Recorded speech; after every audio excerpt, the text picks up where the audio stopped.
1, 2, 3, 4, 5, 6, 7 classes, and as I said, 29 teams. So yeah, around at least 4 cars in the class if we look at the average. But yeah, we have classes with a little bit more drivers, and teams we have classes with a little bit less.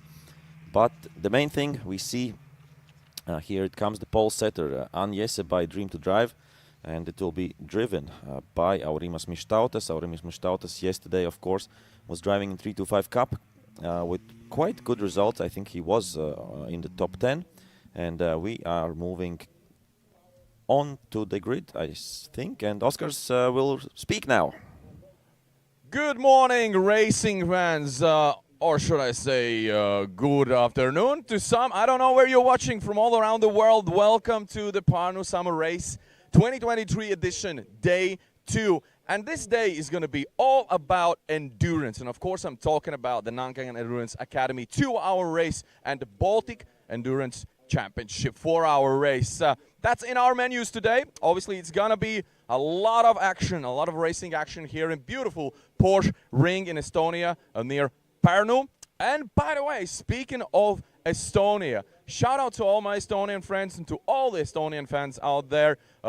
They're celebrating the restoration of Independence Day today. So congratulations on that.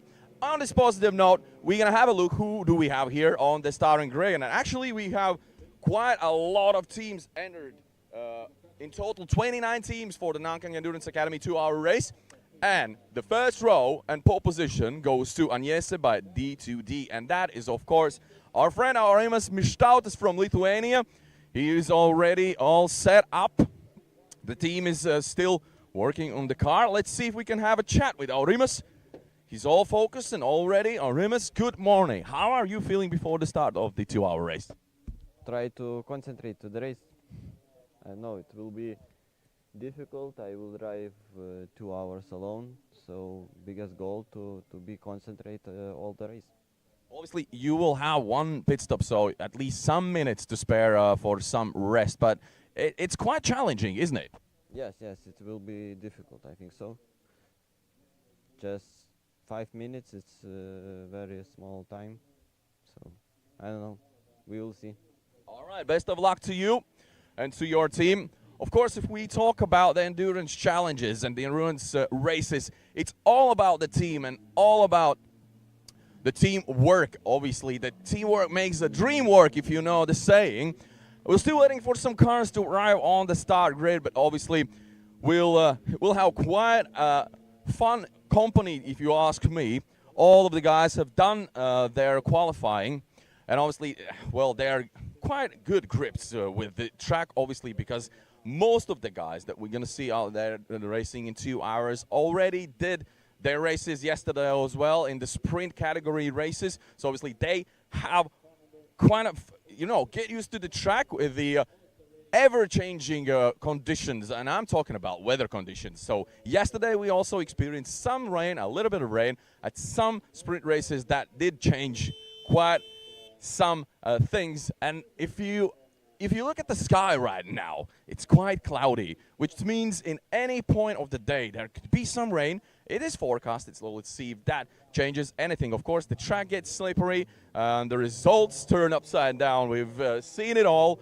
And basically, we're back where we started this season. The Baltic Touring Car Championship round 1 started here in Parnu in Porsche ring. Now it's stage number 4, and we have only one round left in this season. That is going to be the grand finale in Riga later on. So we'll get to that. Let's see who else do we have on the start grid. We have plenty of cars. The spot number 2 goes to Hemi Racing by Stato Menas. They're still waiting. The guys are still waiting for the car and the driver to arrive. Oh, we have the Renat Motorsport car here. That's Sven Karuse. Sven yesterday had quite a good time out there in the track. Let's see if we can have a chat. Hi guys, how are you doing today? It's pretty early in the morning. I'm not the morning person, so therefore I put Antti in the car today. So. Okay. To start. You had quite a lot of fun yesterday in the track. Oh yes, I did, definitely. Some drama and quite a lot of overtakings therefore. So. this is a completely different category. The endurance challenges, it's always about the teamwork. As we can see now, the team is even helping to fasten the seat belts. Is that normal? Is that something they do? Yeah, sure. Especially in the driver change, team members help to get the other driver in and fasten the belts and make sure that the radio communication works, etc. That's normal.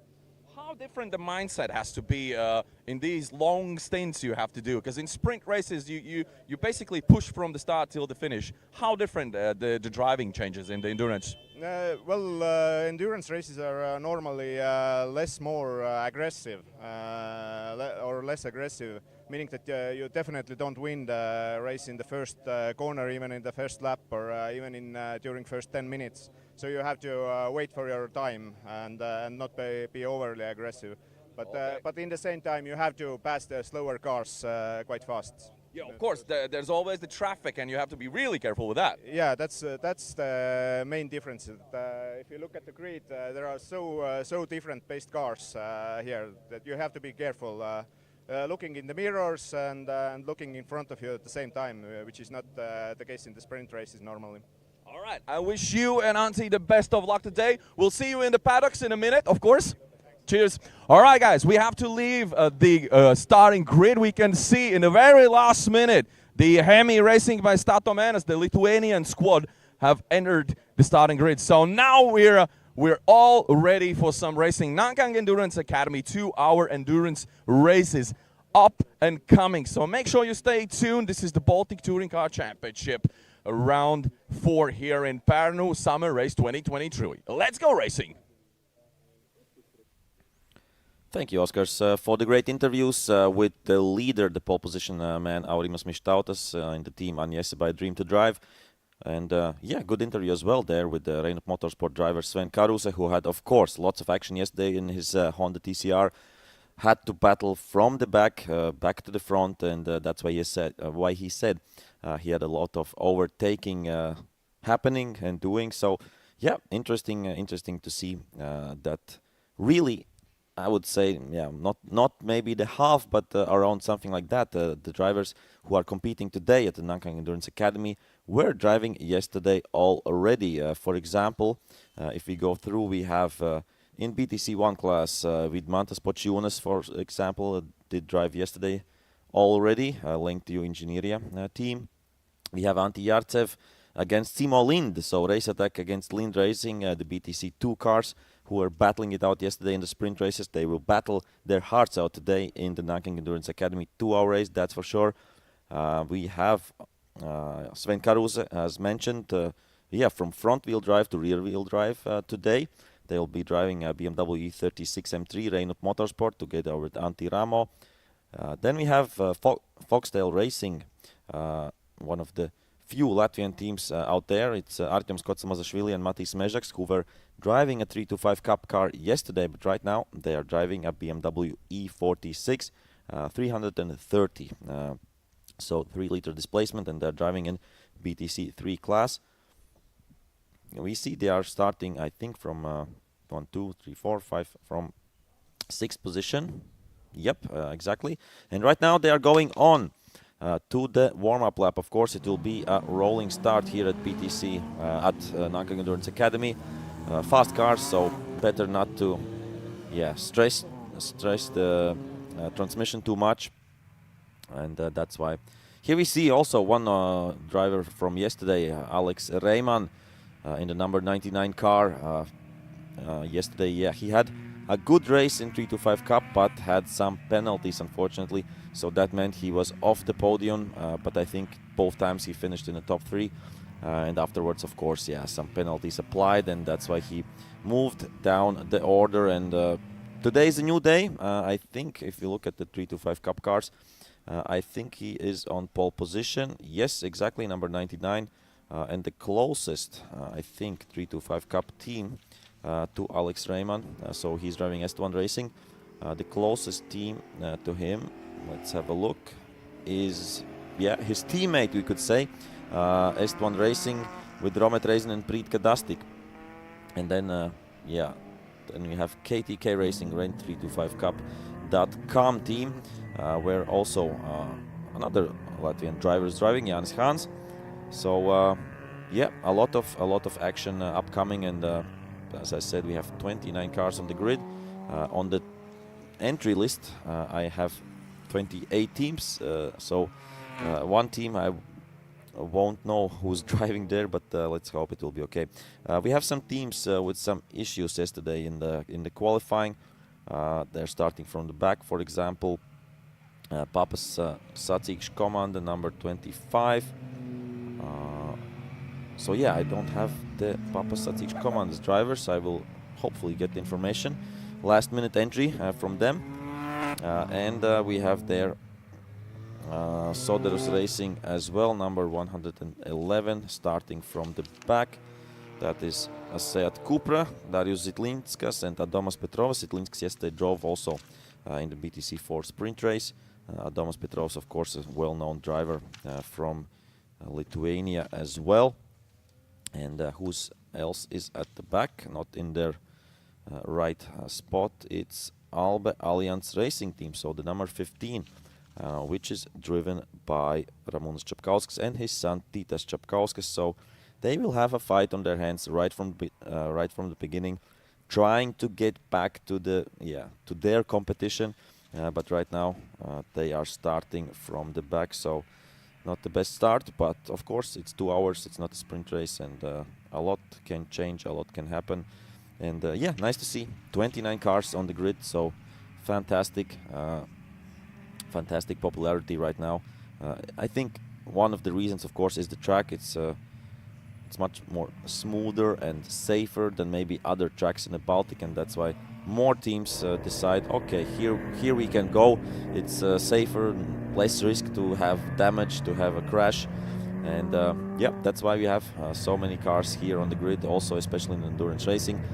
And we have tomorrow, of course, not tomorrow, today in the afternoon and the evening, we have the Baltic Endurance Championship 4-hour race, where we have as well a fully packed grid. 24 teams will be fighting against each other. So really nice to see so that the endurance racing is coming back to the Baltic states. Of course, a little bit of a format change. Previously, the previous years, we had done Baltic Endurance Championship 6-hour race. Right now we're back to the old, or the original format, we could say, the 4-hour race, and a little bit less restrictions on the tire choice, as well a minimum mandatory pit stop time, so that everybody, maybe not so professional teams, can try out the 4-hour format. And yeah, if they like it, then they'll be coming back for that. And here we see right at the back is the car number 15, and I don't see the number 111, unfortunately.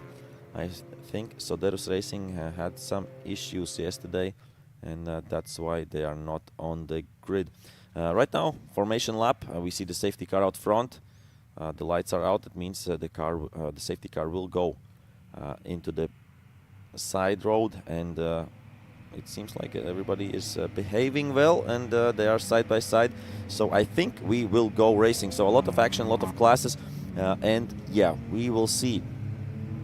I think a lot of fighting. So we have said that before, previously in the previous races, that sometimes the Nankang Endurance Academy 2-hour race is just a longer sprint race. So just 2 hours of sprint race here at Porsche Ring in Parnu, at Parnu summer race. And it's not easy. It's not easy, especially when you're driving alone. So to drive for 2 hours straight, just with a minimum short 5-minute pit stop. So it's tough. It's a tough challenge. And of course, the drivers will be happy that it's not so hot today as it was, for example, on Friday or on Thursday as well. And right now we see everybody side by side, so I think we will go racing. And it's go. It's a green light, and everybody goes. Everybody goes, and we will have a good fight on our hands. So we see the leader, Agnese by Dream to Drive. It's Aurimas Maštautas driving all alone there. In second place we have Hemi Racing by Statomenas. The number 44 car, Henrikas Statkus and Jurijus Basovas. Statkus already yesterday in the sprint race as well. So I think most of the drivers had some sprint action yesterday, but also this is a good step to learn to try to get into the car, lots of seat time compared to sprint races, and not so aggressive action as previously Sven Karusse said. So you can, go into circuit racing gently with less action and less contacts and everything. So I think that's a good way to start circuit racing career if you want so. And here we see Foxtail Racing going to the overtake of Antti Jartsev or Race Attack. Here we have Reinup Motorsport battling with Simo Lind. So we have two BTC 3 against BTC 2 car battles. Maybe on the corners the BTC 2 cars sometimes can be a little bit faster, but on the straight usually the BTC 3, the more powerful cars, have more, of course, power and are faster on that. So let's see. And here we see Antti Jartsev against it's Artyom Skotsal-Mazashvili or Matis Mezhak. So one of the two drivers of 325 Cup trying out a BTC 3 car. And I think something, on my lifetime, there are a little bit different results.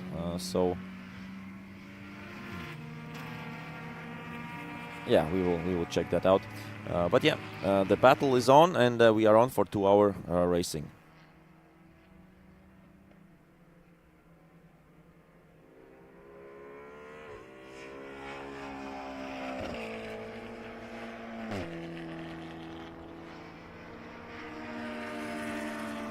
And here we see a really beautiful car there as well, the number 95 Volkswagen Golf TCR, also driving in BTC4 class, energized racing by Krauman Motors, Rokas Kvedaras and Rolandas Salis.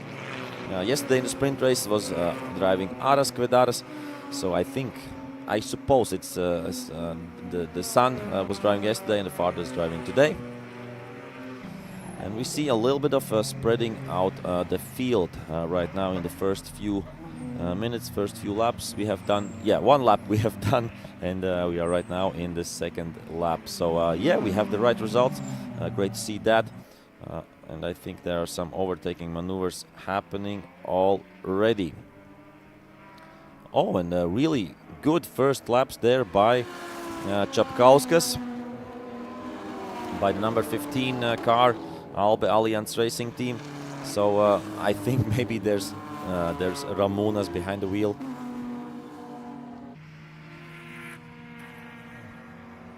Of course, Titas is a fast driver as well, but if you have to fight a little bit with your elbows out, then I think it's the job for Ramunas Čapkauskas. And in one lap, they are... It looked like they are up, but maybe they are one lap down. Let's check it out.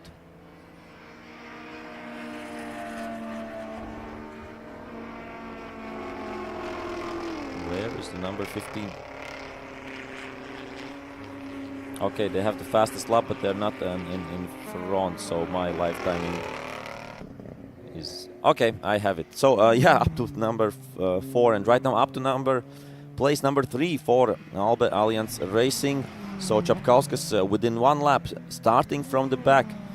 That was, wow, that was the fastest lap as well in the race already, and I think... we see Čapkauskas is right on the back of Reinup Motorsport, of the number 79 car. Antti Ramo is there behind the wheel.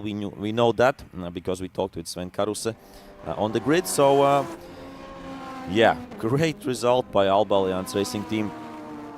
In 3 laps they are from last to third, and right now they have a little bit of a gap, 5.7 seconds up till the second placed Hemi Racing by Statomenas, but they were almost 2 seconds faster than the previous lap. Čapkauskas, so every chance to get up to second spot. Right now a little bit lonely in the front is Aniesi by Dream to Drive, so they are doing a great job there, the team, and of course driver Aurimas Mištautas.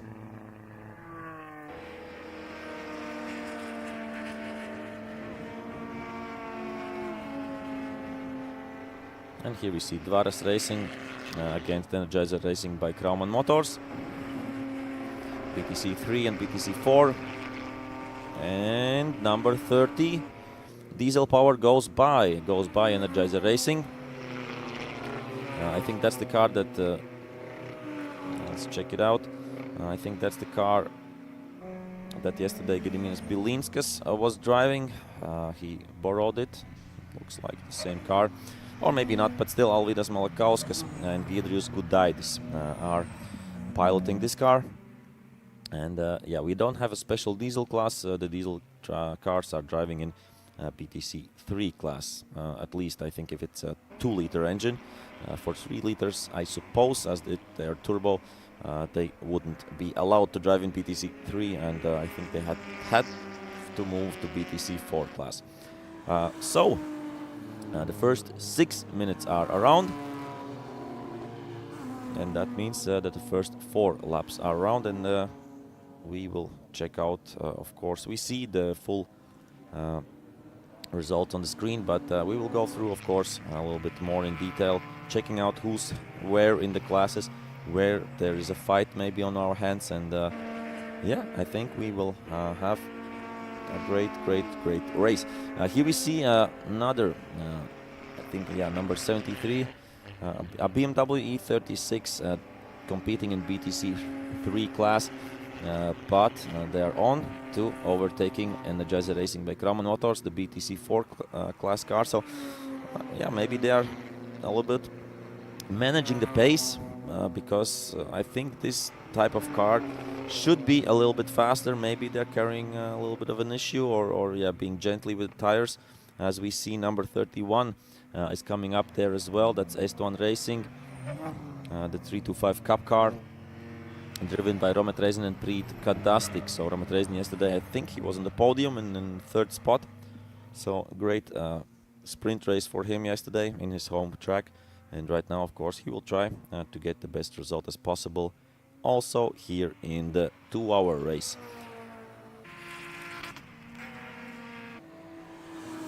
And they are second in 325 Cup class right now, as first is Alex Reiman, sitting 11th overall.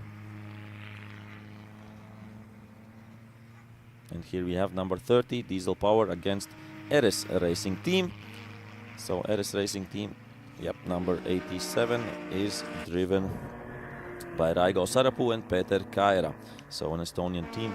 Yeah, lots of Estonian and Lithuanian teams. Of course, for Lithuania, the endurance racing yeah, is a national hobby, we could say, with their Palanga 1000 kilometer race traditions. It's a big festival there, so that's why Lithuanian teams love endurance racing. But in the past few years, more and more Estonian teams have come. Also sometimes some Finnish teams here as well. And yeah, we have to convince the Latvians that endurance racing is fun. And maybe there will be more Latvian teams as well. Here we see the battle in BaTCC 1 class between Lenktyju Inžinerija, so with Mans Pocionas with the Mazda MX-5, and MKM Racing, Marek Kaon and Margus Kao with the BMW 116. They're battling, yeah, a little bit more further down in the back, but still it's a battle for first place. And here we see already first lapping. I think that's Čapkauskas got around the outside there, lapping the cars. But yeah, nice spot that here's a battle for first place in BaTCC 1 class. There are 3 teams there. And okay, it's for first place, because ATSAP Racing are behind these 2. And this is a nice battle right now for first place. The Estonians against Lithuanian, 2 Estonians against 1 Lithuanian.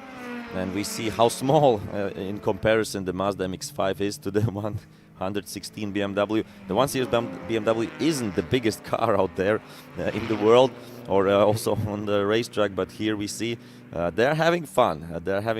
And oh, I thought that will be almost touching. So yeah, I think on the straights maybe the MX-5 is a bit faster, because last year I was competing 1 round here at Parnu as well with the BMW 116, and I was also battling against Vidmantas Pocionas, and yeah, so I remember on the straights his MX-5 was flying on the corners. The 116 BMW had a little bit more speed, so I think it's the same thing right now in this battle between Pocionas and the Kao brothers. Yep, here we have them still.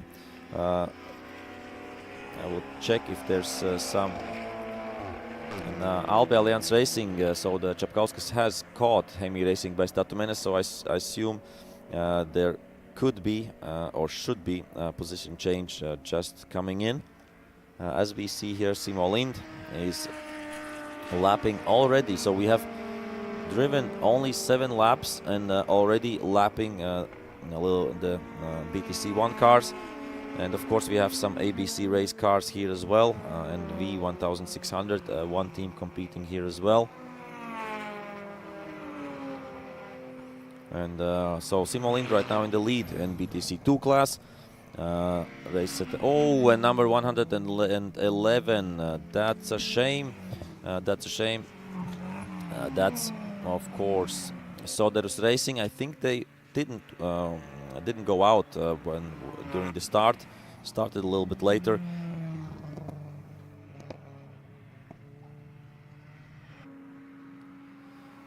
I suppose they fixed the car or tried to fix the car, but right now they are going nowhere. Darius Zitlinskas and Domas Petrovas, unfortunately.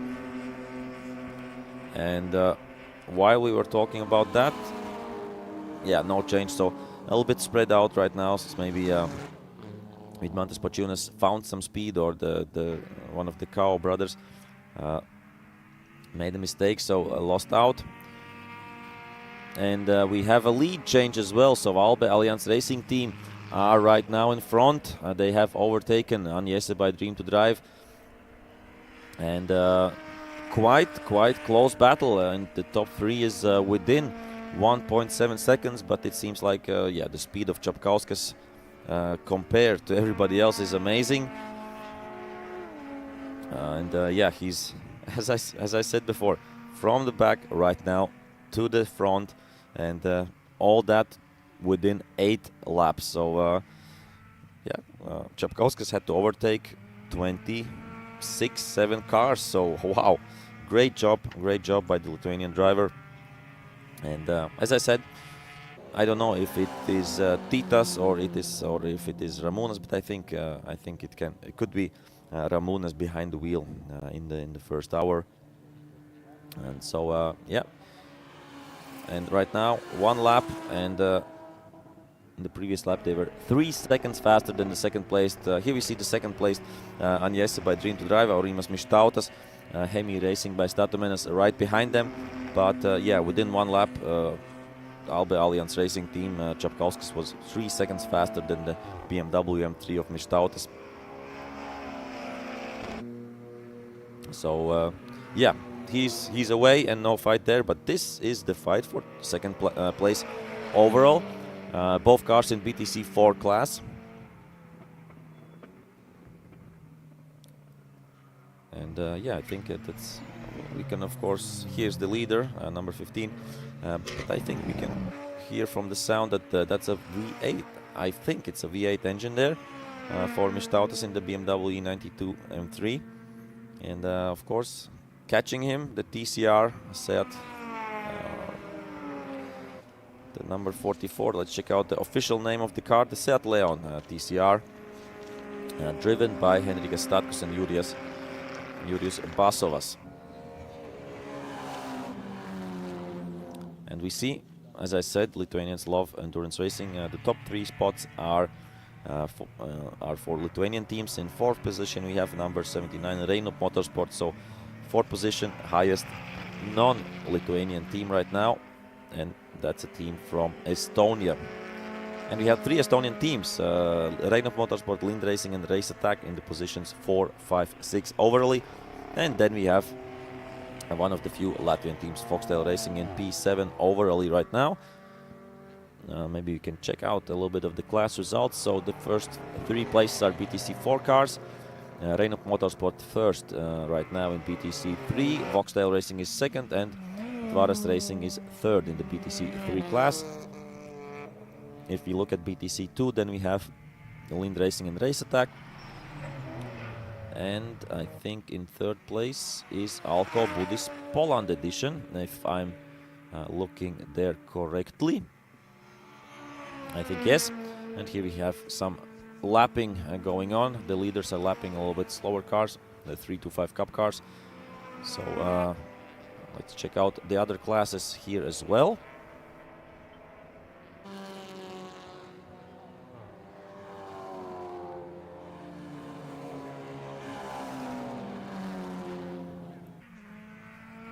And nothing has changed much in the 3 to 5 Cup class. So number 1 is S1 Racing 99, Alex Reimann behind the wheel. In second place, another Estonian team, S1 Racing with Romet Reisen and Priit Kadastik. And in third place in 3 to 5 Cup right now, we have the team Dream to Drive, number 33, Kasparas Kaulius and Martinas Lape. And what classes do we have? We have, yeah, the BaTCC 1 class, Lenkiju Inžinerija, and MKM Racing, ATSAP Racing. So these are the top 3 spots, and here's some lapping going on as well. Yeah, interesting that but I think this is a battle here. This is a battle between, let's try to see, number 23, Rally Raid Estonia by Krauman Motors and Dream to Drive. So that's the fight right now for third place in 3 to 5 Cup car, and we see that Rally Raid Estonia by Krauman Motors have gotten the place. Chris Manama driving, so he's one of the sprint drivers from yesterday as well. And the Dream to Drive car driven by Kasparas Kaulius and Martinas Lape. That's what I said before, so a nice position change there, fighting for the podium, but yeah, it's only the first 20 minutes have gone by, and we see that the Dream to Drive driver isn't going anywhere. So Manama is not losing him. I think Dream to Drive will try to keep up with this pace and try to fight for this third place, and it's a podium in the end. So yeah, interesting and good fights going on there, as we are seeing quite close the next 2 3 to 5 Cup cars. That is KTK Racing Division and KTK Rent 3 to 5 Cup.com. So 2 KTK cars out there. In one car we have Matas Mickevičius and Audrijus Labanauskas, who are a little bit further in front. And then we have Jānis Hāns and Dominikas Graudinis in the other KTK car. So right now that's the fight for 5th and 6th position. But this is the fight for 3rd position, as I said before.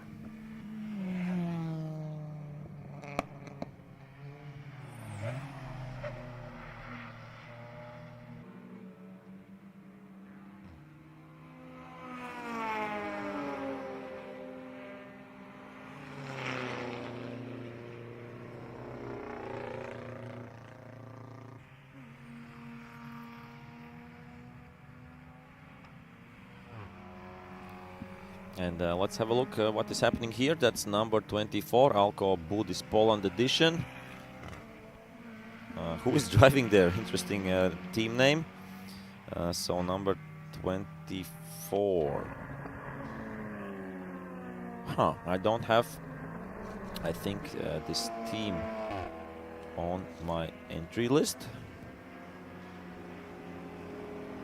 I will try to check it out, who's driving in this interesting team, and come back to you with this information.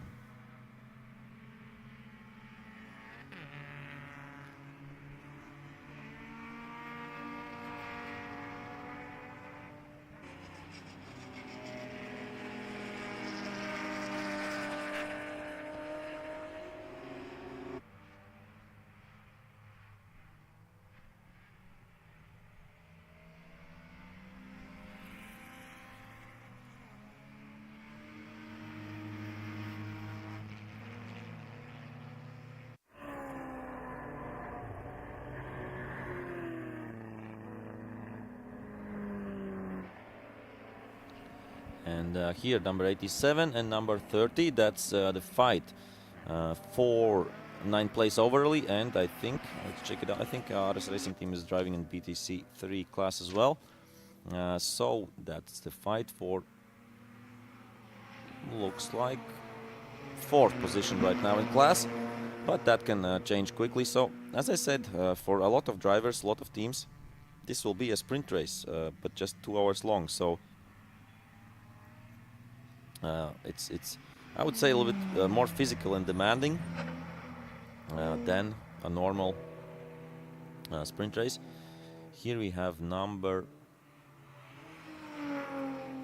96. So it seems like they are lapping this car already as well.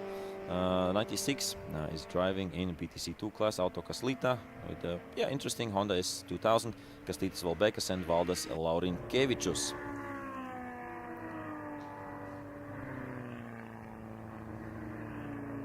And we have also 2 teams in ABC race. I haven't mentioned them yet. Of course, they are a little bit slower, but they are not in the last place. We see Energizer racing by Krauman Motors. Unfortunately, they have lost 2 laps. So yeah, I thought that they were going quite slowly right from the beginning, losing lots of positions, and I think they are in the pit box right now because I don't see them. And so there's racing as well. So 2 BTC4 cars that could have fought for the podium right now, unfortunately.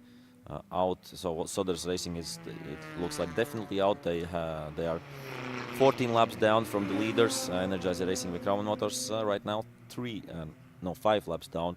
So some issues there. But what I was talking about, ABC race. Here we see one of the cars, number 25 SK Volvo Zari, driven by Daniels Ungurs and Kaspars Zujitskis. And he's getting lapped there, of course, right now. They are in front, 23 seconds in front of Zabaki Racing in 12 laps. That's quite a lot because the fastest lap time, yeah, it is okay, 1.6 seconds. 1.6 seconds, so yeah, that's okay, I think, for 12 laps.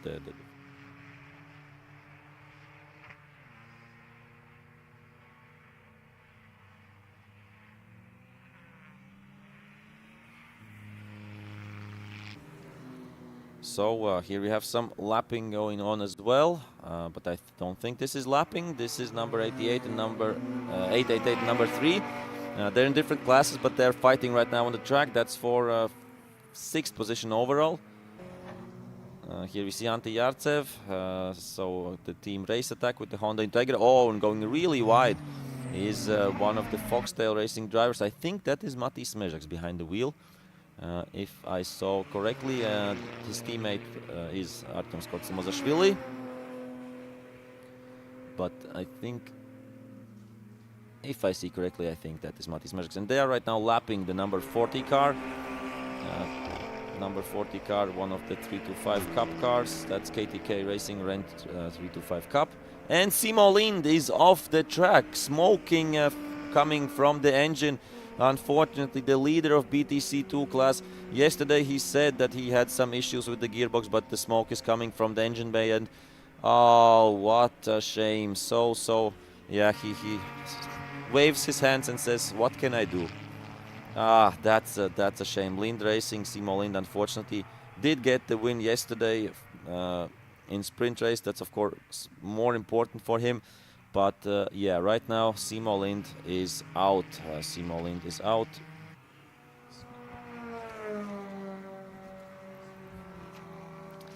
And yeah, that's a shame. So Alko Budis Poland edition, I said it's a team Tadas Unitas and Piotr Sakovsky.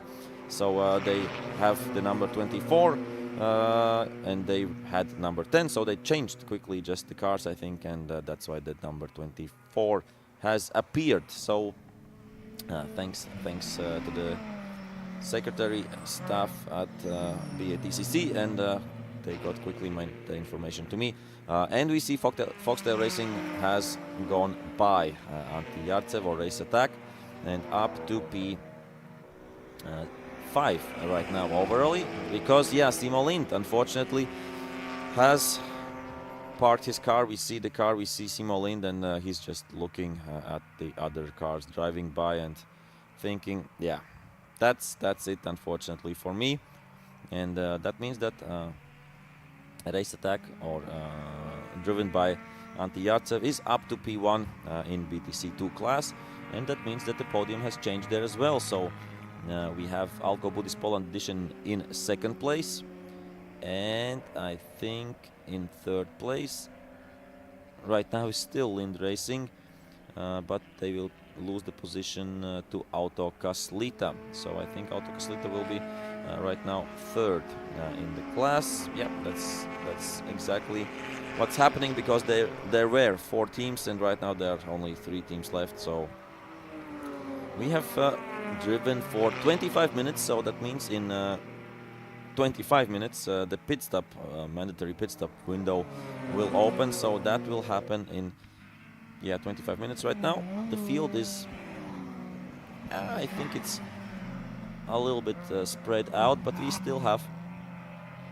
some good battles on our hand. I think maybe we can find the number 36 and 40, so 2 BMWs fighting for, I think it's 4th, 4th place.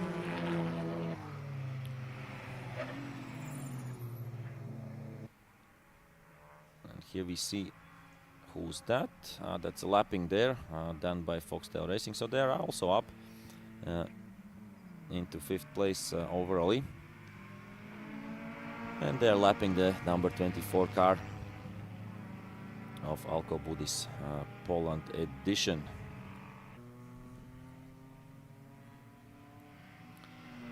If my Polish is correct, then the team name means, I think, Alko Brothers.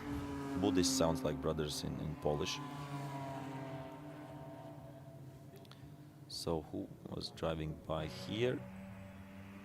And here we have still the fight and the position change overall. So it was for P2 for 2nd place overall. NeA by Dream to Drive were there for lots of time in this race, but Hemi Racing by Statomenas have gone by. So a little bit more gentle on the tires, maybe the TCR car than the M3, and here we see the result, a position change on the start-finish straight, and we don't see it in the results because we see it already in the results. Yeah, that it happened right on the start-finish line, start-finish line and start-finish straight. And let's see what Aurimas Mištautas can do right now against the number 44 car of Hemi Racing by Statomenas, driven by Henrikas Statkus or Jurijus Basovas. So one of these two. With the M3 we know it's only Aurimas Mištautas behind the wheel, and of course having fun driving this fast, loud and beautiful car.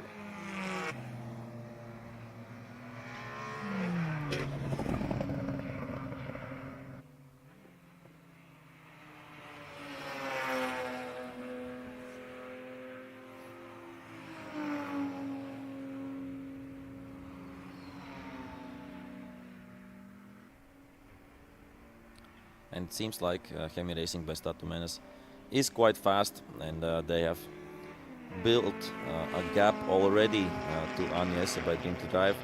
Let's see the lap time in the previous lap. So 1:27.0 for Hemi Racing by Statomenas, 1:20.30.7. So yeah, 3 seconds slower, 3.7 seconds slower. And yeah, something, maybe they are nursing the tires, Aurimas Mištautas, because he's driving 6 seconds slower than his fastest lap. So some issue, unfortunately, there maybe for him.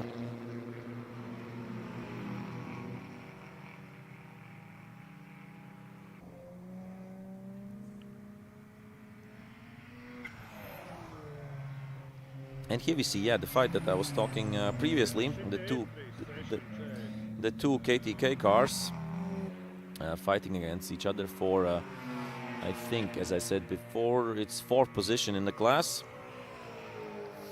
The yellow and blue car, number 36, is driven by Matas Mickevičius and Audrijus Labanauskas. Oh, and that's Foxtail Racing on the grass there. Matis Mežaks and Artyom Skotsamazashvili, the team. I don't know what happened there. We didn't see if it was an issue, and we have yellows. We have yellow flags, so code 60 or something like that. And this looks strange because it doesn't look. Yeah, full course yellow right now we have on the track. I think it's 60 kilometers per hour speed limit. So no position changes and no margin changes right now. And yeah, right beside the road in the grass, Foxtail Racing. I think it doesn't look like a crash or driver error, but on the other side, if there was something wrong or it broke, then maybe they wouldn't be standing there. I think it's on the inside of the Parabolica, yeah, and it's strange place there. So, difficult to understand and why the car is there. I didn't see the driver there as well, so he wasn't standing beside the car. He's in the car, and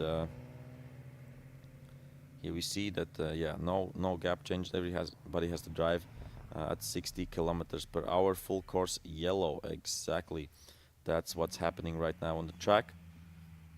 And so the race basically is neutralized at this point. There is Matis Mežaks. I said, yeah, that I thought that Matis Mežaks was behind the wheel, and here we see he has to park the car on the inside. Let the car goes by, and yeah, there is some grass there. So the question is, was there some kind of crash and sliding off the track? But that the grass is a little bit further up the road. So yeah, difficult to understand what happened there. But yeah, Matis is looking concerned about the front of the car, if everything is all right. And as we have the full course yellow, we are bringing the car of Simo Lind back to the pits as well. And I suppose we will bring the car, of course, of Foxtail Racing back to the pit lane as well. So yeah, they were driving well, taking some pictures there of the damage maybe. They were driving well. They were in up to fifth place overall. They were, I think, in second place in BTC 3 class, so everything was going well. But unfortunately, after 30 minutes, it's game over for Foxtail Racing, for Matis Mežaks and Artyoms Kotstamozashvili, as they are discussing how to bring the car up on the towing truck.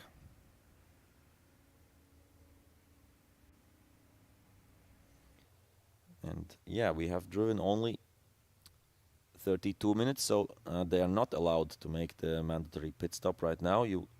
But you would lose less time, of course, or less positions on the track, of course, if you would do the pit stop during full course yellow. I have to read the regulations if that is allowed or not, but I think there shouldn't be any rules against that. So right now, yeah, we have a little bit of a neutralization of the race. We see the car of Lind Racing back, and here we see the number 95 as well, also with some issues, unfortunately. So yeah, I think a few minutes till we go back racing. Right now they are driving around the track, but at slow pace, and right now we have a little bit of a break until we get the car of Foxtail Racing back to the pits.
No, so and we still have.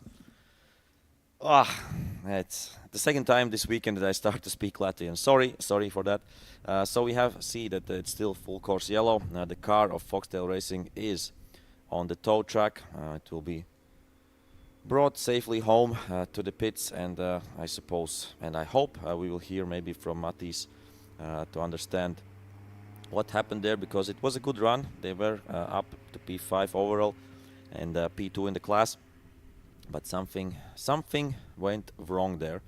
Same for Lind Racing, Simo Lind and Dari, and also number 95, which I mentioned before there as well, Energizer Racing by Krauman Motors. So we have 3 teams already with some issues, and maybe we will get some information what went wrong with this beautiful TCR car. Yesterday, 2 sprint races, everything was working well. Right now, we have the 2-hour Nankang Endurance Academy race, and everything went wrong. I will check, maybe the car is also registered for the 4-hour race. Number 95, I think not. No, for the 4-hour race, the car is not registered there. So, but it looks like nobody is trying to fix it, so it's unfixable in this short time, on this short race. And here we see some cars passing by, driving really slow, as I said, full course yellow, 60 kilometers per hour, and that has been so for a few minutes already. But that means we are getting closer to the pit stop window, to the mandatory pit stop window. That will open in 11 minutes, so it will be open from 50th to 70th minute. And during that, of course, if you're not changing the driver, you still have to be 5 minutes in the pits. That's the minimum time amount you have to be in the pits. So, yep. We will see that coming up in just a few minutes, and I suppose and I hope, as I said before, we will get some information and some interviews from the drivers who have had problems right now in the first 40 minutes of the race.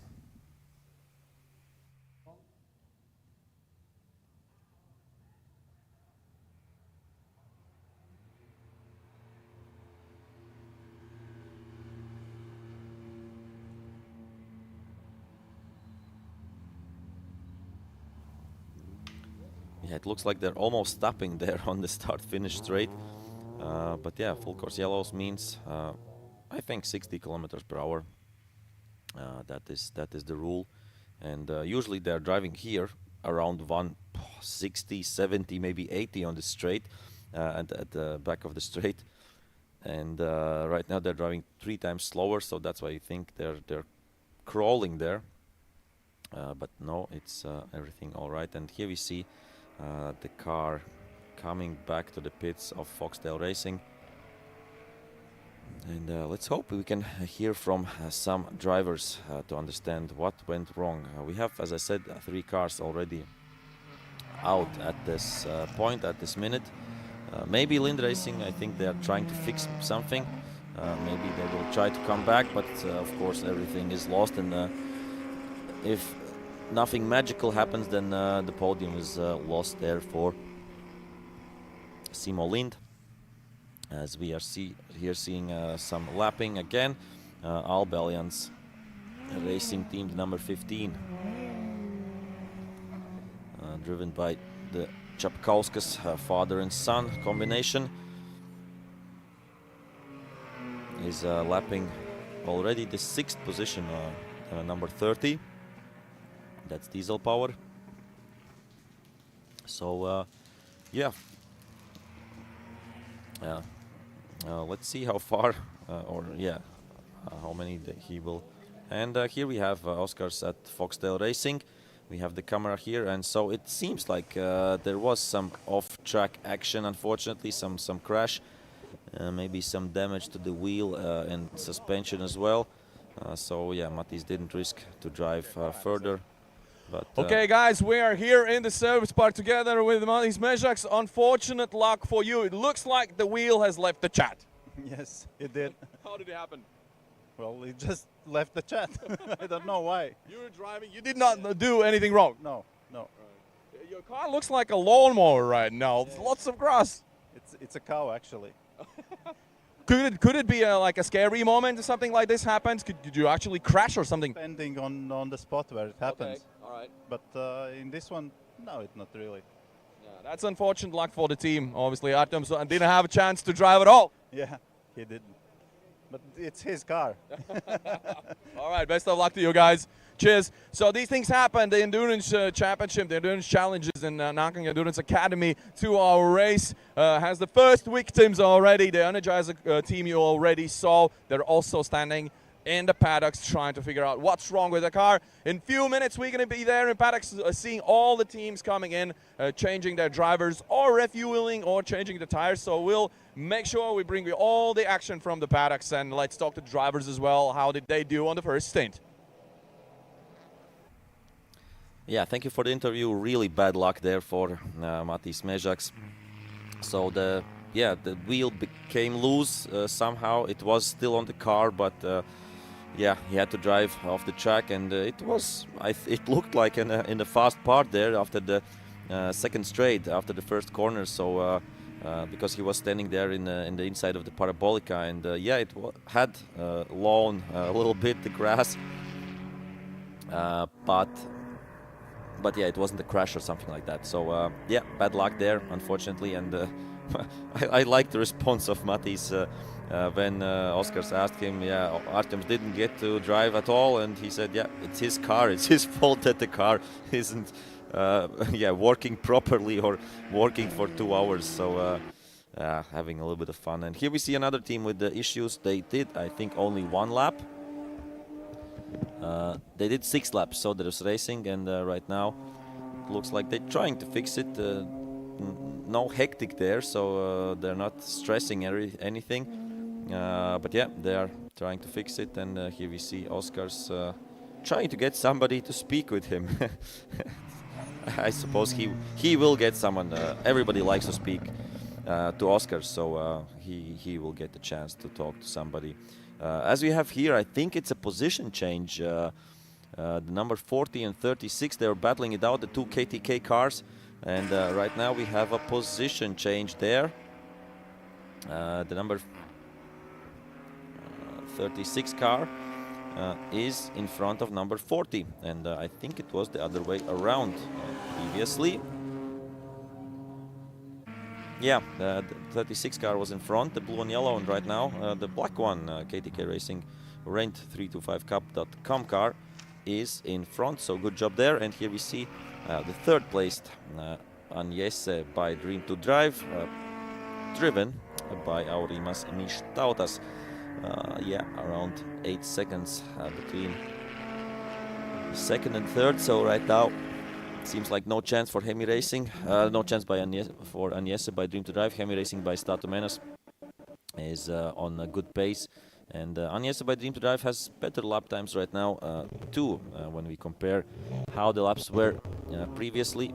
Around 1:30 we saw some laps, but right now I think it's getting better. And we have the 111 car. So there's racing going back out of the pits, going back racing, so that's nice to see as well. Of course, they have lost any chance to battle for podiums and stuff like that, but still, seat time, racing time, it's fun. That's why we love it, and that's why we do it, because it's just fun to be on the track. And interesting, this BTC 3 car. Let's check which number that was, but that's an M3, it looks. Or a 3 series at least.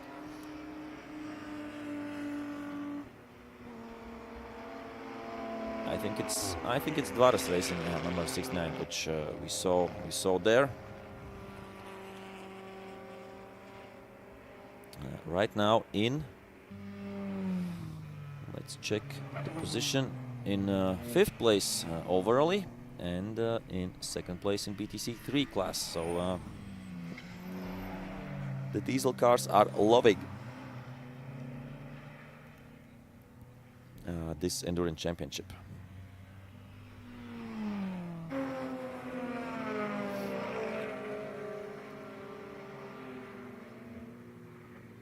And here we have the race leaders, Alba Alliance Racing Team from Lithuania, Ramūnas Čepkauskas and Titas Čepkauskas. And yeah, he's lapping everybody. Here he's lapping number 73, I think, the Porsche Estonia team.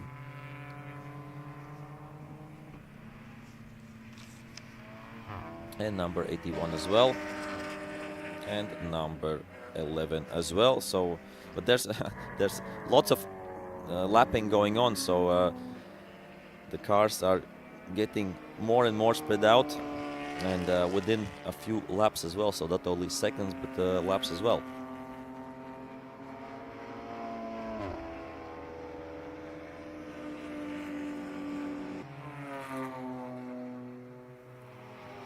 Yeah, beautiful and fast car, and rightly so right now in first position. And the mandatory pit stop window will open in 1 minute at 11:55. If we are precise, then in 45 seconds. So we will have lots of action in the pits, because yeah, the strategy is can vary for the team.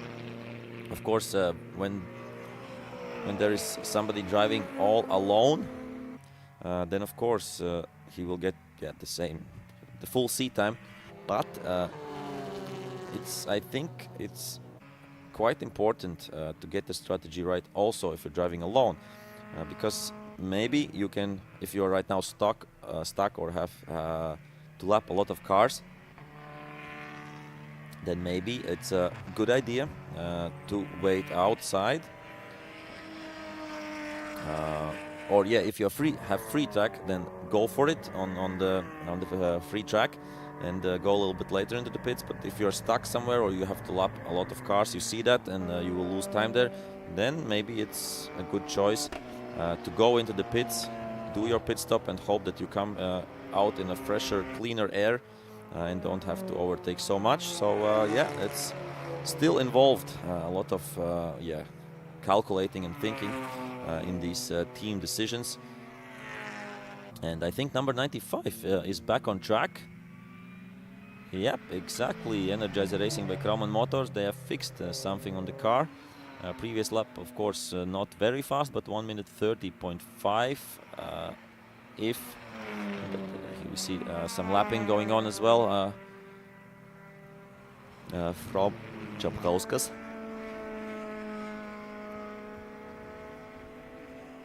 And right now I will check out the lap time by Energizer Racing by Kraumann Motors.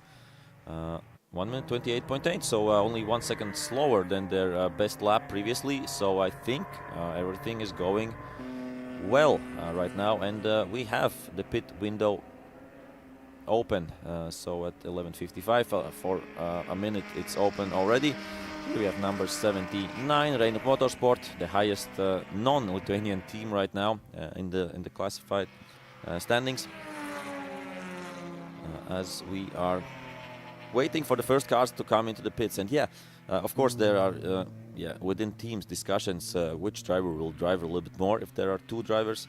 And so if the first driver will drive more, then he will go to almost the 70-minute limit there. But if he wants to, if he's tired and wants to go back to the pits and chill out, then he will come in right now in the 50th or 55th minute. And of course they have communications within the team. The driver talks to his engineer or the team manager, and they are discussing things. And usually the team manager says, now you have to drive a little bit faster. No, right now you have to save tires and everything, and like this, like that. And that's a lot of things involved to be successful in endurance racing. And as I said, we have 52 minutes around, so the pit window is open. And here we have already coming in, it's Agnese by Dream to Drive, Aurimas Mištautas in his mandatory pit stop. So there won't be a driver change, but there is refueling and maybe some tire change as well. Here we have number 69 coming in as well. That is Dvaras Racing, up to P5 overally they were, and right now they will have some fueling going on. We see you have to be in full suit with glasses, or glasses or a helmet. That's two variants you can choose to do. And here we have the technical inspection as well, who are looking if everything is done properly. Here we have Tauras Tunila, Dream to Drive manager. So he's the one who's speaking with the driver, with Aurimas Mištautas. And professional car. And of course we saw that you can't do anything on the car while you are refueling. That's of course for safety reasons. And right now they're checking the tires, and they will change the tires. It seems like it's Nankang AR1s, of course, because it's Nankang Endurance Academy, what I'm talking about, yeah. So putting up some fresh tires doesn't look completely new, if I'm honest, but yeah, still better tires right now on. If they would, these would be new tires, they would have some stickers on it, but I don't see any stickers. Or maybe they are. Nah, it's not a completely new. A new set would be more shiny, so a little bit, I would say maybe quali lap used tires, as they are preparing for Aurimas Mištautas to come out back out of the pits. He was in P3 overall, and of course in P3 in BaTCC 4 class. His opponents right now are still on the track. Alba Alliance Racing Team, Heavy Racing by Statomenas. And here we see the number 99. I think that's of Alex Reimann. There won't be a position change as well. And yeah, cars are coming in, KTK, and that's why Oscars had to run a little bit because. And here we have, I think that's some battle scars from yesterday, and yeah, that's one of the Latvian drivers out there, Jānis Hāns, competing together with Dominikas Graudinis in this KTK Racing 325 rent325cup.com. So you can go and check out. Maybe there are some prices, how much it costs. I don't know. I haven't been in that website. And here you have a mechanic with an old school Volkswagen suit, a race suit. Looks like maybe from the 2000s or 90s, this flashy race suit. So yeah, nice to see some colors there. I hope we can speak maybe later with some of the drivers, and we can stay here because that was not great. Some fuel spilling. So it was Jānis Hāns who was driving the first hour. Let's check out what lap time did he do. The number 40, 132.2. That was the last lap, I think. His best. So got faster and faster with every lap. And right now Dominikas Graudinis will be taking over. Yeah, shout out to Jānis Hāns. Yesterday he did win in ABC race sprint. He won both races, if I remember correctly, and was of course on the top spot on the podium. So today some 325 Cup action. And also, yeah, it doesn't look like a completely new tire. A little bit of used maybe in some warm-ups.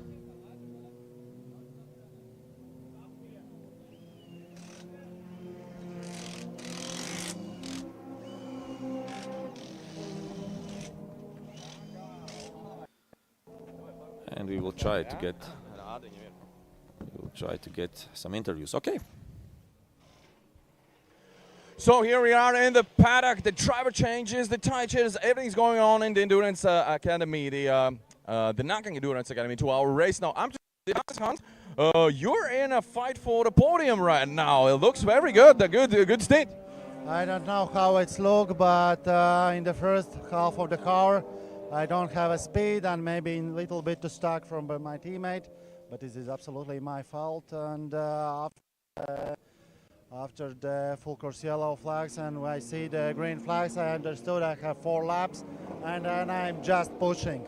But at the moment, I think we are the very good condition on the tires, on the brakes. Okay. Then my other, I think we can get it today. All right, best of luck to you. KTK Racing Division, this team really knows what they're doing. They have lots of experience and really fast drivers as well as the Hans. So we'll see how it goes. We'll try to catch up with some of the leaders, of course, as well. All the teams coming in one by one. So let's see what else we can find out in the paddocks.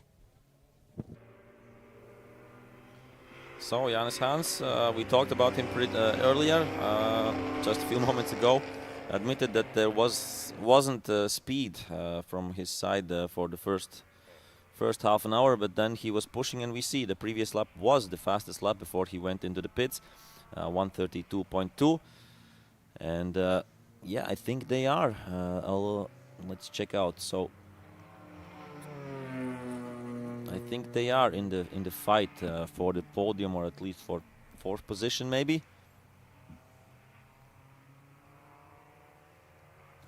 If we are looking at the S1 Racing teams,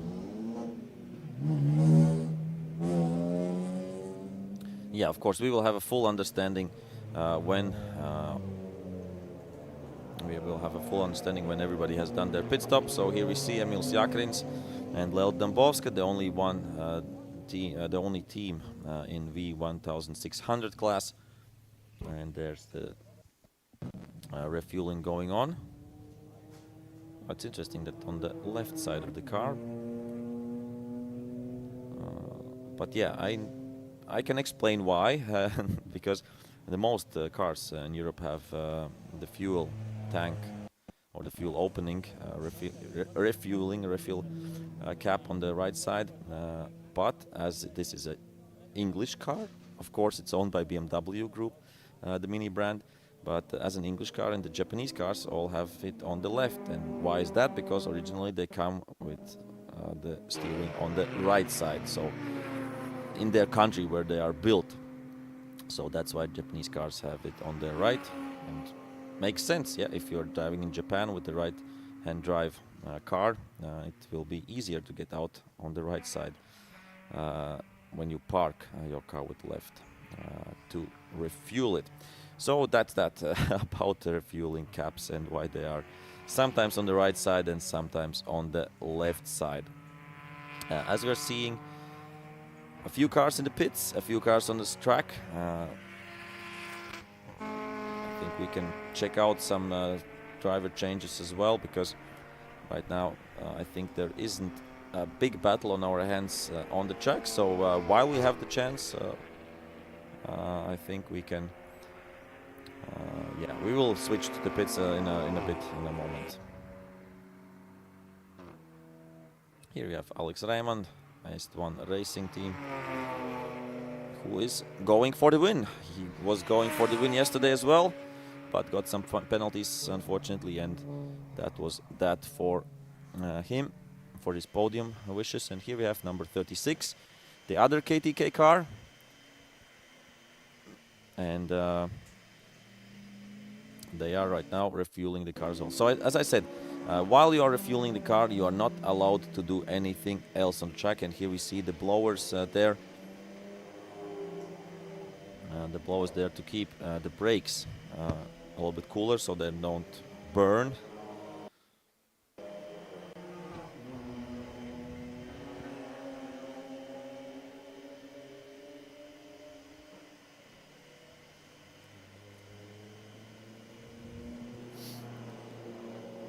Oh, I think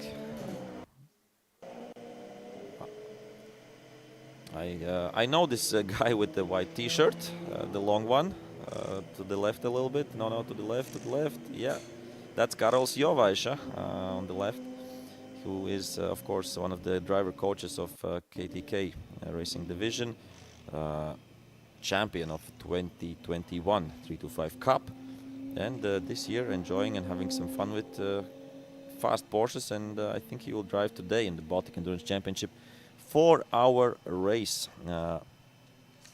Just to confirm, in the Utah Racing 72 car, that's exactly what he will be doing tomorrow. Yeah, I'm saying all the time tomorrow. A little bit later today, that I meant, because yeah, at 1 o'clock, if we are moving on to the schedule, so Lel Dembosco was driving the first hour, and Emil Sjakins will drive the second hour right now. So yeah, we have up until 1 o'clock, of course, still 52 minutes to go. The Nankang Endurance Academy 2-hour race. Then we will have the qualifying for the 4-hour Endurance Championship and the lunch break. So we will have 2 hours. 2 hours between the finish of the 2-hour race and the start of the 4-hour race. So 2 hours to relax and get ready for the 4-hour marathon, we could say, because yeah, there will be lots of driving, lots of driver changes, lots of fast and beautiful cars, so I can't wait for that. But right now we have less than an hour, so we are over the half, and right now we have still I think 15, no, I can just check in the Sportity app up until what time. So 6 minutes left on the open, on mandatory open pit stop time. So within 6 minutes, everybody has to come in who hasn't been there yet. And after that, after these 6-7 minutes, we will see the new position, the new classification, and if there has been some changes, because we talked earlier that the mandatory pit stop is 5 minutes, so from the entry of the pits to the exit to the pits. But of course, it's how you time it. There are teams or drivers who can, and here we have Romet Reisen and Prika Dasti coming in, S1 Racing. You can lose time in this 5-minute pit stop because it's how precise you are calculating. And if you go out of the pits and you are at the pit exit at 5 minutes and 1 second, then you are good. But there are teams, I suppose, or newcomers that can't calculate precisely how much time it will take from your pit pit box to the exit of the pits, and that's what you have to calculate. And here we have the Dream to Drive team coming in, so they have lots of work. Yeah, the engine has to be shut off.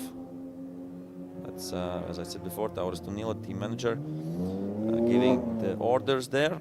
Yeah, two great Lithuanian teams, Dream to Drive and KTK Racing, driving also in the sprint race yesterday, and with good results. Julius Kirsis got the win, and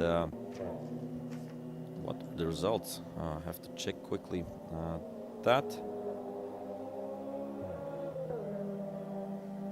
Preliminary results: BMW 325 Cup and overall. So yeah, Julius Kirsis got the win.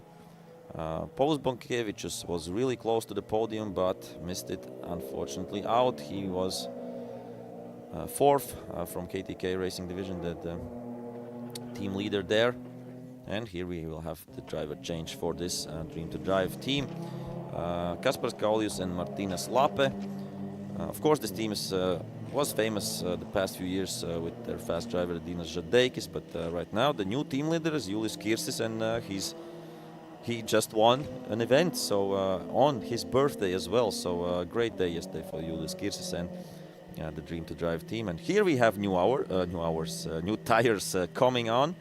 As I said before, we had some changes previously when there were a little bit scrapped tires going on, so I don't know, 1-2 laps driven. But here we see fresh, shiny Nankang AR1s. It's a great and fast tire, and we saw the stickers there as well. I think the fronts won't be changed. Just checking if the nuts are all there, fixed or fastened. And yeah, you don't want to the wheel to come off, and you have lots of time, of course, during these 5 minutes. You can change a lot. So, Dream to Drive, the number 33. It's interesting to see that Norman Shubeckis, the father of Richard Shubeckis, was watching the driver change here at Dream to Drive. He was really closely and interestingly watching when the bonnet was opened. So, of course, Shubeckis checking out the competitors, what they have under the hood. But nah, I'm joking. So, but he is looking closely. You see, shout out to Norman Shubeckis, who is looking at the Dream to Drive car. They are, of course, managing the LDV racing team technical side, where Leld Dembowski and Emil Sjakrins are driving. Yeah, I think only 1 minute left when the pit window will close. So everybody has to do it. And we have Antti Jartsev race attack there as well, the leaders of BTC 2 class. Yeah, previously. Okay, so we have some issues with the bonnet there. Oh, that doesn't look good. The issues with the bonnet, so something has broken there, one of the fixators, and the hood is quite open. So I suppose the technical team will look closely at this. We know that this this is a normal repair and fix, and a lot of things are working with this stickers, but let's see. Let's hope that everything will be all right for this team. So number 33, as I said before, it's Dream to Drive team Kasper Kaulius and Martinas Lape. And they're going out of the pits. I think one of the last teams to do it, and we see, I think, all 4 new tires. So that's almost 800 euros there on already. Wow, really, I think maybe Albe Allianz hasn't gone in the pits, and they are, I hope, right now in the pits, because I don't believe that the gap to the second place is 4 laps. That would be too crazy. I think the leaders, if they're not already in the pits, then they should have been in the pits. Or okay, the race leaders at the last moment. Was it really in time? I don't know, because if they just drove in, then maybe Čapkauskas did overdrive it, but it was on the limit. But it's a professional team, so it should be all right. But yeah, it was right on the limit. It was on 12:15, the driving in. Changing of the front tires, that's a normal procedure with the TCR car. Here we have great, brake cooling ducts, and everything is got done right now. Some filming going on there as well.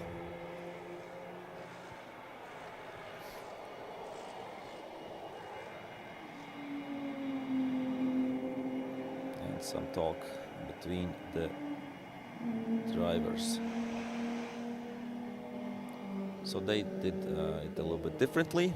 They first, I think, did all the jobs, and right now they are on to the refueling.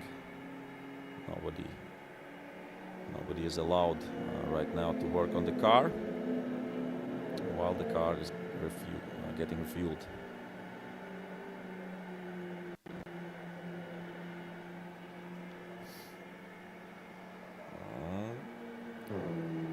Is this allowed?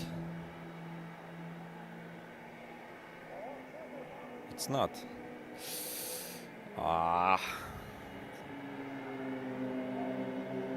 this could backfire at some point. I don't know how close the competition is watching. If I would compete against them, I would. So while you're refueling, you are not allowed to do anything else on the car. So okay, maybe they know better the regulations than me. So I suppose everything will be, or I hope everything will be fine. Nobody wants a penalty. But yeah, right now Reino Motorsport is getting closer. They're just one lap behind. And I think this is the last team in the pits. And after that, we go racing for still a little bit more than 40 minutes. 46 minutes left right now on the clock.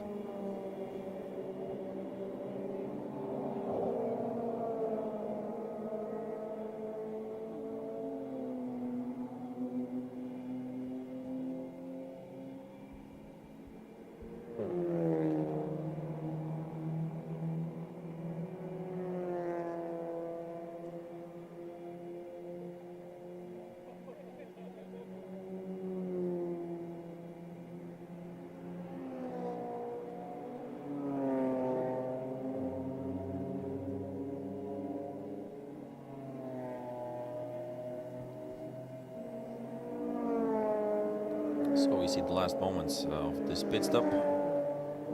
The pit stop of the leaders. And we have a leader change. So Reino Motorsport somehow has gone past Alb Alliance Racing Team. And I think everybody should have been in the pits. So Reino Motorsport, yeah, it shows on my live timing, but strangely the last lap time is not showed correctly. So maybe there's some issue there. Okay, if there is an issue, then it will be fixed at some point, that's for sure.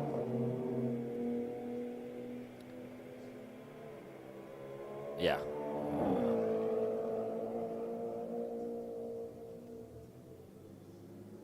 Okay, we will wait one lap maybe and see. But yeah, that's it. That's it for the, oh, really wide going there. And here we have a fight between number 24 and 33. That's 4th position. Yep. Alko Buddhist Poland edition driving past the team of Dream to Drive. Of course, different classes, but still a position change overally right now. Here we see also there 3 cars wide going on the straight to the Parabolica. And that is number 81, ACAP Racing with the Toyota Corolla, chasing down right now. Chasing down lengthy NeA R. So that's a battle within a class. So yeah, I think that is one to stay with before the Mazda MX-5 and the Toyota Corolla, and we see them here, yeah. So that's a position change, yeah. Because previously, NeA R was behind ACAP Racing, so maybe some time lost in the pit stops, and ACAP Racing right now down to 2nd position, and MKM Racing are right now in front in BTC 1 class. So some position shuffling there.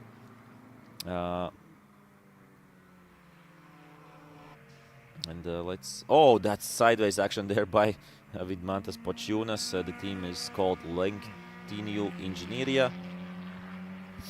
And but still out front. Still out front. And ACAP Racing from Estonia, NeA R from Lithuania. But yeah, that means 1st and 3rd right now in BTC 1 class is Estonian teams, and 2nd NeA R. The question is, how far is NeA R away from MK Racing, because right now it shows 1 lap. But I think it shouldn't be so much. And where's racing sound? I don't. Thank you. And we have Foxtail Racing back on track. Nice to see. I think they waited to the driver change window, fixed the car, and Foxtail Racing is back on track. Right now driven by Artem Skotsamzashvili. Of course, the result won't be as good, as high as they wanted to, but still testing the car and checking out everything. As we are seeing here, that is number 17. NeA by Dream to Drive. And they're lapping cars who are in positions below. That's number 73, Porsche Estonia team, driving a BMW. Why not? They are in 11th position. And NeA by Dream to Drive did a better pit stop than Hemi Racing by Statomenas, because they are back to second position. It's 10 seconds between the second and third, but we remember before the pit stop that the Seat Leon TCR car was in front, and right now after the pit stops the position has changed and there are already 10 seconds between them. If we would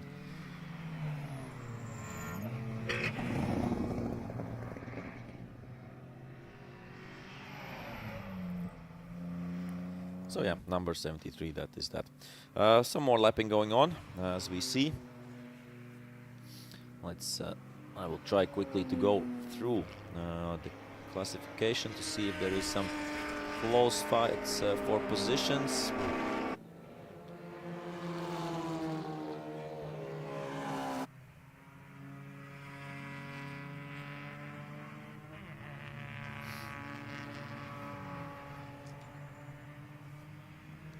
I think there is the fight for first position in ABC race right now. The red and silver Honda Civics. They have 1.3 seconds between them. Let's check out if something changes during this lap, if the gap will be bigger or not.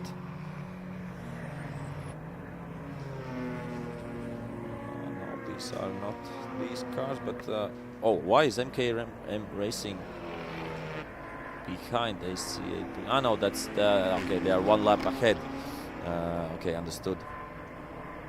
They're one lap ahead. Sometimes you get confused with the positions on the track, and then you have to check the lifetime if everything is all right. And now everything was all right. And here we have some fighting going on. Number 31, that's S1 Racing, and they are trying to go by Dvaris Racing, I think. Or is there? I think there is one lap also here between them. And some sideways action by MKM Racing. So Dvaris Racing right now going by ACAP Racing, and S1 Racing is doing the same.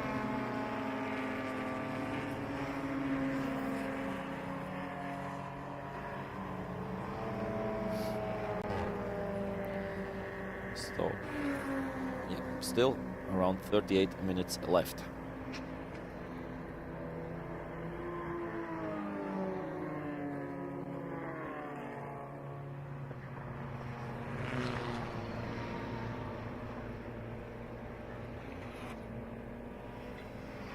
And while we have some time and while we're looking for some new battles,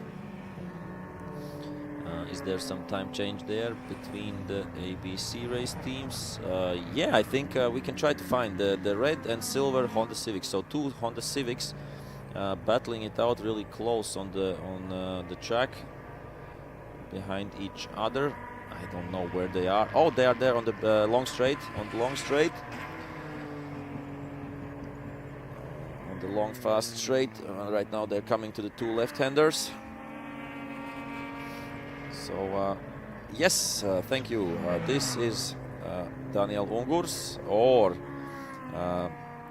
Kasper Zuditskis against, so SK Volvo Zari against Zabaki Racing. It's two ABC cars, the only two ABC cars in this Nankang Endurance Academy 2-hour race, and they are battling for the lead. So Zabaki Racing has been catching, and right now this turns into a sprint race. It's for first position. It's an important fight right now for these ABC race teams. And yeah, yesterday Daniel Ungurs, I don't know why, but didn't have the speed to compete because in the previous races he was up there fighting for the podium, and somehow yesterday, yeah, there was no speed, and he wasn't even close to the podium. His teammate Artur Danilevskis had a good race, but then yeah, got involved in an incident with Kristaps Leipniks and lost positions. And yeah, here they are letting some faster cars by. But yeah, this is the fight. I thought that Zabak Racing will try to make the maneuver, the overtaking, but yeah, maybe the driver behind the wheel, I don't know if it's Ungurs or Zuditskis, has found some speed and tries to fly away from the Zabak Racing. So Zabak Racing driven by Erik Svoits and Maris Bulans. I think Erik Svoits is behind the wheel because he drives also the sprint race, and he is, I suppose, faster than his teammate. So nice battle going on here, and really close. So will there be a move? Yeah, of course it's not a sprint race, and it's not 10 laps. Then yesterday it's still 35 minutes left, but if you know that you won't lose speed, if you know that the first car in front of you won't gain speed, then yeah, you can try to catch or stick with the car in front of you, because usually it's easier to be the hunter than to be hunted, so it's easier to follow and drive and put pressure on and be in the second place and just make the move a little bit later in the race. But if you know that you're much faster, so when you overtake you will drive away, then it makes sense to make the overtake. So we'll see how the tactic will here be, as we have a little bit faster cars coming through and making some lappings again and again and again. Oh, and that's a crash! Wow, I just told and spoke that you have to be patient, and that was a crash there. Unnecessary. Okay, both cars can continue to drive, but yeah, it was maybe a little bit of an optimistic move there by Zabak Racing against SK Volvo Zari, and this was a position fight, and it was a crash in a 2-hour race. Here we have Emil Sjakrins trying to lap Zabak Racing, and yeah, I didn't see that coming, this crash, but it's good that we were there to see it.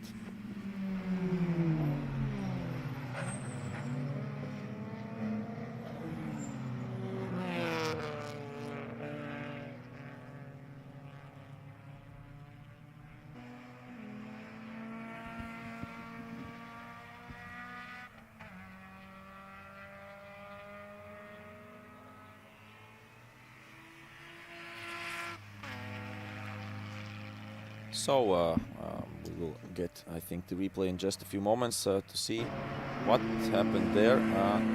This is after it. I think we need a little bit previously when they did touch. This is, I think, after the contact. But we'll get there. But yeah, still out front. Now major changes. Albe Alliance Racing Team out front. Agnes by Dream to drive second. It's interesting to see how many seconds. Okay, yeah, here we see it, the battle here. Yeah, Zabak Racing was on the inside line, and there was the BMW. And yeah, have to see, of course, the onboards to make some conclusions, but it looked like wrong place, wrong time for both drivers, because there was the BMW driving slowly on the inside, I think. He wasn't overtaking them, they were trying to overtake the BMW, and yeah, stupid accident, that's what we can call that, and happens. So what can you do? We are almost in the last half an hour, so in the last quarter of the race, number 111 still racing, after some issues at the beginning. Soder's Racing right now, yeah, they're not fighting for position with 44, but they're faster than 44. And Soder's Racing in P27 overall, and Hemi Racing by Statomenas, the car in front, in P3 overall. So, yeah, Hemi Racing by Statomenas around still 10 seconds behind NeA by Dream to Drive. Of course, they're they're in the same class. Of course, yeah, the top 3 is in our BaTCC 4 cars. So it's a fight for second place in the race.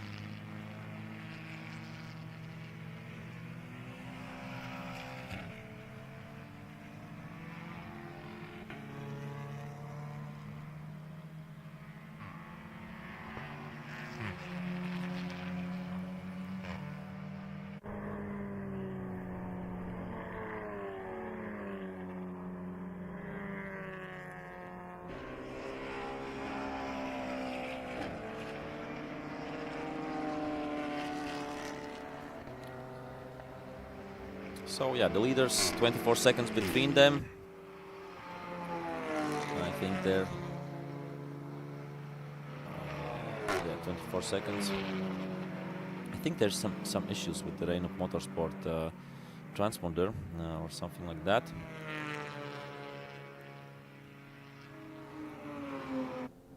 But yeah, is there a fight right now between some cars? Yeah, I think. Unfortunately not. The closest gap is 3.2 seconds, and that's a lot.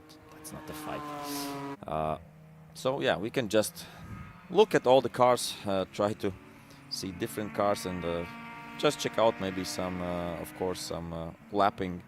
So faster cars lapping slower cars, and that I think right now is the most interesting thing. And oh, they have changed the bumper as well there for Foxtail Racing Team. Artem Skotsmazashvili behind the wheel. And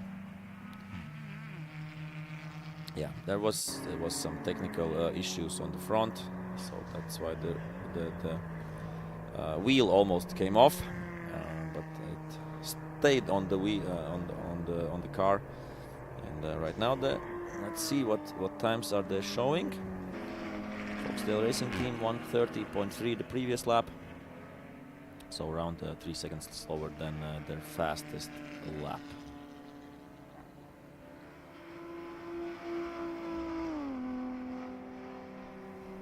Sounding good, the E46 of Foxtail Racing.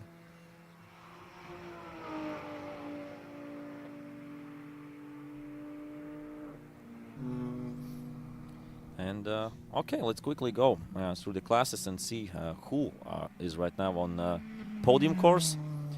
So overall in BaTCC 4 class we have Albe Alliance Racing Team, NeA by Dream to Drive, and Hemi Racing by Statomenas. Then in BaTCC 3 class we have Renault Motorsport, Diesel Power, and RS Racing Team, top 3 there. In BaTCC 2 class the leaders are Race Attack, followed by Alko Buddhist Poland Edition and Auto Kaslita. Then we have 325 Cup class, Est1 Racing 99, so Alex Reimann in front of Est1 Racing with Romet Racing and Priit Kadastik. And in third place we have Dream to Drive, so the number 33 car with Kasparis Kaulius and Martins Lape.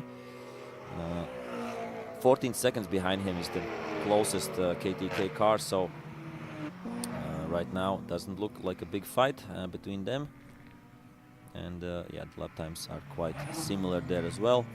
And then we have BaTCC 1, BaTCC 1 class, MKM Racing out front, Lengtio Engineering in second, ACAP Racing in third. The only V1600 car is LDV Racing, and in ABC race we have Zabak Racing and in front, and second SK Volvo Zare. Let's see if we have maybe some decisions from the race director. but I think we don't have. No, we have some decisions, but only 2. So the first decision was for number 33 and 24. 33 and 24. Dream to Drive and Alko Buddhist Poland edition, gaining the distance advantage under full course yellow. So 5 seconds to race time plus 1 penalty point plus 7 seconds to race time. The question is it already in the live timing or not? 33 and 24. Yeah, I don't know, but they have this decision. And then we have number 69, that is Dvaras Racing, Renaldas Mackevičius and Ingrida Kulikauskiene. Oh, we have a lady driving as well. I think she's the only lady, together, of course, with Lel Dembowsk. So 2 ladies, at least 2 ladies, driving in Nankang Endurance Academy. So yeah, multiple track limits violation, 5 seconds to race time for Dvaras Racing. So these 2 decisions we have here already. And I think the incident between Zabak Racing and SK Volvozar, I think, will be investigated maybe after the race when both teams get the chance to show the race director their onboards. So I think at that point there will be a decision if somebody was there at fault or if it was just a racing incident. 25 minutes left, so yeah, it's getting into the crunch phase. It's getting more and more important. It's getting hotter and hotter, also quite literally. It is hotter than previously in the morning. That's how the weather works. And yeah, 25 minutes left on the clock, a little bit less, as we here see the race leaders.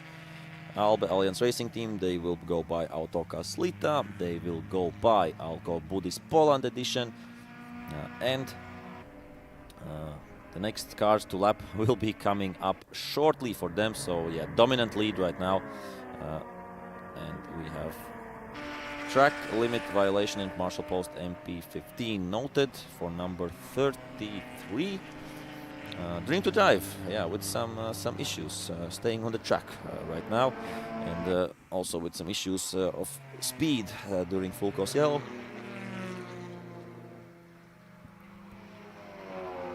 So yeah, have to stay focused and make no mistakes in this racing game. We can call it like that.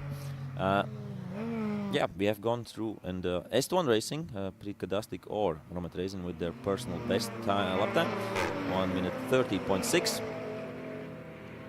So that's great to see that sometimes we have seen also at the last minutes of the race that there are faster lap times. Here we will see some overtaking, some lappings as well once again. Number 24 is lapping number 27.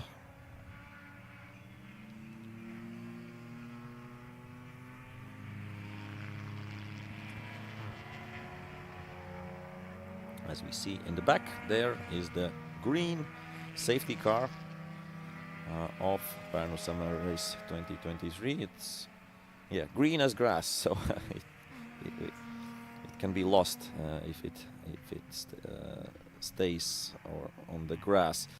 But here we have P6 overall and P2 overall, and P2 overall will lap P6 overall. So that's Aniese by Dream to Drive against Race Attack, Aurimas Mištautas against Antti Jartsev, Lithuania against Estonia, and the BaTCC4 against BaTCC2, BMW against Honda. So that's all the battles we can get in these 2 teams. And yeah, beautiful Honda Integra for Ante Yartsev. And I don't know if it was his or some mechanics or friends, but really beautiful Subaru Impreza also in the pits in the Parnu summer race. So staying JDM true until the end for Ante Yartsev and his team. Number 87, that is Ares Racing Team. How they're doing? Let's check. They are, yeah, in a good position. Third in the BaTCC 3 class at the moment. And they are quite close to Race Attack, so this is the battle to watch right now. Exactly. Here we see that's, of course, they are in different classes, but they are fighting for the overall positions. Ooh, some smoke coming from one of the cars. But yeah, they're fighting for P6 overall. So Race Attack and that's a big slide there by the number 95 there, Energizer Racing by Kraumann Motors. So during the braking, somehow, and I think there is something is coming from the back of the car, some smoke, and maybe that's some oil there that went onto the wheels. And maybe that's why the car was so slippery at the back and snapped just like that. So we see some smoke coming from the car. We know they had technical issues before. Here we have number 44, the third placed overall. Hemi Racing by Statomenes, and I think it's the wheel. The wheel will come off. Ah! He has to be really, really careful right now because the wheel is almost off the car. I hope that the team is in communication with him. You see the rear right tire, the wheel is almost completely off, and he tries to come back to the pits, and that's why it's smoking. It's rubbing against the bodywork, I think. And really lucky that the wheel is still on the car. We have some action, dramatic action right now. Once again in Nankang Endurance Academy 2-hour race. Yeah, they weren't up for a good result because they had these issues previously. So that's why, yeah, it's not so hurtful right now to come to the pits. But yeah, what a shame. Yeah, from bad to worse right now for the Energizer Racing by Kraumann Motors team as they are coming back to the pits, and maybe we can check out what is happening there. Our quick camera guys will, I think, go down there and check out what is happening and why it is happening. Maybe they can catch Mick Martin there as well. Maybe later in the 4-hour race. Cameraman will be there, yeah. So 18 minutes left.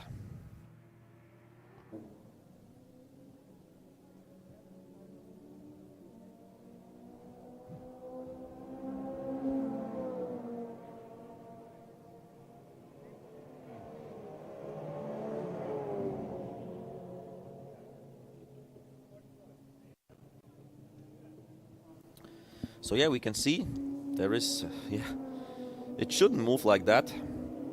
So they're checking out what is wrong there. Team manager Mick Martin, of course, fast driver himself, right now in the team manager role of Kraumann Motors. Has been for a while.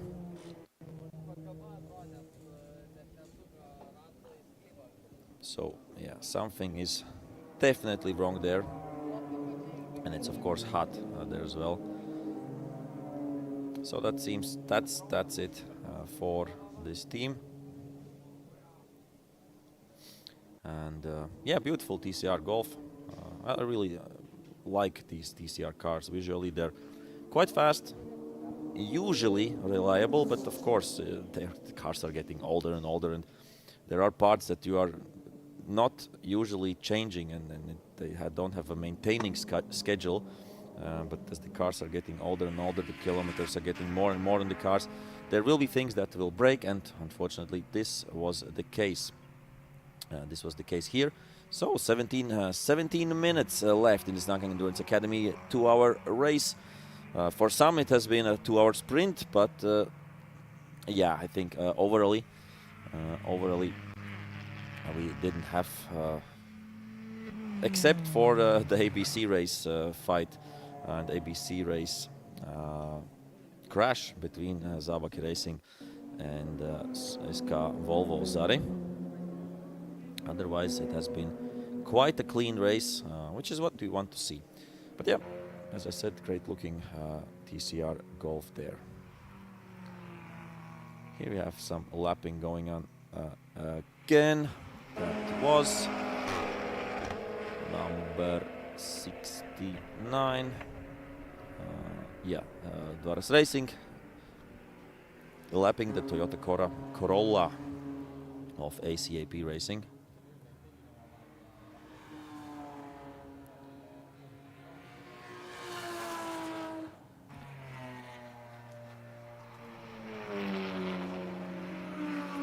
Yeah, if you see up on the screen that Reino Motorsport is in front, that's not true. They are in second, or no, I think in fourth position, and there's a little bit of problems with their transponder, I think. But somehow, in a few moments, the time will be right there, and they will go back to their right position.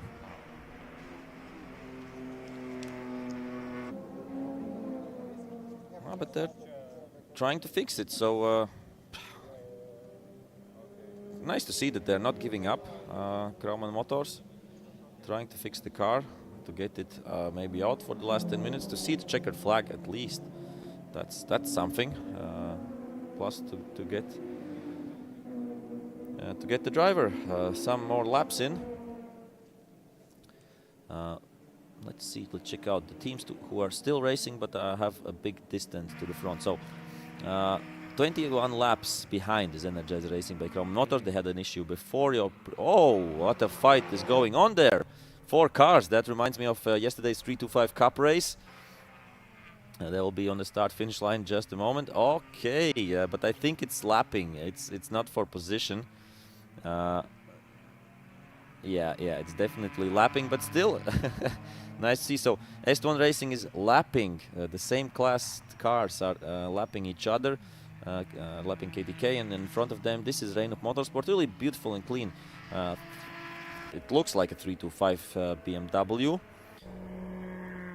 but it's BMW E36 M3. So I suppose the 3-liter M3 engine in this BTC 3 class. And yeah, we see S1 Racing is much faster than KTK. And here we have lapping Dream to Drive laps Jakrins and LDV Racing Team. And they're trying to fix the car, so that's still, they're still in the mix, we could say it like that.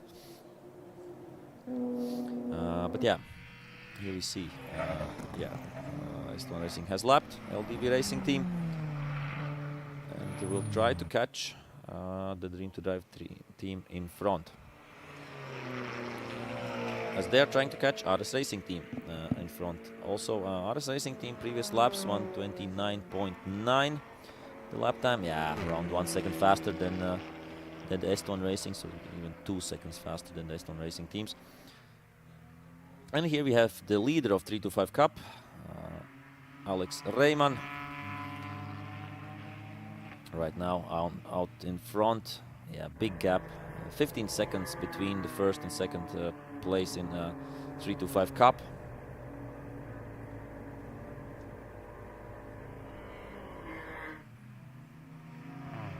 And here we have the race leaders lapping KTK again.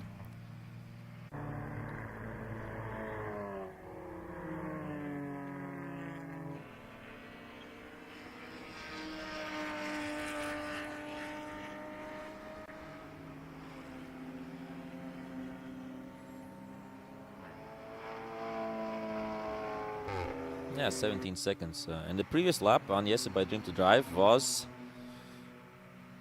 2 seconds faster, but the gap is still 17 seconds. We have 12 minutes to go. That means, yeah, around. And we have 1-1 in the box. So there's racing. That's Darius Zitlinskas and Adomas Petrovas.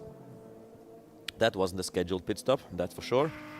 But they checked something out and did well right now to get back. So it's not a huge problem, or maybe it was quickly fixed. Great job there by Alex Reimann.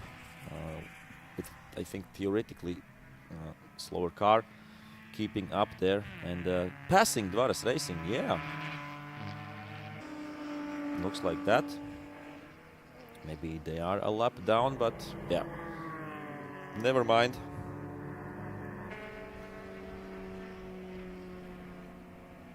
Yeah, because in my timing they are 1 lap apart, but somehow they are really close on the track. And it's a fight there, and we see Dvaras Racing go by, so I think it's Alex Reimann was lapped the second time. And Alex Reimann was going, either Dvaras Racing's car is really fast or Alex Reimann was going really slow. And Alex Reimann is going really slow. Something has happened to the leader of 325 Cup class. So Alex Reimann getting passed there by the ABC race team SK Volvozari, and something is not right. Let's see if he goes into the pits or not. So maybe, yeah, a little bit too much for the car that is for sale. Yesterday 2 sprint races, and today the 2-hour race. And right, that was maybe some electronical glitch or something like that, because right now he has found the speed back. Maybe he restarted the car during driving. That's possible, you can do that. And right now back on to the start-finish line. Start-finish straight, and yeah, 10 minutes left. That would have been a hard break for him. No podium in that case. But I think something is not right. Let's wait for the next lap to see. The previous lap was 10 seconds slower than it should have been. So there was definitely a problem there, and right now we have to see if he, or what lap time will he be able to do in this lap. And yeah, getting past. Alex Reimann didn't see the race leader there coming in, and yeah, the race leader Čapkauskas, Albe Alliance Racing Team, wanted to pass Reimann, and right now he sees them on the long straight, and that's how he goes by. And we see that still driving slow Alex Reimann, and S1 Racing, the other team, has passed Alex Reimann, and right now we have a position and change, a lead change in the 325 Cup class. And Alex Reimann, yeah, 9 minutes, he will have to nurse the car home. He has still a lap advantage on the third place Dream to Drive car, who is passing them right now, so they won't have such a big advantage. But yeah, some technical issues there. He's getting past, and now he passes back. But no, he goes into the pits. So Alex Reimann, the leader of 325 Cup for the 1 hour and 50 minutes right now, goes into the pits, and maybe we can try to get the camera there into the pits, because yeah, the leader of 325 Cup class. The leader of 325 Cup class is in the box, is in the pits, and let's see if they try to fix something or not. As I said, they had a lap advantage to the third place car. Of course, the lead is right now with S1 Racing, the other team, with Romet Reizn and Preet Kadastik. But yeah, what a drama for Alex Reimann. Yeah, he can't catch a break this weekend here at Parnu Summer Race 2023. Drives well, does everything well, but gets some mistakes and some penalties, and right now I think it's just a technical issue for him. As we are seeing here, Dvaras Racing, Ares Racing Team, and Auto Kaslita.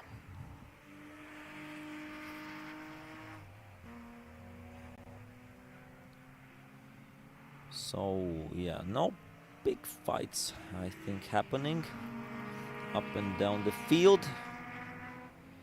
Yeah, there have been, I think, a little bit more interesting Nankang 2-hour races when somebody is trying to catch somebody else. And Alex Reimann is out of the car, and I think that's it. Oh, Such a shame. I'm feeling with Alex right now, because yeah, you drive 1 hour and 50 minutes, everything goes well, you're in the lead, and quite dominantly you're in the lead, and just, yeah, the car just says no. Sorry, Alex, we won't be driving to the finish line. Yeah, such a young and talented driver, Alex Raymond, driving this year in endurance races with Porsche all over Europe. So yeah, last year he was competing here in 325 Cup, was quite fast. He was always, yeah, I think in the top 5 positions. Had some podiums as well. And yeah, this year was the first time when he's came out to play with the other 325 Cup drivers. And as I said, the speed is there. Really young driver, and good like mindset, we heard in his interviews. So I think he has a bright future ahead of him. As we have here some lapping still going on, triple lapping, we could call it like that, because there are 3 level of fastness cars. And wow, that was a wide line there by NeA by Dream to Drive, and I think they're trying to catch Alba Alliance Racing Team. We have still 5 minutes left, but the previous lap 1.5 seconds faster by the second place NeA by Dream to Drive. Aurimas Mištautas behind the wheels, so 4.7 seconds between them. 5 minutes, which means around 7 laps, I would say, because when the time goes to 0, 0, 0, 0, 0, 0, then yeah, how many zeros are on the clock? Then we have, I think, 1 more lap additionally. So yeah, some 7 laps of action, and if he keeps up the speed, and of course there are cars to be lapped, and who will do that faster? Wow, I didn't see that the gap was coming down so quickly between the race leaders. It's not a fight for some class lead, it's the overall race lead for Nankang Endurance Academy 2-hour race. And wow, I think that's why Aurimas Mištautas is pushing, and he would love to see more blue flags for the slower cars to come closer and closer, but he is close. It was 4.7 seconds in the previous lap. Right now, in just a few moments, they will go over the start-finish line, and we will see the new gap between the 2 race leaders. Alba Alliance Racing Team with the father and son Čapkauskas driver combination, and NeA by Dream to Drive with Aurimas Mištautas, who was driving yesterday as well. Čapkauskas was driving in the BaTCC 4 class sprint, and with the same car, Mištautas was driving with the 325 Cup car. So also a great race for him. I think he was in top 7 or 8, something like that, yesterday out of all the 38 drivers. And yeah, only 2 seconds between the leaders, so that the distance is halved comparing to that what it was 1 lap ago. So, and here he has to go by Chris Manama, another 325 Cup driver. But yeah, Aurimas Mištautas is catching. So no chance right now, I think, to defend for Alba Alliance Racing Team. And will he go for it already in this corner? It's quite tricky, but he does it. And we have a new leader at the Nankang Endurance Academy 2-hour race. Only 3 minutes left. So this was a fun fight. I thought that it was game over. And we remember that Alba Alliance Racing Team, how they came from the back of the field. Within, I think, 3-4 laps, they came to 3rd position, and then to 2nd, and then to 1st. I thought, yeah, that's lightning quick, lightning speed, and no chance for anybody else, for any other racing team. Oh, that's close. Mištautas has to be careful with the lapping, but it looks like Čapkauskas will try to hang on. It's only 3 minutes left, so maybe there was some fuel saving going on for Alba Alliance Racing Team. They were 3 seconds slower in the previous lap, so something isn't right there. Maybe, maybe Mištautas has saved fuel previously on the, I think it's a V8 engine, sounds like it. And right now, the usually economical TCR, maybe there is some, but maybe just the tires are gone. Could be like that, but there are so many ifs and buts, but they had a, like I would say, quite dominant lead. This was 15-20 seconds, something like that, on the start of the second stint, and they didn't have to push. So if the tires are gone, then that that would be quite strange, I would say, because I think they, yeah, wouldn't have to push at that point. So if the tires are gone, then I don't know, something isn't right in the calculations there. Maybe it's some fuel saving, maybe it's the tires, maybe it's something else, maybe there's no power in the car, maybe some issue. So we don't know. We will try to get that information, of course, in the end. Let's see. We have some new, I suppose, race director decisions. Let's check that out.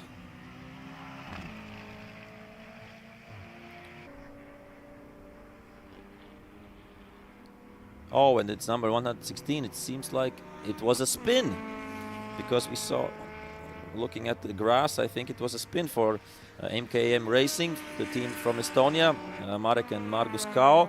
I think they were the leaders in BaTCC 1 class. They are still the leaders, I think.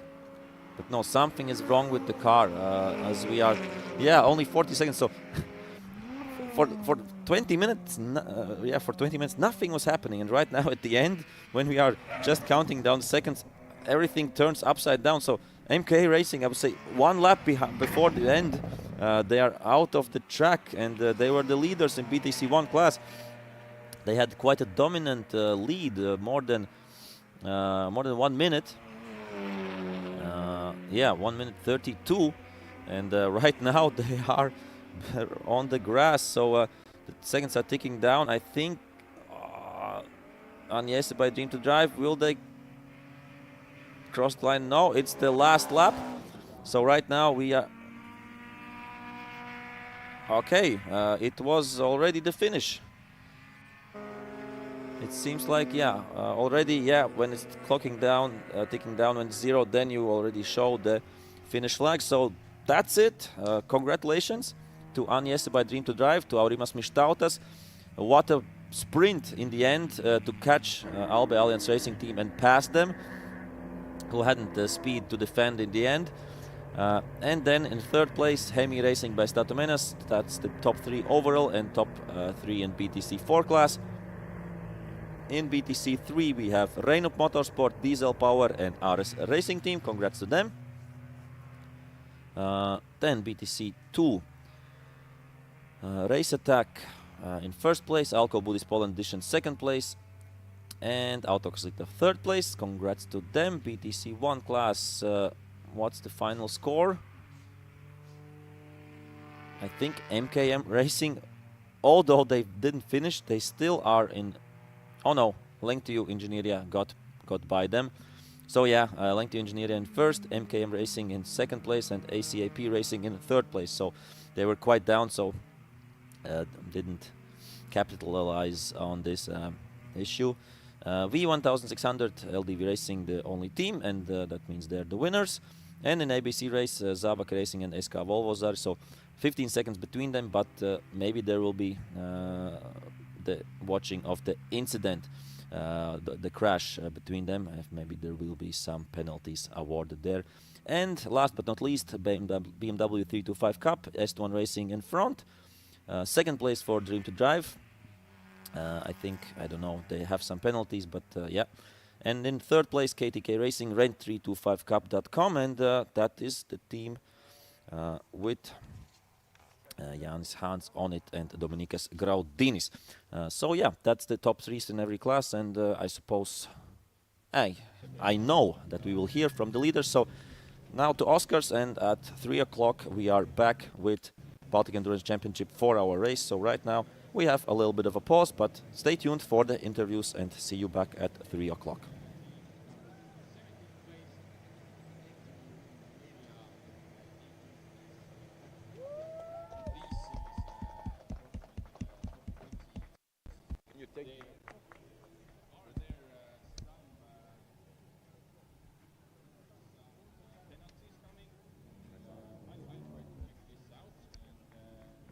Okay, guys, this is it. The Nankang Endurance Academy 2-hour race is done and dusted. We're here in Parnu with the winners. While our Rimas Mištautas is talking to his fans, we'll talk to Titas Čapkauskas. Unfortunately, what a drama, losing it out in the very last minutes of the race. You can see them both friendly, chatting. Titas, talk us through the race. It has been a fantastic performance by your team and Ramonas and yourself, but what happened in the last minutes of the race? I think not the last minutes, I think the last half an hour, because we have a problem with low fuel pressure, and when I go on maximum speed on the straight, the car just losing the speed. And our gap was, I don't know, 26 minutes when we changed the drivers, and at that moment we're trying to lose, because I can't drive that car without maximum power, because you need on the corner keep that. So, but the second place and overall, I'm very happy because I drive with my dad, so... Exactly. Good job anyways. You're going to be on the podium. See you there. Thank you. Perfect. Aurimas, let's have a chat with you. Fantastic performance by you, man. You took it steady from the beginning till the end, and obviously you got a little bit lucky because of his problems with the car, so congratulations on the win. Yeah, it was very difficult. Drive alone, so it needs a lot of concentration, so I don't know. It's perfect race. Yeah, of course it's perfect. You won overall classification, and obviously the car worked well, everything was perfect? Yeah, and we do not have any problems. Just go and that's all. Full gas, no brakes. Yes. All right, we'll see you on the top spot of the podium. So that's, ladies and gentlemen, is the Nankang Endurance Academy 2-hour endurance race finish. And as you can see, all the teams just lining up here, and all the guys just chatting after these 2-hour stints. And it has been quite dramatic, if you ask me. We had quite the drama throughout these 2 hours. But it's not the end of the day, so we still have the Baltic Endurance Championship 4-hour race coming up in, I'd say, in few hours maybe, because we still have to do the qualifying, and of course we'll have a lunch break, so we'll be back with some racing action from Parnu Summer Race 2023 edition here in beautiful Porsche ring, and ever-changing, of course, weather conditions here in Estonia, but nevertheless, it has been a blast so far, and I can promise you it's going to be even more and more exciting. So make sure you stay tuned, go make some tea or coffee, and I'll see you back in the racetrack in a few.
So, welcome back, I should say. Hello, guys, to all of those who just joined us. It's the Baltic Touring Car Championship, round 4 here in Parnu Summer Race 2023 in beautiful Porsche ring in Estonia. And this is a special day. The Estonians are celebrating the restoration of their independence, so huge shout out to all the Estonian fans out there. But we are now heading into the Baltic Endurance Championship race, the 4-hour endurance race. That's going to be one to watch, and the lineup is just absolutely amazing. It's so fantastic to see so many fast cars, so many fast drivers. Let's head on and see both of the Utah Racing team cars. Of course, they are in the front, the powerful Audis, and we want to know, how are you guys feeling before the start? It seems very good, everything. I mean, on the start, the main thing is to get the gap between other cars and not to lose any positions.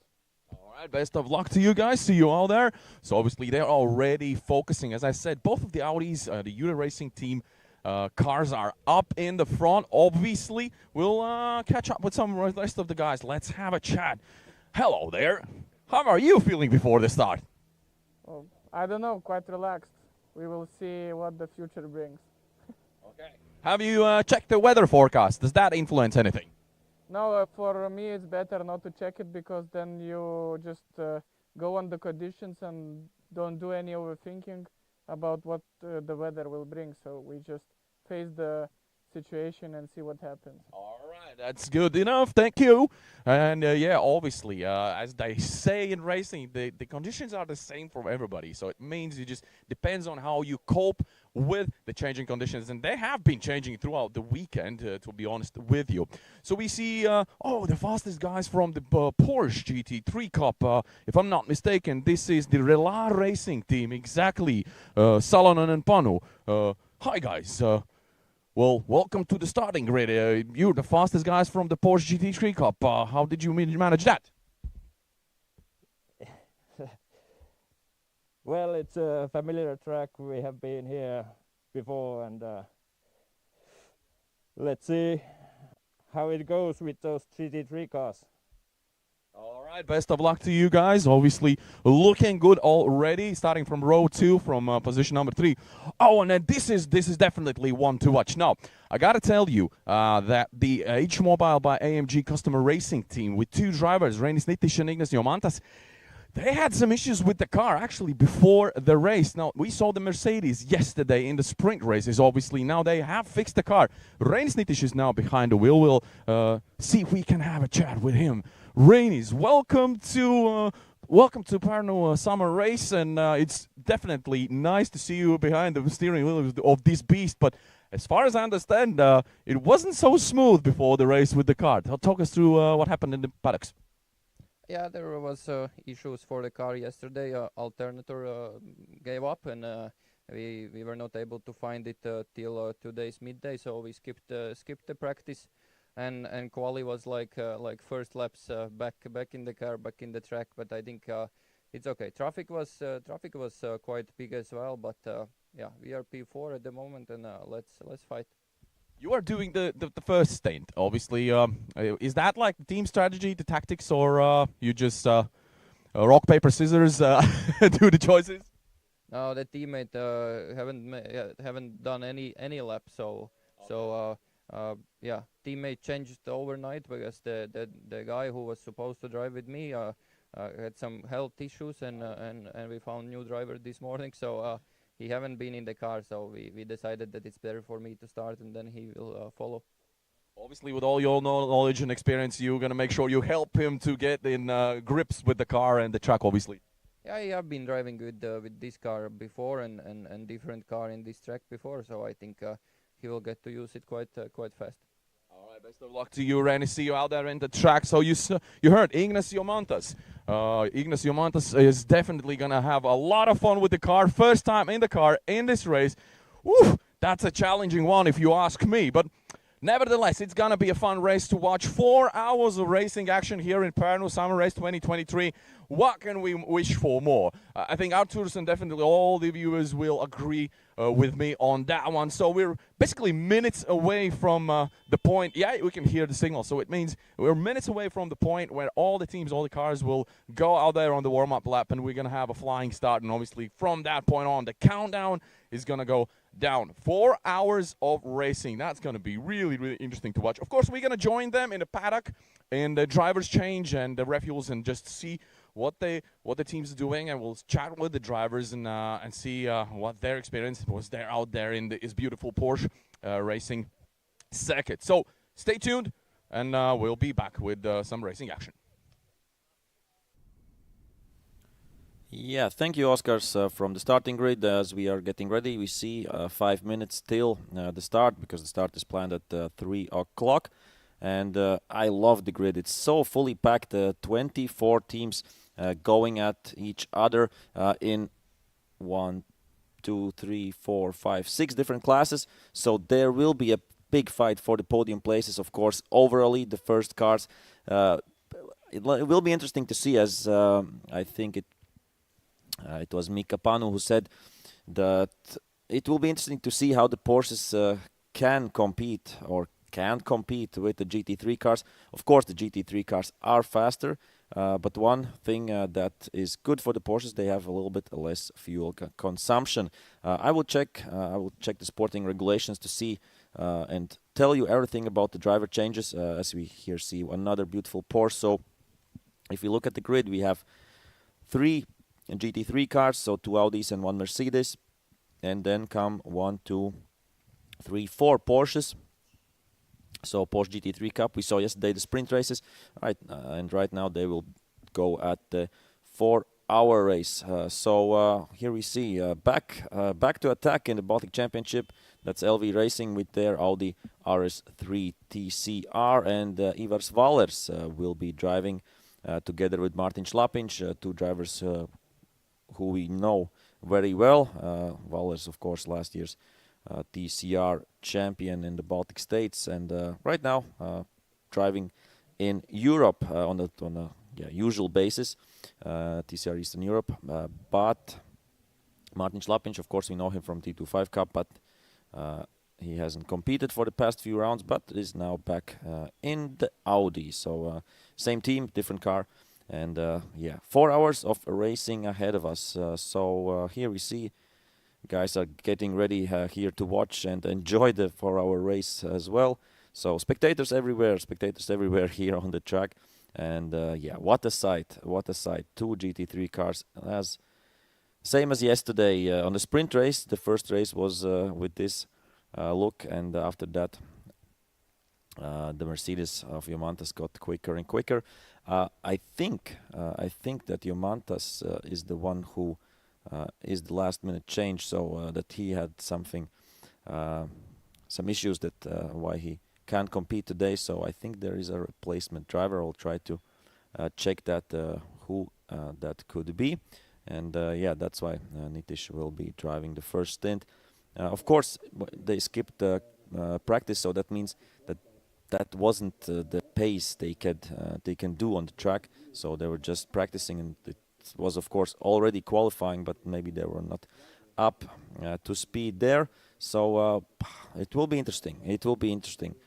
To watch these cars going at each other, and we will look at the front, we will look in the middle, we will look at the back, and I think there will be fights for the podium and for the class wins everywhere. So just a few minutes, 1 minute signal, and that means we will go into the warm-up lap, then 1 formation lap, and then it's go, go, go. Will be interesting to see if we can do it on the first try, or we have to abandon it and try second one. So we are on to the warm-up lap, and I'll quickly check the sporting regulations to know everything about the pit stops and driver changes.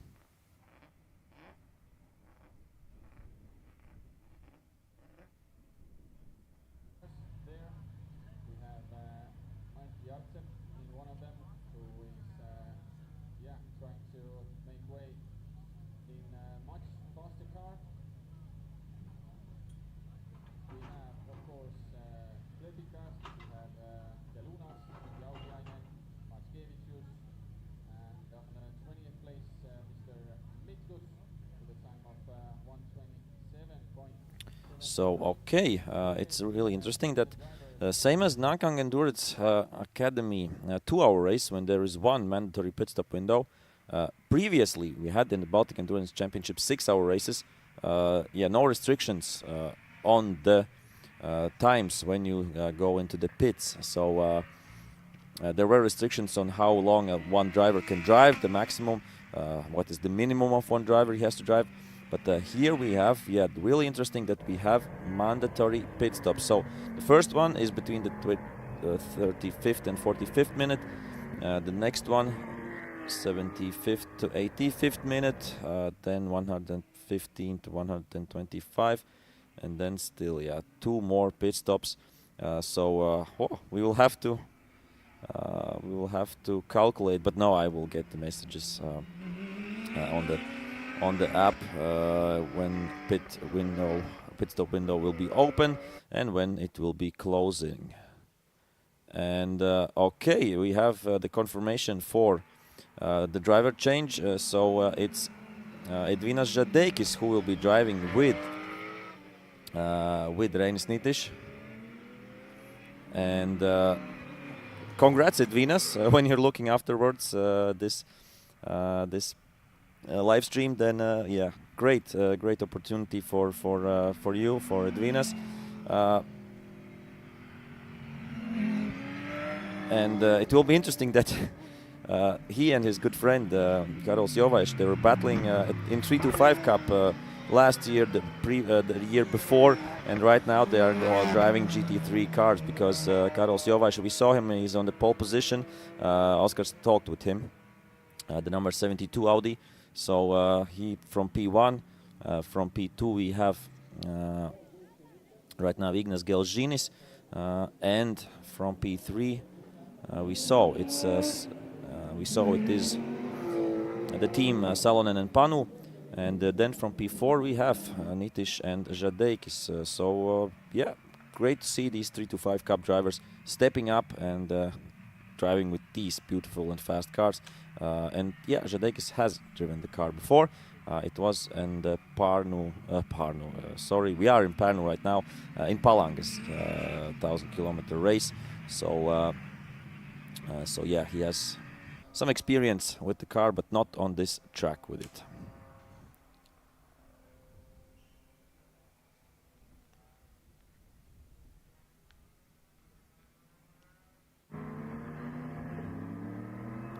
And going through the teammates at the top cars quickly.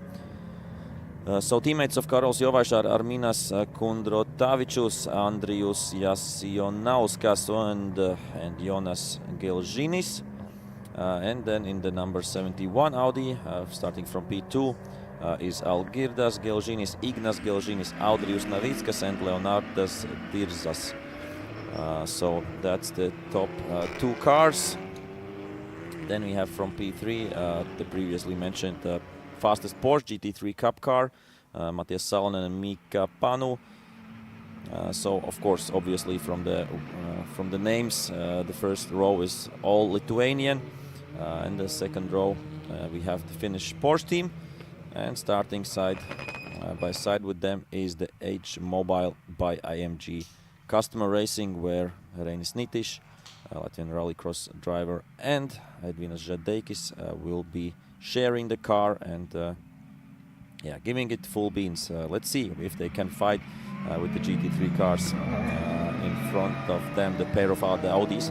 And then we have a lot of teams who we are going to talk about as well. Number 23 in the third row we have Ice Boys Racing. And I think it is the formation lap done. So we will talk about the teams a little bit later in specific details, because we will have time to do that as we are going racing for 4 hours. And what a grid, 24 cars. And we have some, I think, 325 Cup cars as well in Touring Car 2 class.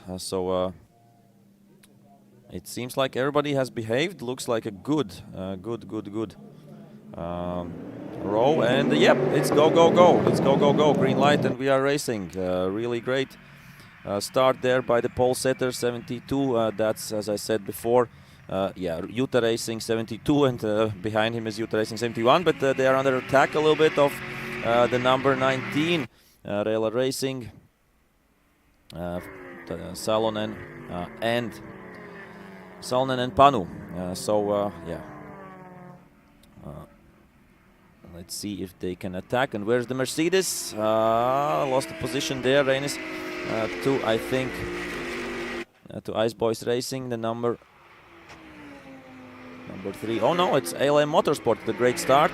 They have gotten 2 positions and have gotten up. So a lot of position changes already in the first lap, and here we see a bit struggling with the pace. The number 71 Audi, the Porsche tries tries the outside line, but we see that the Audi R8 is sliding around the number 71, 72 already a few seconds up the road, and with a great start. And Karols Jovaisa did everything right and according to the plan, what he said at the beginning. And here we see number 19 is pushing.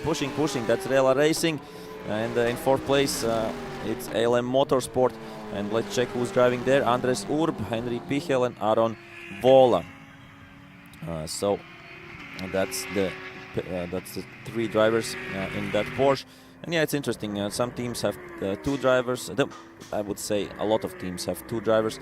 Then there are teams with 3 drivers and teams with 4 drivers as well. So everybody can choose how many drivers they get, but you have to pit within the pit window, the pit limit, which is a little bit off track there by LM Motorsport.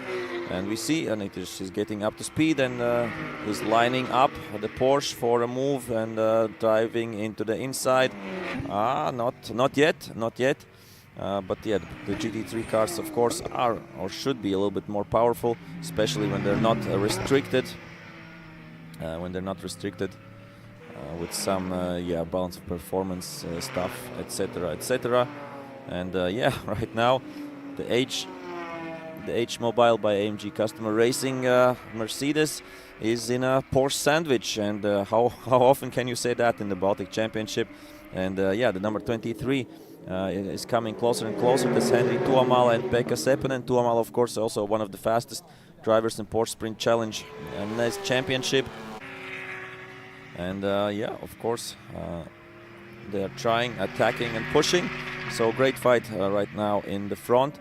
But we have, I think, great fights also up down the road. The TCR class, ALM Motorsport, fighting against LV Racing. That's the fastest TC3 cars. Adomas Petrovas also 1 second behind them. So black smoke there, but I think that's a diesel car and that's normal. It's there, not push it to the limit, chip it to the limit for the diesel cars. And Nitish is trying his luck after the long straight, but it's not enough. It's not enough to get by. And while they are fighting, of course, this is not good for H Mobile, for Nitish, and of course for Žadeikis afterwards, because they're losing time to their main opponents, to the GT3 cars, with whom they should fight and could fight. And right now already the GT3 Audi pairing is I would say 5 seconds up the road, right? Even more right now. 6 seconds to the Porsche GT3 Cup, and 12 seconds already. 12 seconds to the second place and 14 seconds to the leaders. So it's not going great right now for H Mobile. And we see the car is faster, the driver is faster. Reinis could go faster a little bit, but it's not happening at the moment. And right now he has a good exit speed, and maybe right now he will be really, really close. They're driving here more than 200 kilometers per hour, so fantastic speed, and you have to commit there to get the move done. And here is the move up to 4th place right now, H Mobile by AMG Customer Racing. And it looks easy on the outside. It's not. At that speeds, it's quite amazing how you have to control the car. And we have heard that the brakes or the braking on the Porsche cars is really, really difficult to get it precisely and without flat spotting the tires. And I don't know how it's in the GT3 cars. Have to talk with the drivers maybe later and ask that. What's the key for a quick lap? And I'm sure a lot of drivers will say the braking. Okay, we have the first 5 minutes done.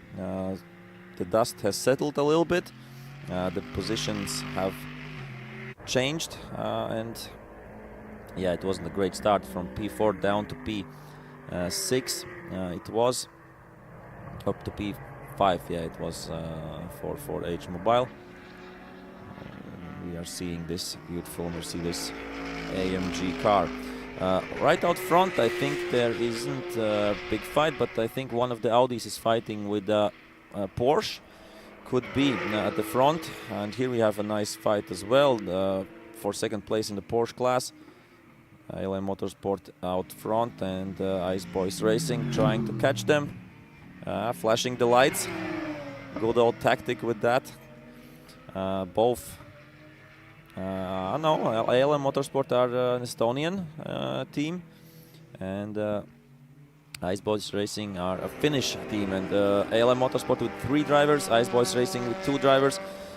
So it will be interesting to see how it will play out. And here we see on free track how much faster Nitish can go. 1 minute 14.4. That's the same time as the 2 cars in front of him. Jovai should 2 seconds faster, so the number 72 Audi is 2 seconds faster than the number 71 Audi right now, if we are counting the fastest laps. And yeah, here we see, yeah, already 5 minutes and we have some lapping. That's the speed difference. That's the speed difference between the fastest GT cars and the touring cars that we have here on the field. I think around 20 seconds is the difference between the fastest and the slowest cars on this grid. But yeah, still the slowest cars in quali were doing 1 minute point 30 and 1 minute point 32. Yeah, that's the 325 cup speed, and of course you can try your luck here. I think the most logical is you start with a 2-hour race, get to know how endurance racing is different, and then you move up to the 4-hour race. So I think it's a nice way to start endurance racing, and moving up the ladder if we are looking at the endurance racing, because I think there isn't a really much cheaper way to drive or to have so much seat time than in endurance racing. So you get in the car, you drive half an hour or an hour, and then you rest up a little bit, chat with your team, look how your teammates are driving, and then get back in the car. So yeah, I think so many hours you can't compare it to any other motorsport. The start time was at 15. So 3 o'clock, but 4 minutes past 3 o'clock was the official start. So from that moment on, we have the minutes for the mandatory pit stops counting. So yeah, it would have been easier for us to count if it would be at 3 o'clock and 5 minutes. But yeah, we are not complaining. We are not complaining. We will have the Sportity app with all the necessary information. Here we have still the fight for second place. Youth Racing number 71 and Rela Racing. Rela Racing, as I said, Salonen and Parnu. Good pair there as they're coming up here to the Parabolica. They have, yeah, I said yesterday, or they have a different name for that corner, but yeah, we call it Parabolica somehow. And we are the fastest part of the track, the long straight with the left kink. With these cars you have to lift there. So with 3 to 5 cup cars you go full the left turn. But with GT cars and with Porsche GT3 cup cars you have to lift there because the speed is crazy. Maybe I don't know. Also, another interesting question to ask: if the GT3 cars take the long left hander full, or do they lift? would be interesting to know, because the GT3 car has, of course, a little bit more aero and better aerodynamics than the GT3 Cup cars.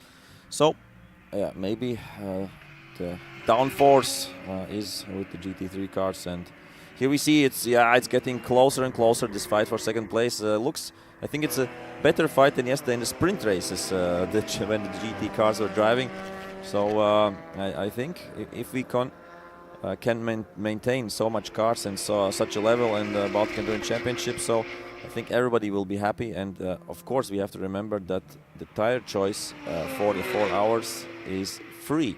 If we compare, it was previously one tire manufacturer, and right now you can choose which slick tire to put on the car, and I think, yeah, that's also one interesting thing to take into the equation, into the balance, as these fighting for second place will get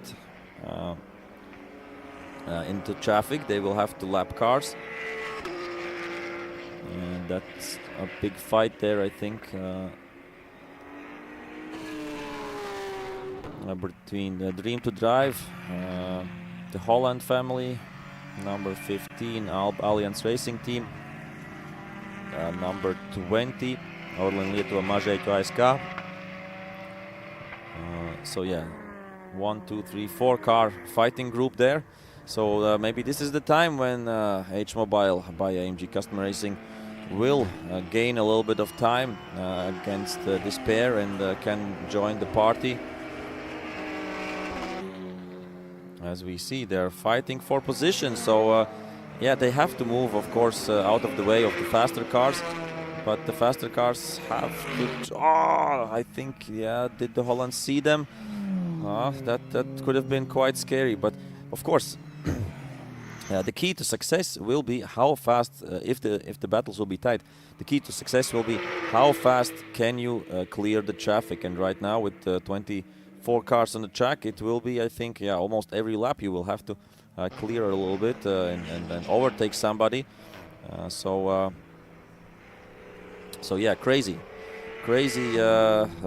stuff will happen. I'm sure of it, and haven't been so excited for an endurance race, I don't know, since ages, because you see a lot of nice cars, that's one. You see a lot of cars in general, a lot of cars in each class, and the 4 hours, of course, are not 6 hours, so 4 hours will fly by in a moment. So when we have fights like these, then that's for sure.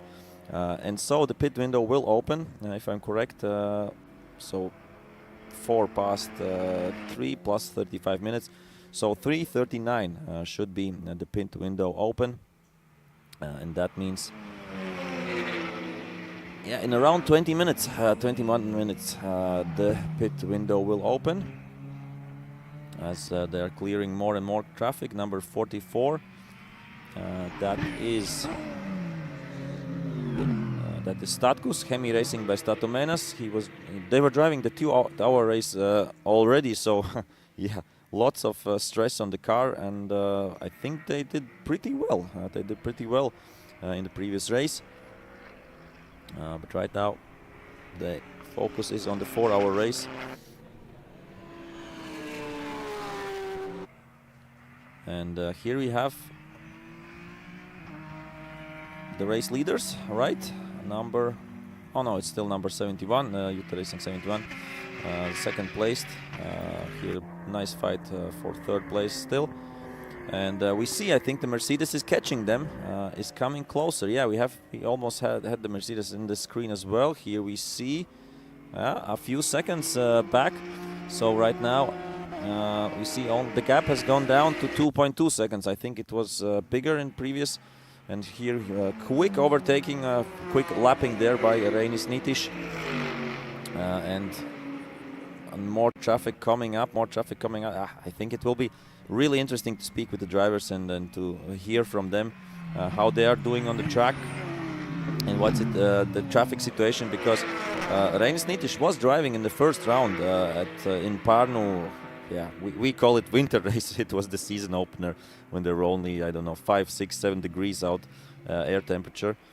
and then I think there were 8 cars or 9 cars, something like that. And then the traffic situation, of course, wasn't like this. So you have to work.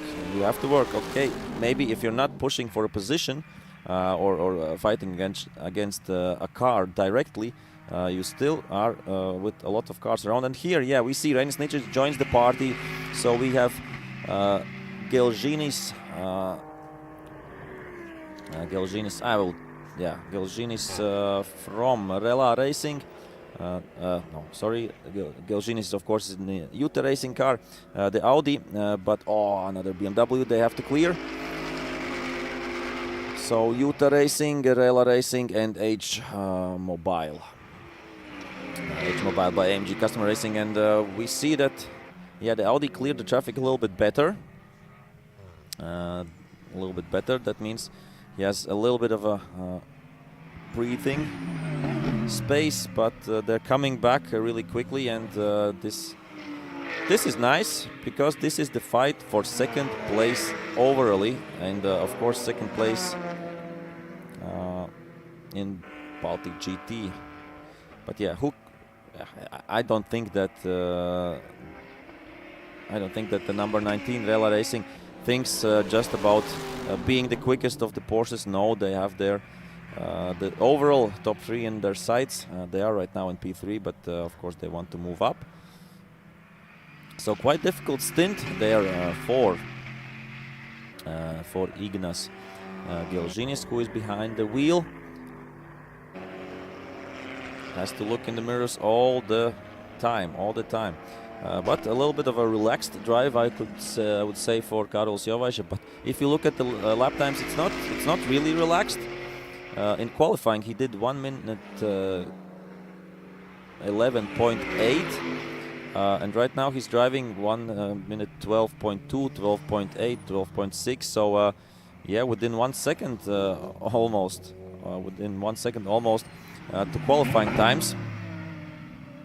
So I don't think it's, of course he is not under pressure, but yeah, to drive this car around Parnu, you have, and that was a big slide there for the number 71, and that's a mistake. What the two drivers take the position. Yeah, so Rela Racing and H Mobile are 1 place up each, as there was a mistake by UTA Racing Audi number 71. So Gelžinis, unfortunately, with the mistake. So I think it's Gelžinis because it's shown in the live timing. In a lifetime, because on the screen we have the team names. That's everything all right. That's how it should be. So yeah, I think the next move we will see around the outside, the car of 69.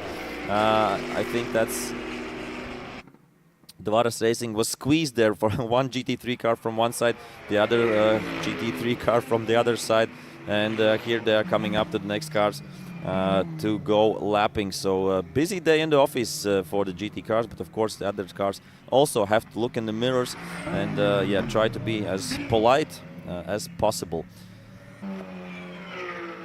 So what I wanted to watch, what I wanted to see, the other classes. So we have been at the front for a lot of time. I will try to quickly go through what are the situations, the top 3s in other classes. So we have ALM Motorsport, the leaders in TC3 or Touring Car 3 class, but only 1.4 seconds behind them is LV Racing with Ivar Svalers behind the wheel. At ALM Motorsport they have Sven Karus, Antti Ramo and Robert Volt. Karus and Ramo already did the 2-hour race. They had, I think, if I remember correctly, maybe some issues, but let's hope the car is fixed. Right now they are flying through the track. Fastest time is about a tenth slower than Valler's time. So LV Racing, really close fight there for first place. And in third place, then a few seconds, 9.5 seconds back, we have the number 111, Soders Racing. So Darius Zitlinskis and Adomas Petrovas, they were driving the 2-hour race as well previously. So that's top 3. What do we have with the other classes? GTAM, we have, I think, 2 cars, right? I think, yeah, 2 cars. One is number 7. Oh no, we have 3 cars. Yeah, so in first place, number 7, DHR RC Cola Auto Vesta. So the Holland family, all 3 Hollands back in the seat behind the wheel. Then we have a few seconds back, I think a little bit more than 2. The number 55, Nanusan by Tarzania Racing. That's the Audi S4. And the third in this GTAM class is 2 seconds behind them, behind the Audi Dream to Drive. The 333 car, the beautiful BMW M4, Gabrielios Krikščiūnas and Laurinas Krikščiūnas. So busy weekend for Dream to Drive. They were competing in the sprint races yesterday, of course, a lot of cars, 3 to 5 cups. Then today 2-hour race and 4-hour race. So yeah, Taurus has a busy weekend, and of course all the other guys at Dream to Drive. And let's check out the other classes as well. So TC2, Touring Car 2 class. Right now in front is the number 20, Orlen Lietuva Mažeikių ASK, with the drivers Artur Šimins, Egidijus Gelūnas and Vitalijus Plastininas. Who is driving else there in the TC2 class? Pneumatic by Krauman Motors. Pneumatic by Krauman Motors, the Estonian team, BMW 325 Cup car, I assume. So right now doing well. And in third place we have NeA R Racing number 95, also BMW 325. So that's that. And then we have another class. I think we have a diesel class as well. Exactly, and there we have 3 cars. Right now out front is number 69, Dvaras Racing.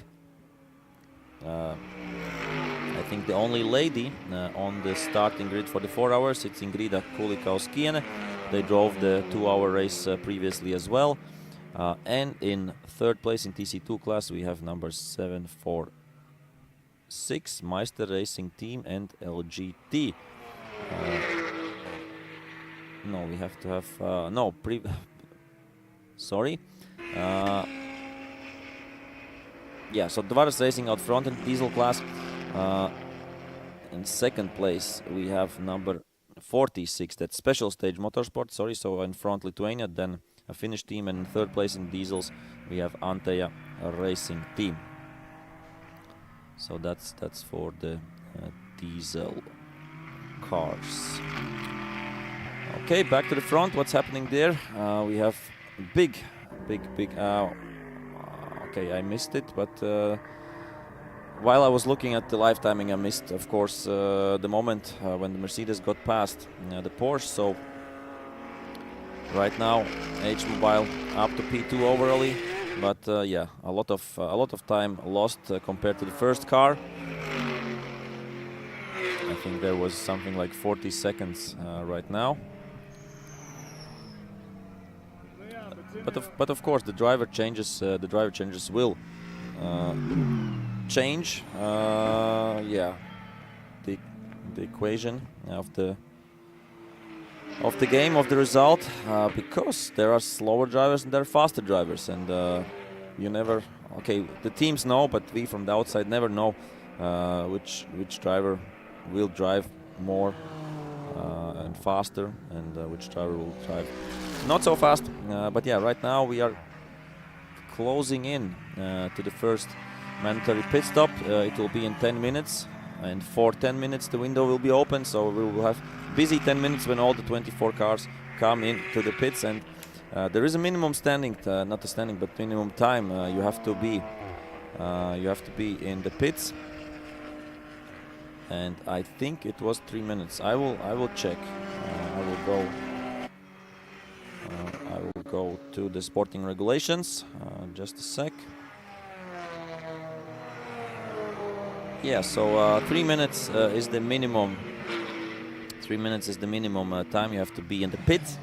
So from pit entry to pit exit. Yeah, that's a good thing from my side, I think, because teams that are not so professional and think that we have need to this and that equipment to compete in the 4-hour race. No, you can start also with a basic budget and go racing and get a lot of seat time, as I said before. So here we have, I don't know if it's like that. Who is driving number 20 right now? I thought that maybe two Latvians were passing each other, but no, it's Egidius Gelunas behind the wheel of the Peugeot 308. Maybe we can try to get on the screen the blue Audi and the white Honda Civic, ALM Motorsport and LV Racing. I think it looked like a little bit of a closer fight right now. Yeah, here we have them. They are getting lapped by the number 23 by the Ice Boys Racing. And here we have the Honda Civic out front. So the gap was 1.6 seconds. Right now it seems a little bit bigger. The question, I think right now when the Honda will be lapped, they lose less time because it will happen on the straight, I suppose. Not at the corner entry or exit. So yeah, right now we will see the Porsche of Ice Boys Racing will try to dive in, get the lapping done, and yeah, I think Wallace lost out on right now on the getting lapped phase, because the distance between them was, or the time between them was 1.6 seconds. Right now, maybe he lost a little bit time as well. So there we see the next car is coming. That's the number 71. Sorry, I think that was Rela Racing that we saw previously overtaking these cars. Yeah, two silver Porsches. Who can blame me? Sorry. So, and here we have a fight, number 33 and 23.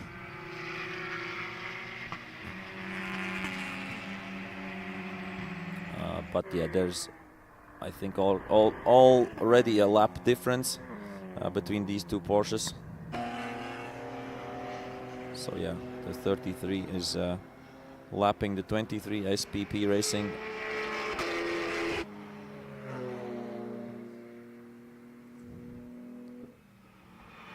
The 23 is lapping 33. Yeah, Ice Boys Racing is lapping SPP Racing.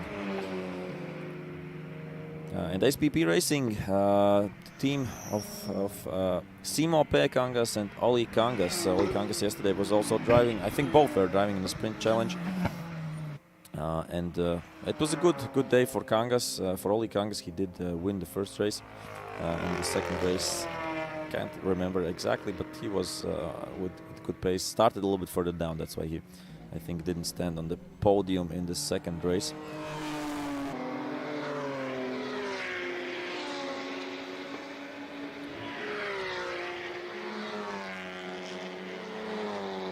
Okay, that's the only, I think it's the only Latvian team on the grid. LV Racing. Yeah, we have a lot of teams from Lithuania, quite a lot of teams from Estonia as well. Some Finnish teams, which is great to see. And one team with an Israeli license. So yeah, really pretty international, and of course the Great Britain team of the Hollands.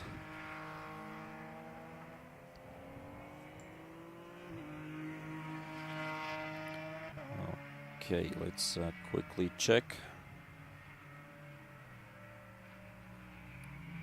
Let's quickly check the 4-hour.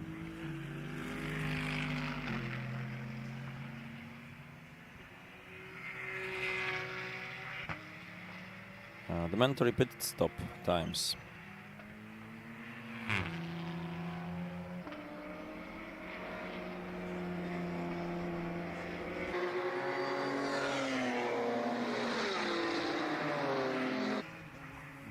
The question is, where did I see it? Somehow I don't see that right now.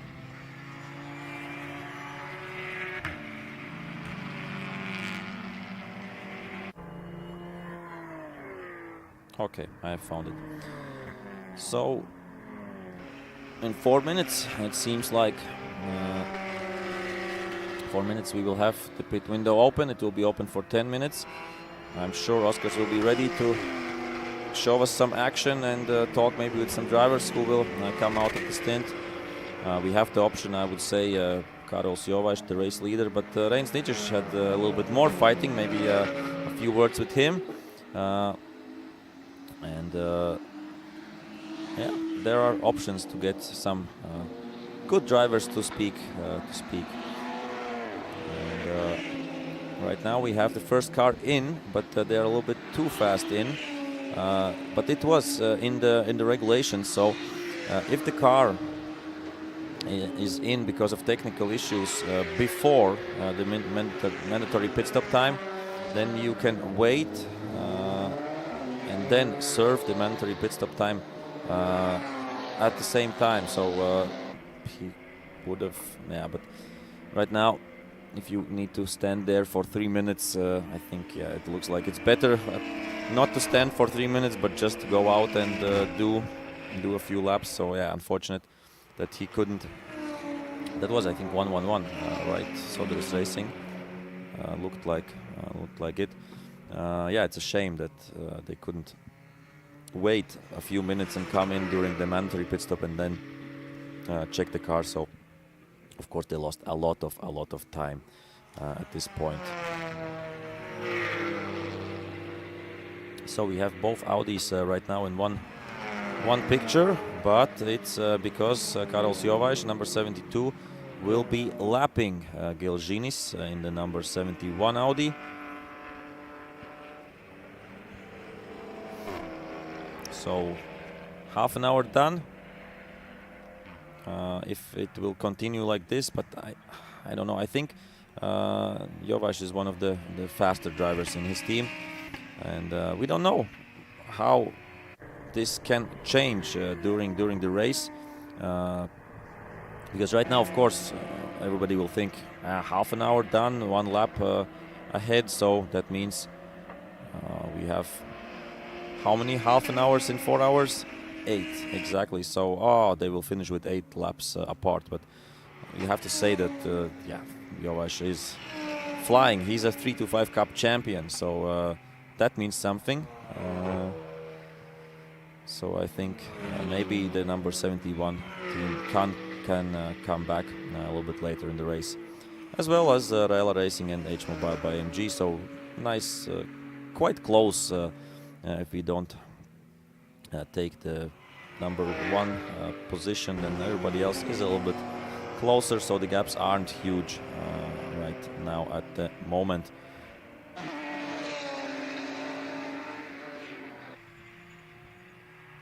This BMW looks like the old car of the BaTCC family, at least with the spoilers and the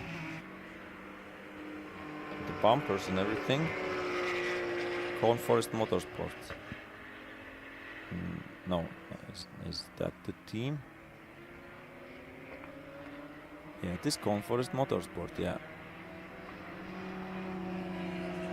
And it is the 555, yeah, and it's just, yeah, why I was confused. It said in the entry list that they're driving a BMW M3 E36, but no, it's a BMW E46, and it's a diesel, and it's, I think I will check, but I think that's the old car of the Flash Racing of the BaTCC family, at least maybe the body kit.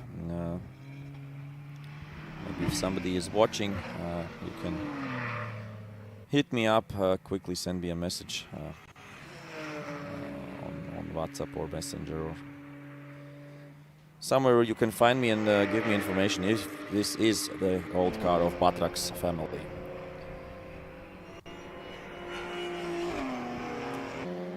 Haven't seen them for a while. I think Arturs was driving the first race.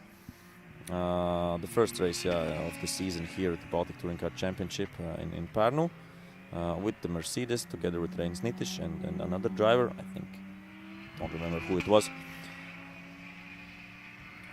But right now, is the pit window open? It is open. It should be open. 35 Minutes have gone past. Yep, and the first cars are into the pits, and we are seeing a lot of action, a lot of camera work going on there. Everybody wants to get the best pictures for their videos, and the same regulations as, of course, for the 2-hour race. You have to fill up the car, and nobody around can touch it. No working on the car, and once the fuel is pumped in and the hose is out of the tank, then you can start to work on the car, driver change, etc., etc.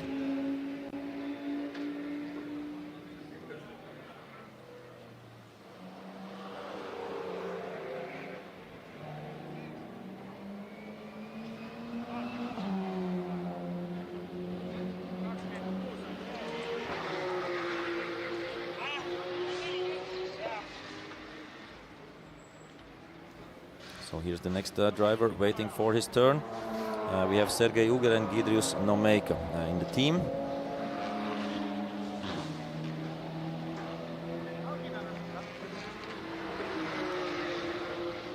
I don't know who is who, sorry. And lots of action here we have in the next team, number 746. Haven't talked much about them. Meister Racing Team and LGT it's called. Mario Meister, Martin Goldberg, Karel Lane, 325 Cup. No, 325 Cup, it's 325 Compact. Yeah, okay, just joking around a little bit. As I have to fill somehow these hours, but the drivers were helping me really well in the first hour. It was quite actionful. Here the number 95.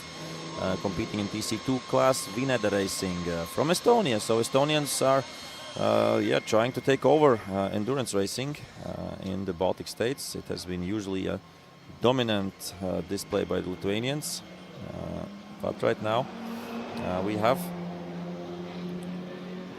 a lot of Estonians joining.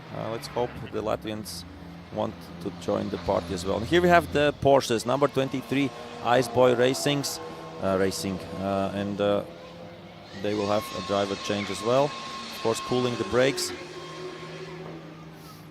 and I hope we will get some interviews a little bit later when the driver changes will be completed. Ice Boys Racing, of course, from Finland. This is the team Heinrich Tuomala and Pekka Seppänen.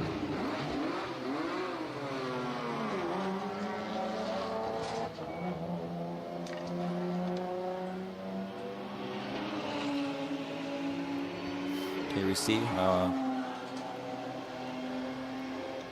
it is pretty different than a normal refueling. On the Porsches it's done like this.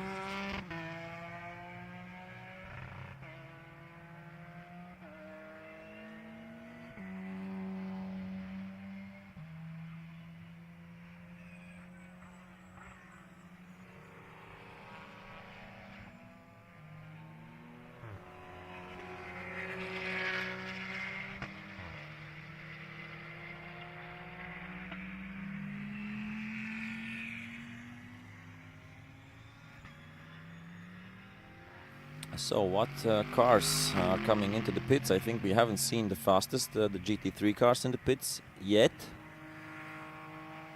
Oh no, the 71 Audi was already in the pits. So here we have ALM Motorsport, the fastest TCR car or TC3 category car.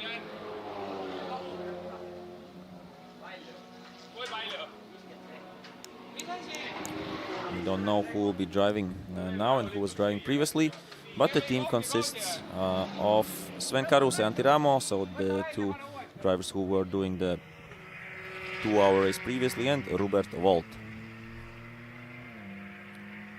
And what's happening here? Number 555 is faster than number 13. No, couldn't be, because number 13 is another TCR car. It's Acitool.com by DMK Racing Team, Marius Kemesis, Tomas Urbanavicius and Antti Jartsev. Lithuanian team with an Estonian driver as well. Antti Jartsev, of course, Estonian. Busy weekend for him as well. For some drivers, it's really busy weekend because Antti Jartsev was driving yesterday the sprint races in BTC 2 class, the 2-hour race in BTC 2 class, and right now he's participating as well in the 6-hour race with a different car and a TC3 class. Who else? I think, yeah, Sven Caruso, but he's doing that with the same car. Yesterday the sprints, the 2 hours, and right now the 4 hours. So they enjoy their weekend and keep themselves quite busy. And you have to remember, you have not only the races, you have practices, you have qualifying, and maybe for some drivers the tests before on Thursday. So yeah, here we have the Rally Raid Estonia team. What's the number on the? It's 331. Okay, thank you. It's Pneumatic by Krauman Motors. Urvo Mannama, Risto Lepik, and Karel Gross in this BMW 325. And here we see Krauman Motors manager cleaning the windshield by himself, Mick Martin. Here, and right now they are changing all the tires, it seems like all 4, and this is, here we see, this is a new one, and it's, I think it's a little bit wider than they use on 325 Cup cars, or maybe I'm just, no, I think it's the same, it could be the same.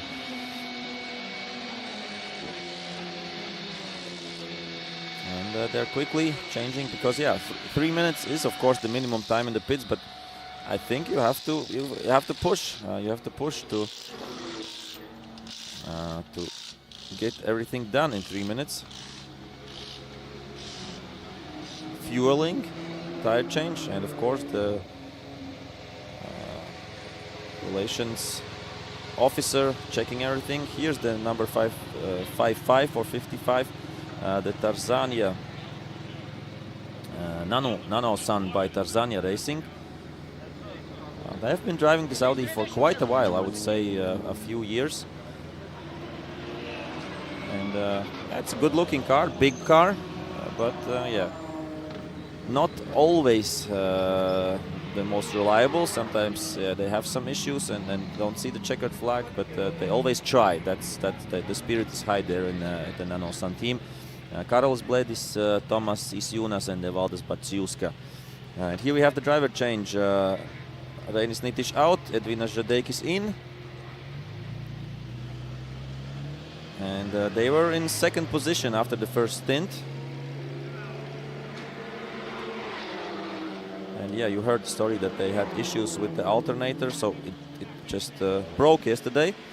And yeah, that's not a part that you have usually in the spare parts shop lying around, a Mercedes AMG GT3 alternator. So they had, I would say, overnight parts from Germany. As we know, the saying goes, overnight parts from Japan. Trying to remember when was the original line, in which film, I think in Fast and Furious. Okay, the driver change is done, everything is checked, and right now they're fueling the cars. And as I said before, in the 2-hour race, that of course everybody in the theory could be in the pits the same time if everything goes well, so 3 minutes.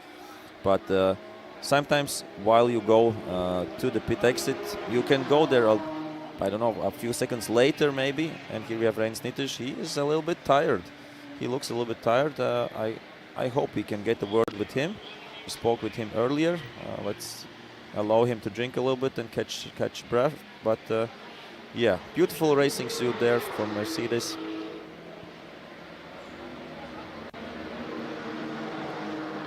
and let's he's analyzing something already, so of course he will try to do and be better a little bit later.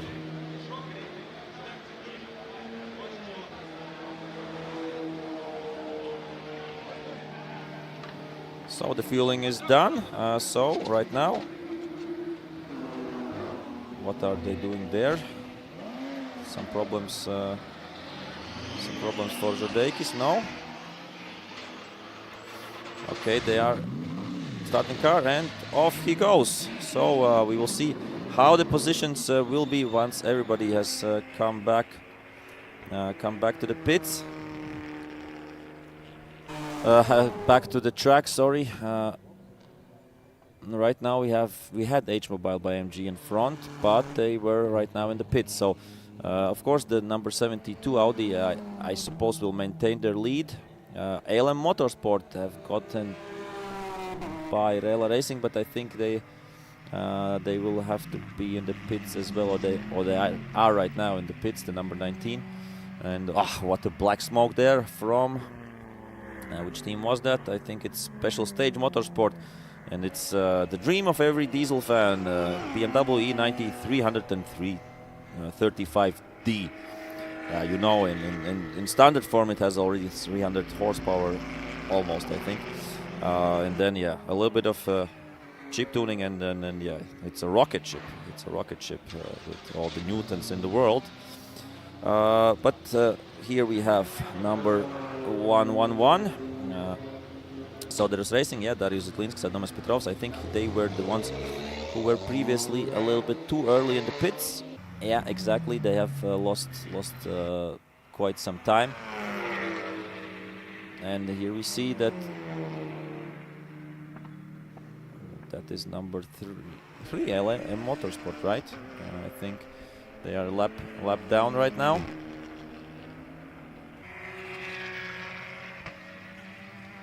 Yeah, exactly.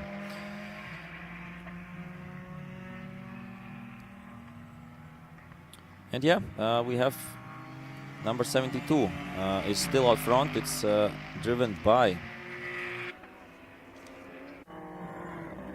right now behind the wheel. It seems like Arminas Kundrotavičius. Okay, maybe we can get the 72 Audi a little bit later, the race leader, and see how it's going for him through the field. And here we see brand new Michelin slicks. What a sight!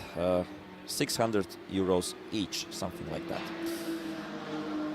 So if you flat spot this tire, I've seen when drivers flat spot the tire in the first or second lap, and they are not happy. They are not happy. Just overcooking and with one braking, losing 600 euros. That's harsh, even if you drive a Porsche.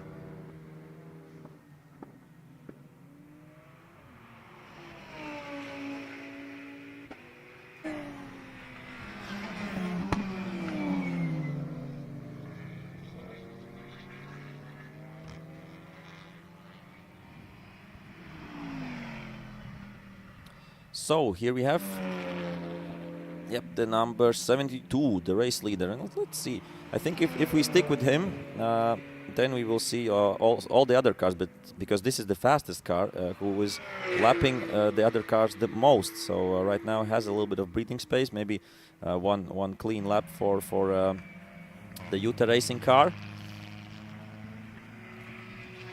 But we see on the other camera angles that there are cars in front of him. And let's see the previous lap. So 1 minute 20.9. So as I said before, the pace of the divers will be different. Of course, maybe this was just trying to get up to speed with the tires and everything. But let's see if the lap times will be around the 1 minute 20s, or will he drive 1:17s, 1:15s. I don't know if the 1:12s are possible. That was quite pacey there from Karol Jovaš previously. Conforest Motorsport, still don't know. I still don't know if it's the old car. Wow, what a nice flame shot. This will be cool for the highlights.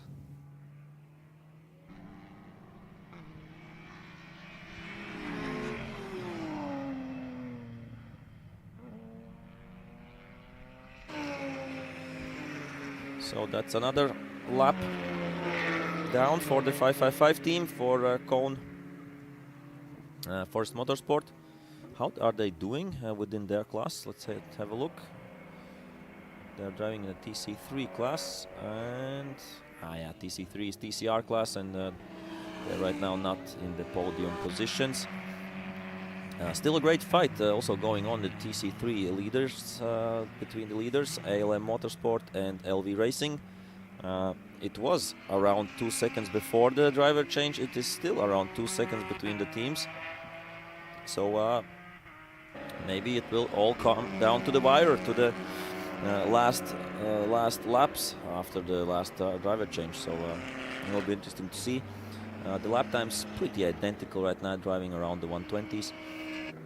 And Edvina Žadeikis right now with a personal best for the team right now in this race, 113.9, and they are catching the number 72. Yeah, so H-Mobile by AMG Customer Racing is catching Utah Racing. Previous lap, 10 seconds faster was Žadeikis with the Mercedes. And yeah, I said this can change quickly. It was 1 lap down previously, I think, almost, for the Mercedes. And right now only 30, yeah, not only 30 seconds, but if the pace is there, and if Žadeikis can, yeah, at least 5 to 7 to 10 seconds per lap, then he will get there quickly. So I think we have a fight. I think we have a fight for the win. And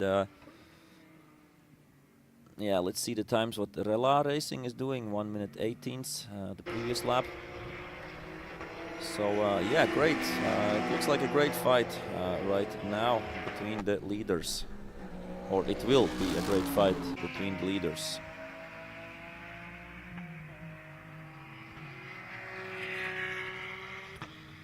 So my question actually is another question. I have a lot of questions in my mind. I would like to get some answers there, because is the Mercedes faster or slower than the Audi R8s? Because they're both, of course, the GT3 class cars. How restricted or unrestricted are they? That's another good question. And right now, yeah, the fastest lap right now is by Karols Jovaš in the Audi, 1 minute 12.2. Žadeikis 1 minute 13.9 right now. Of course, the difference can be also in the tires, which manufacturer is used. We see, I think these are the Michelins. Michelins are usually one of the better slicks. Maybe when the next pit stop will be, we'll try to check the tires on the Audis. So maybe they have something different, but maybe they have the same. As I said, free tire choice for everybody in this Baltic Endurance Championship 4 hours, and we see some sideways action there by the Holland family. And we see H-Mobile by AMG Customer Racing is catching the leaders, is catching Utah Racing 72 right now. Yeah, we had 30 seconds, right now we have 13 seconds, so yeah, around 9 to 10 seconds per lap. Žadeikis is faster with the same kind of car, so he's right now flying with all the overtakes, of course, laps, yeah, lapping. You lose some time, and of course you don't want to yeah, be involved in an incident with such a yeah, costly car. So yeah, you have to measure the risks and see and yeah, choose and make decisions within split seconds at this speed.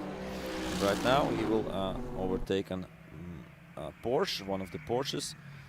Didn't quite catch the number of the Porsche, and here we have the pneumatic by Kraumann Motors team. I think it was the 23, number 23 Porsche.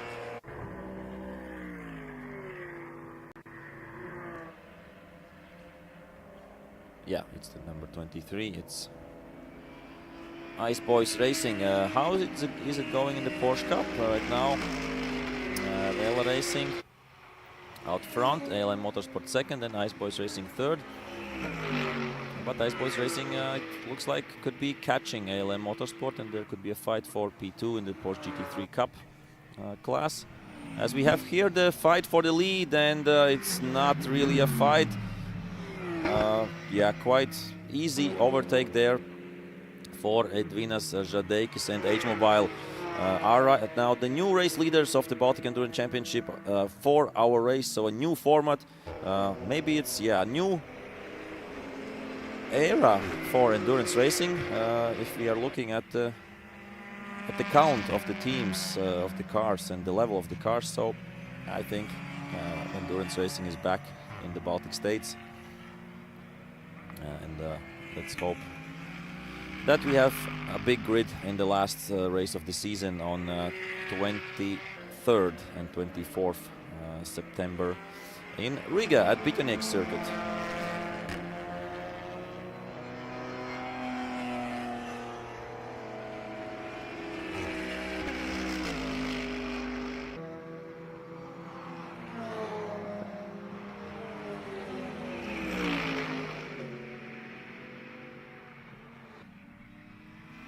So yeah, the new race leaders, already 4 seconds between them.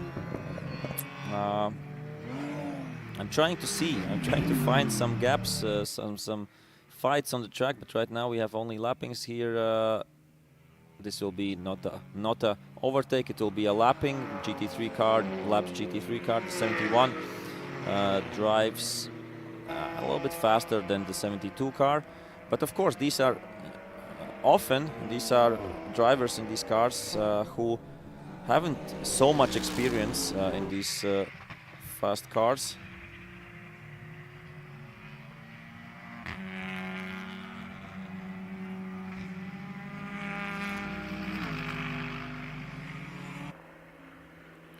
Who haven't experience in these fast cars, and they are learning while participating in the race, because where else can you get so much seat time and also these race conditions than in endurance racing? And if you drive, okay, my thought, I'll try to formulate it precisely. So why don't you already just practice during the race, get your racecraft better, your speed, and in the end, if you have good teammates, you can step on the podium. And you can't step on the podium. Yeah, of course you can step on a podium after a practice, but nobody will give you a prize for that. So it makes sense that if you're not the fastest driver out there, but and want to start, so I say endurance racing is a good one. Where to start circuit racing, and if you can afford it, you can drive such a beautiful car as the AMG GT3. Know around approximate prices for that. It's not cheap, but everything is relative, right, guys? For somebody, it's peanuts. So right now we see a lot of this H-Mobile AMG car. So the sponsors will be happy, and we see the ALM Honda there as well. Still the leaders. And what has happened to LV Racing, because they have 32-second gap. It was previously 2 seconds, and they're lapping around the same. Are there some race decisions, or let's try to check. Race director decisions. Do we have something right now during this race? Number 35. Okay. Number 121, that is LV Racing, and number 7, the Holland family. Violation of mandatory pit stop time. The 3 minutes, so they weren't 3 minutes in the pits. They were less, it seems, and both teams got a drive-through penalty. And so, of course, yeah, that's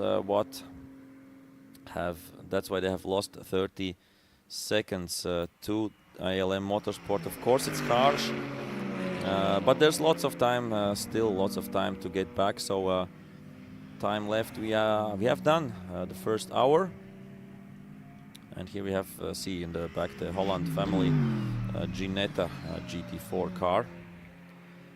So yeah, we have done the first hour.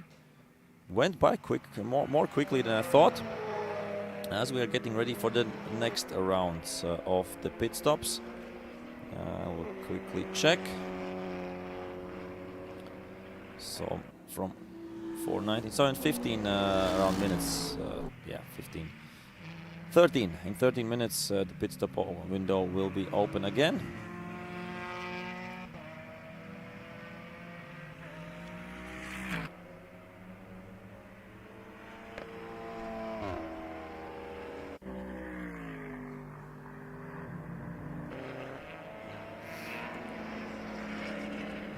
Okay, let's try to find the cars behind this. The Ginetta, the number 7, the red Ginetta, and number 44. Yeah, here we have. There is a fight between the Seat and the red Ginetta. So there is a fight for P13 overally. Are they in the same class? The 44. No, they're not the same class. GTAM class for the Hollands.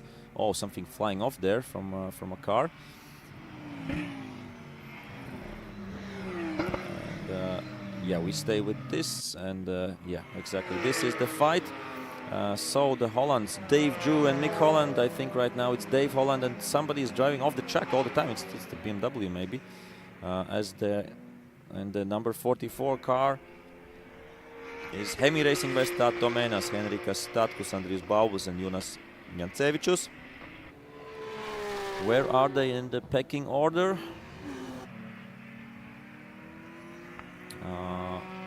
Yeah, a little bit further down. So the top 3 in TCR, or TC3 class, sorry, but just a lot of TCR cars there, is ALM Motorsport, LV Racing, and right now in 3rd place with a good job, it's Acitul come by the MK Racing team.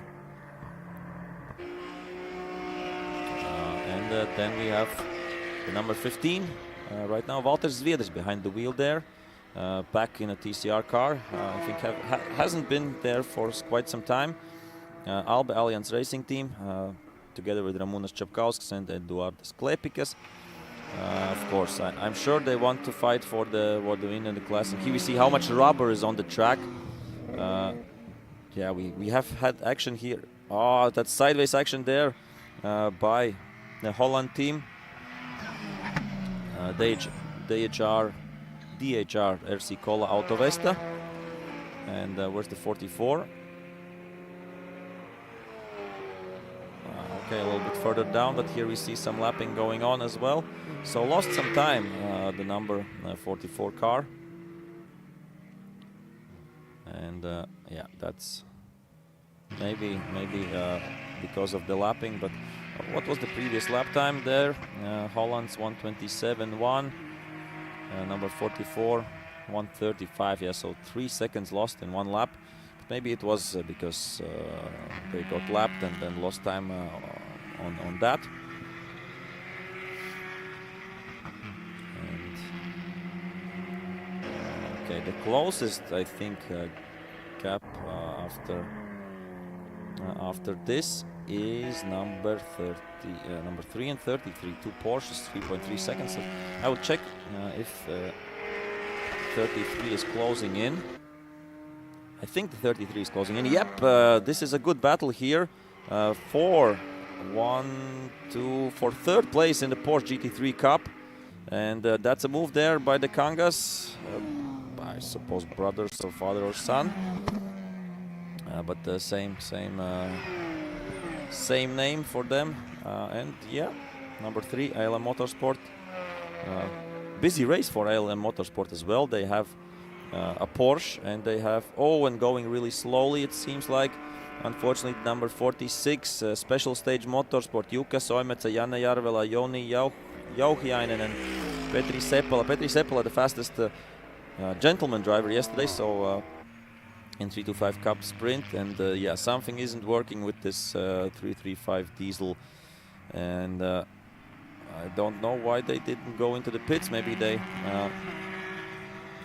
maybe the problem started after the last corner. The Mekonomen team.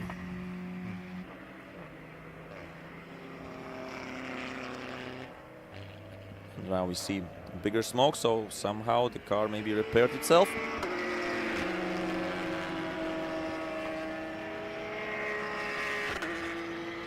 Yeah, if you see big black smoke from a diesel car, that it means it's going full power. Right now, yeah, they have picked up the speed. Fastest part of the track here.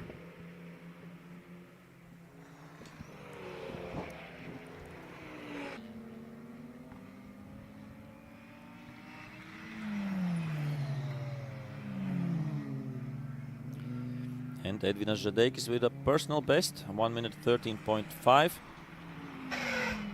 Oh, that didn't sound well. So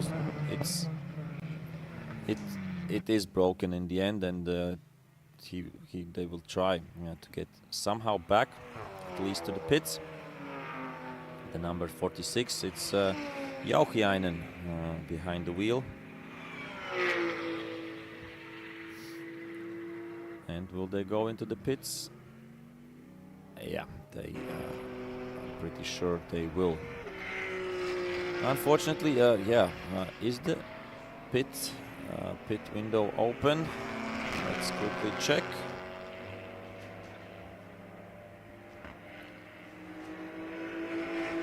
In 7 minutes. In 7 minutes, the pit window will be open. So yeah, that was the personal best lap, but it's still 1.3 seconds behind Karols Jovais's lap time. So I think that's a question of principle right now to get a faster lap, so that they can talk with each other and have some laugh after the race, Žadeikis and Jovais. But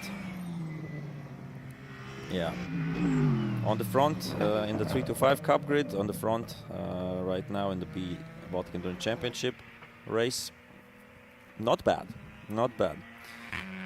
as we are having a lot of different but beautiful cars here flying around. That's number 19 right now, sitting comfortably in 3rd place. But the number 72 Audi is getting closer to them, so I think we can stay with that fight. We saw just the number 19 Audi, the number 19 Porsche GT3 Cup.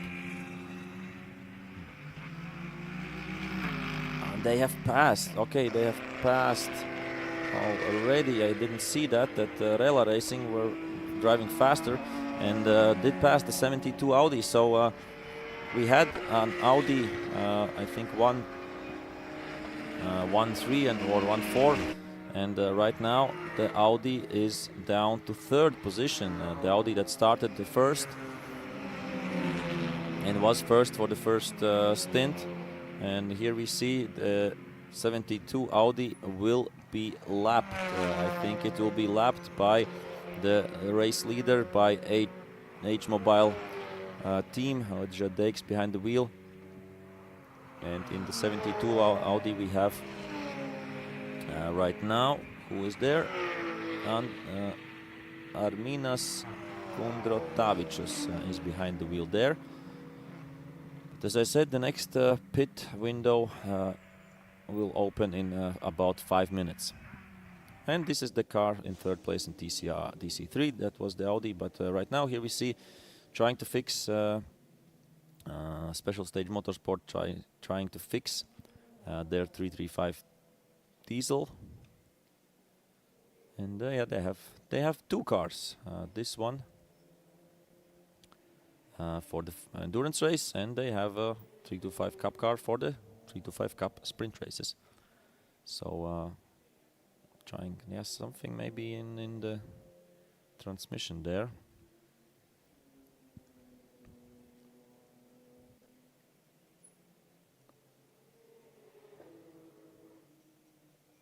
Yeah, I don't know. I don't know what they're checking right now, but the driver isn't hopping out of the car, so they hope to get back on the track. And we hope for them as well. The more the merrier, if we are talking about cars on the track. Gets a little bit of a drink.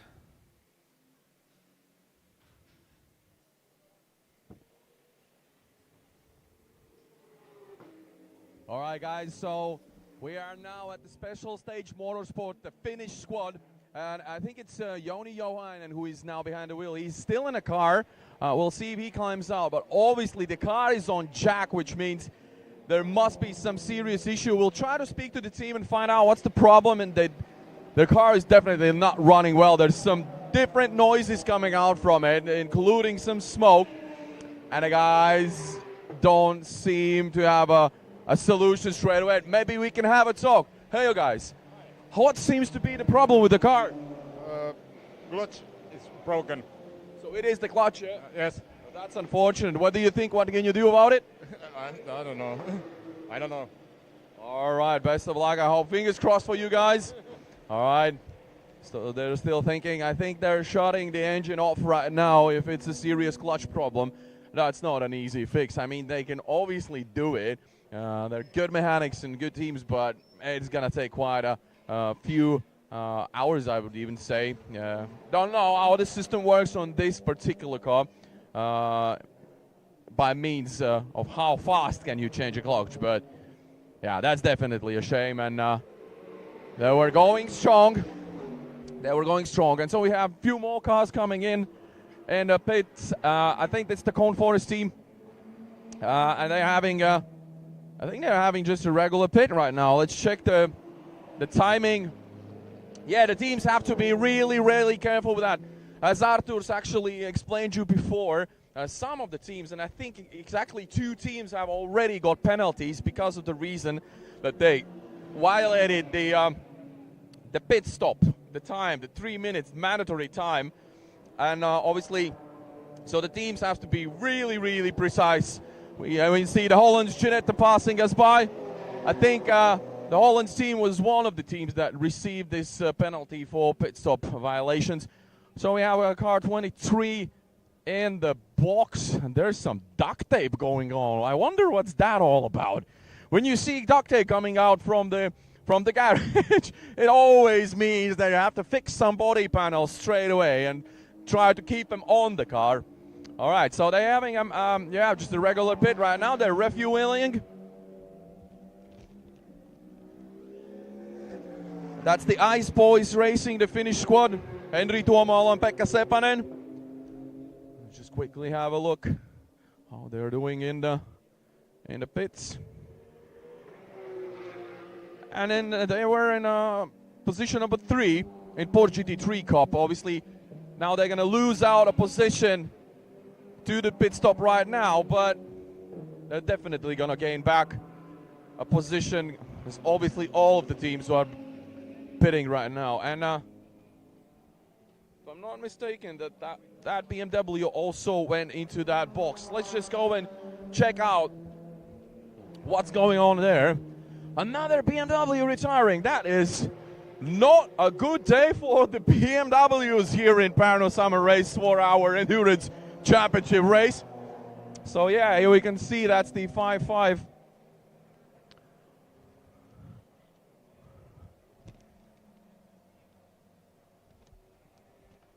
The Cone Forest Motorsport team, the Sergei Uger and Gedris Nomeika, also having issues, looking for solutions. And also doesn't seem like he does have a clue what's happening to the car. Let's keep an eye on them and see if the mechanics can figure this one out. Oh, and our friends from the Holland team, yeah, they're in the pits with their Ginetta. Let's go have a chat with them. That's always a fun bunch of guys to have a chat with. We have the Estonian squad here. Oh yeah, you can watch them in action right now, changing on the tires.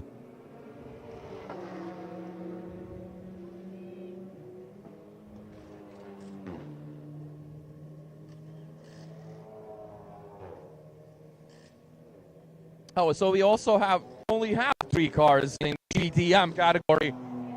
So, and obviously the Holland squad were in P3, so basically that's a podium. The only thing is that they still have to decide which podium spot they're willing to take. That's Dave, Drew, and Mick Holland in the DHR RC Cola Vesta. The beautiful Ginetta GT4 car. As soon as they're out of the way, we're gonna try and have a chat with the guys. Looking at the tires.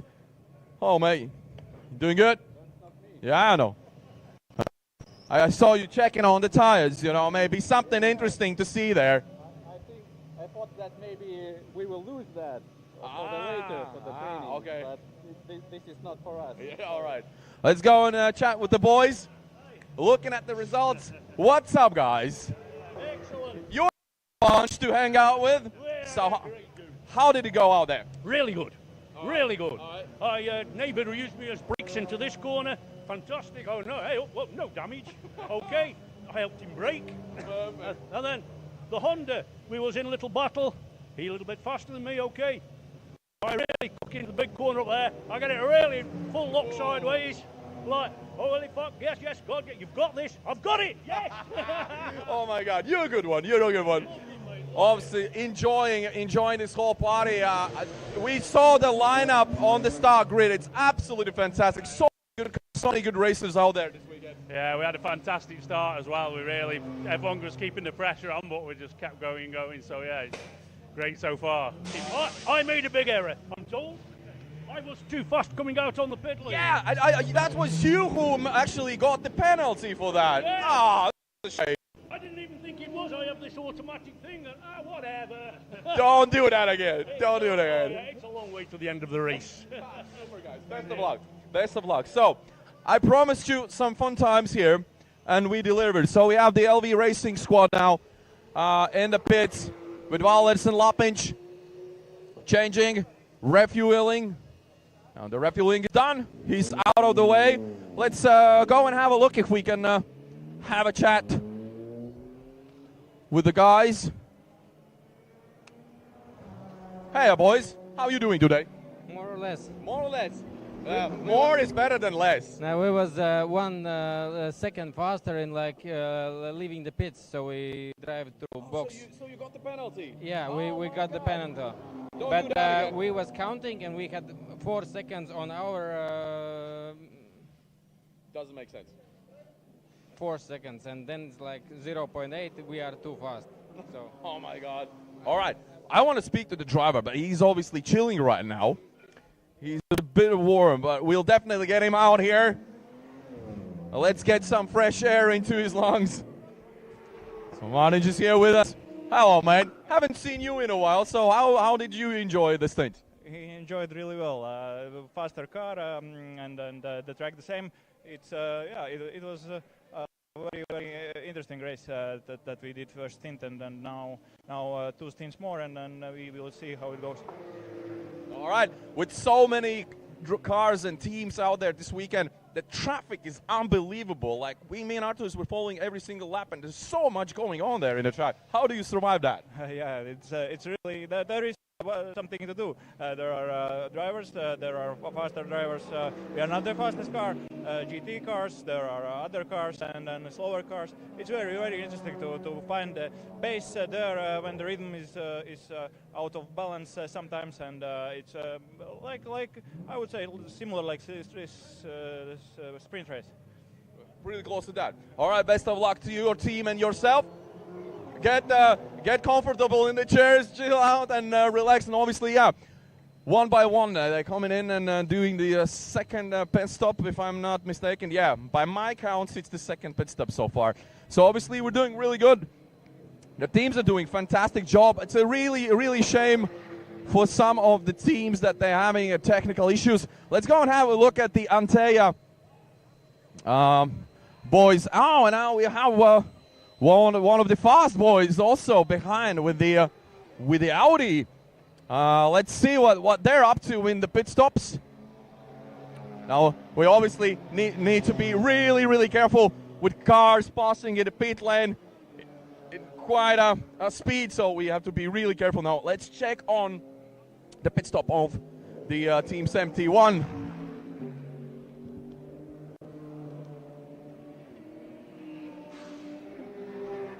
So that's Yuta Racing 71.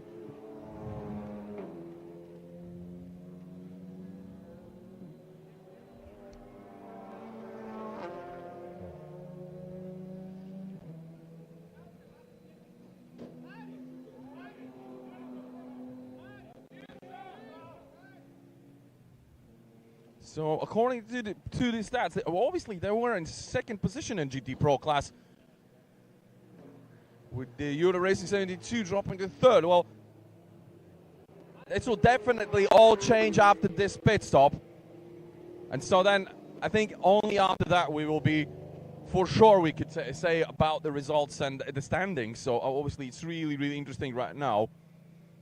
I wonder if we can catch Reinis Nitic at some point, because it's going to be really interesting to talk to him. He had a fantastic start of the race. His teammate Jadek's also having a blast, getting into grips with the car, and actually he's just passing us now. You can hear the sound of the Mercedes, and obviously Jadek has got to the grips with the car really quickly. You can tell by the lap times he's doing, and obviously they got in the lead of the race in overall standing, so it just doesn't get any better than that. Right, we'll just cruise through the pit area and see what else can we deliver you. Ooh, there's an issue with an Audi. Something is going on there. I wonder what they left on the car that the mechanic had to run. Let's see when he comes back what he has in hands. It's definitely going to be something interesting. Did he left a fan or for the cooling, for the brakes or something like that? It's a really interesting one. So the Conforest team is still trying to fix their BMW. It's not ready yet. It's not ready yet.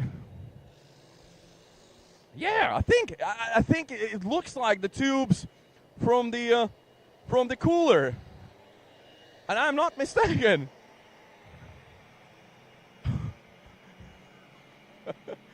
Okay, that's a good one. Okay, so we have the Mercedes coming into the pits. Let's follow him, and if we follow him, we're gonna find out how they are doing so well so soon. Of course, we know with the endurance races, it's always you have to plan ahead, you have to think ahead, and you can't rush things. When you rush in endurance races, it definitely goes bad. So with these guys, really experienced guys, I think they're on the right momentum, the right pace and the speed, and they're using all of that power from that beautiful Mercedes, and coming from a point where the car wouldn't even run before the race to a point where they're leading the race. I think it's just a beautiful story. All right, should leave some gap for the refueling. We're gonna go and talk to the driver. Let's see if maybe we can run around here and maybe catch after his stint. Whoops, so sorry guys. I'll fix that. Even dropped a machine gun there. All right, let's have a go. Oh yeah, he has to drink first. So get his breath back after the beautiful stint. I would say a fantastic stint, mate. That was some driving out there with this beautiful car, man. Yeah. First lap was pretty hard because I didn't have like practice yesterday. Only drove in a race this car. But getting better. Can go faster, but there is a lot of traffic, you know, a lot of cars. Good competition, it's fun, but can't manage to set good lap. I saw you on the first lap. Like you were sliding all around the track, back going sideways. It must feel a bit tricky to be in that position at that point. Yeah, I was sliding, but I think maybe the tires, you know, get cold a little bit until I got out of the pits. All right. But it's under control. It's under control. You're in a good position right now. Now Reinis is taking over. What's our position? I think you were first overall. Okay, cool.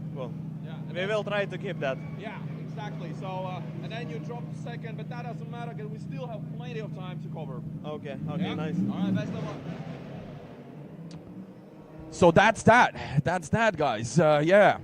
Fighting for the overall classification win is what they're made of.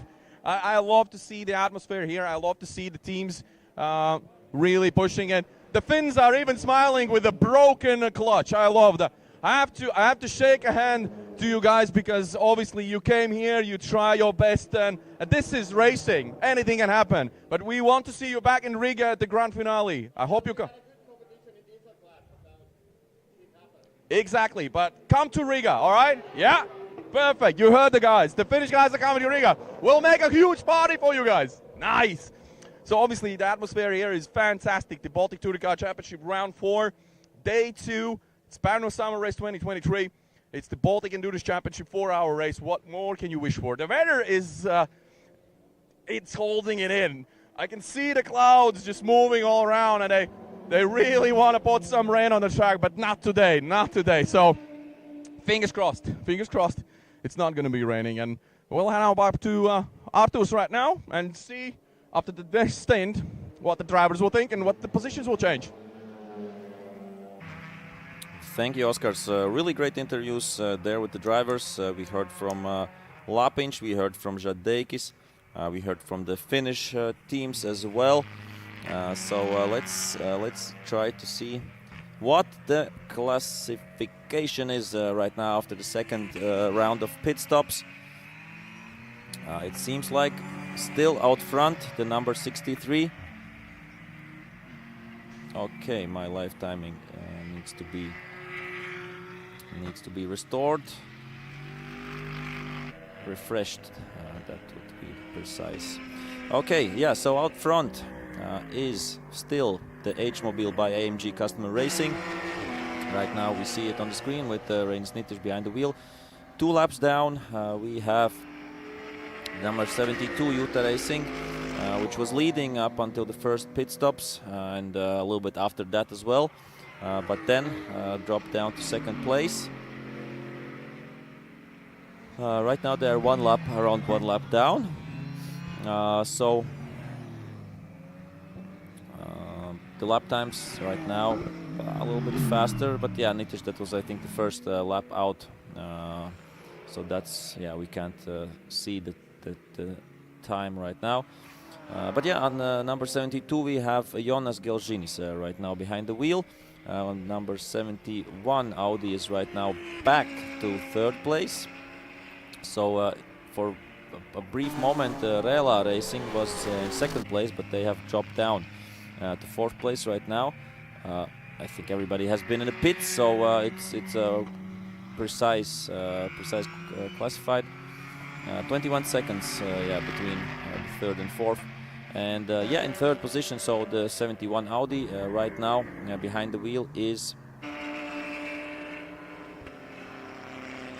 Jonas Gelžinis is on the number 72, and on the 71 we have Audrius Navickas behind the wheel. So the top 3 is back with the 3 GT3 cars, and in fourth position the fastest Porsche GT3 Cup car, NeA Racing number 19, Matthias Salonen and Mika Parnu.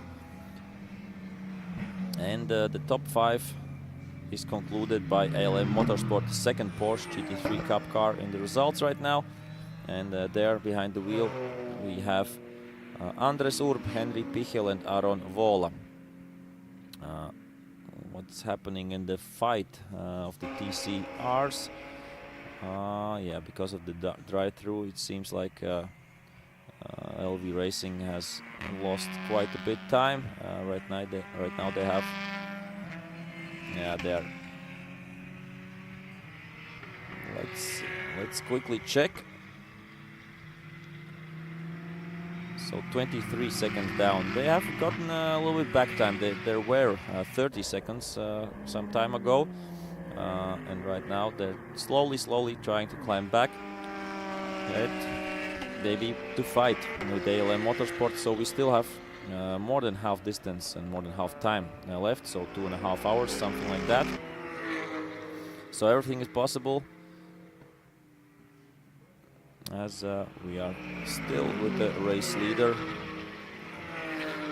driving through, slicing through the traffic.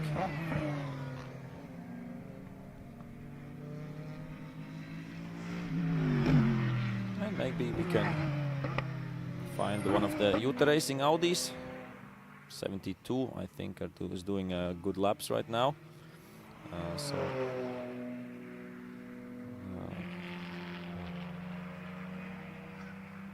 Which is this? I think it is 71. We can look at the 71 for some time as well. Then we can switch to 72. And beautiful machinery, the Audi R8. The full name of the car is Audi R8 LMS GT3 Evo 2, if somebody asked. I'm not sure if somebody asked about that, but here you go. We talked about it already yesterday, but if you didn't watch yesterday's sprint races, then I can, of course, repeat myself on some things. And the full name of the Mercedes, the leading Mercedes, is Mercedes-Benz AMG GT3 Evo. So if you have a Evo name in your car, then it's going pretty fast.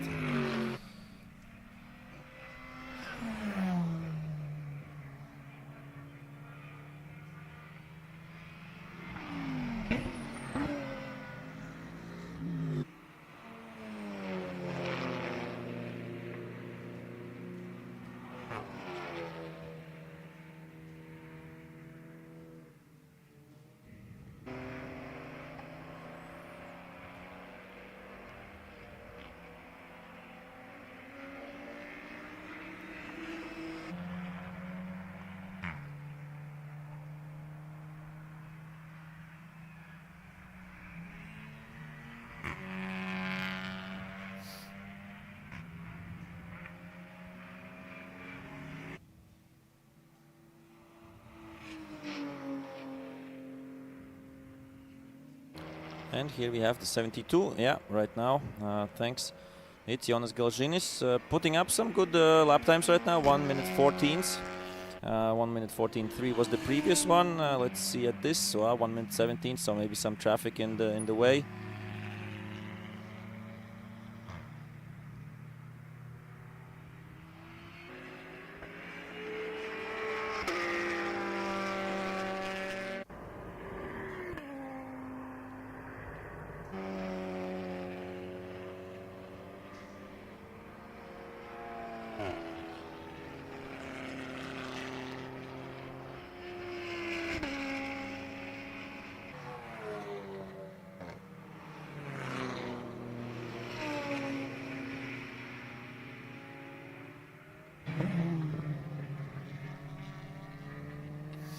And yeah, slicing through traffic right now, catching and lapping Dvaras Racing. The number 69, how are they doing? I think they are still the leading diesel, so they're doing quite well. Right now behind the wheel Renaldas Mackevičius, but there's also Ingrida Kulikauskiene, so the only lady on the grid for the 4-hour race.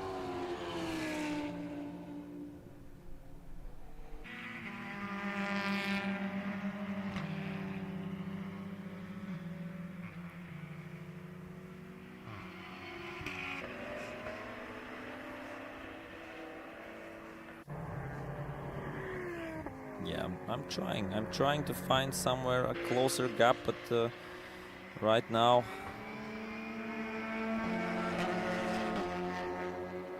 yeah, the closest gaps are around 5 to 6 seconds, and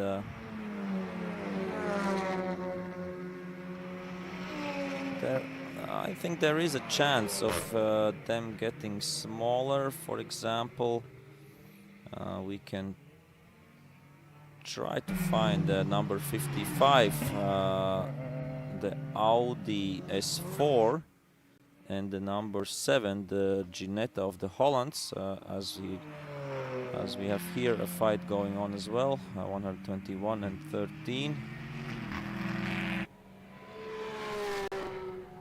But that's lapping, so yeah. But I think there will be maybe an overtaking coming up from the Hollands against the Audi S4. So let's check. Yeah, we can wait it. Yeah, this is it. This is the Audi S4, and Holland family were 6-7 seconds behind, and here they're coming. Yeah, so we will see a real overtaking maneuver, not just a lapping. This is for position, and this is actually for second place in the GTAM class. So it's a fight for the second place. So yeah, of course you want to stand on the podium. That's number one. But the higher you stand, yeah, the better. So that's what. Here we see how the Ginetta is sliding around. So that's what. Yeah, that's what Drew said previously. That he was sliding a lot, full lock, and that's what one of his sons right now. It was Dave before, sorry.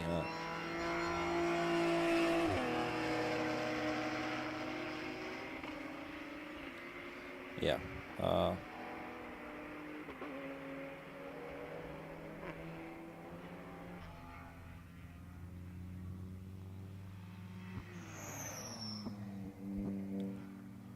So yeah, right now Drew is behind the wheel, so one of the sons, and Dave was sliding previously a lot.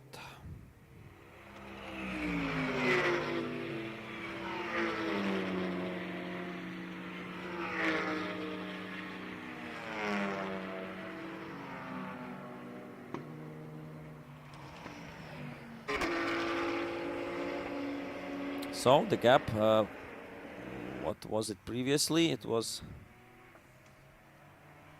and they're past. Oh, while I was looking at something in the live timing, but you saw it, so that's the most important part, that you, dear spectators, saw the overtaking.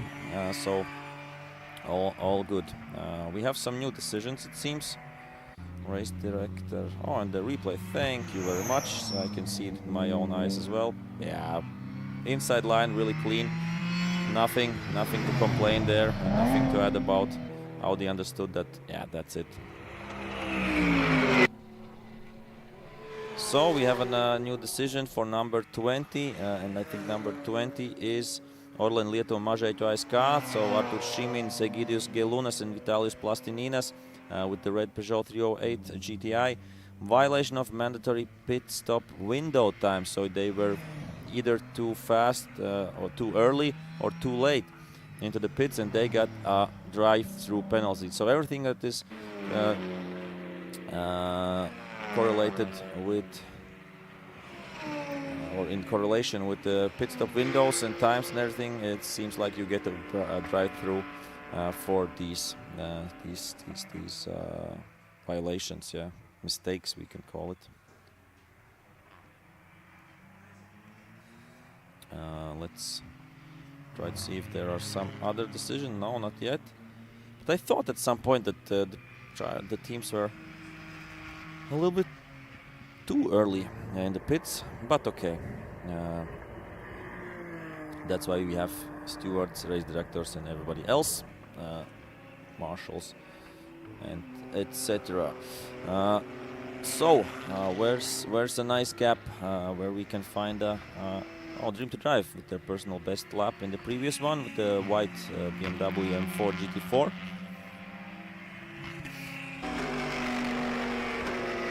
Haven't seen them for a while.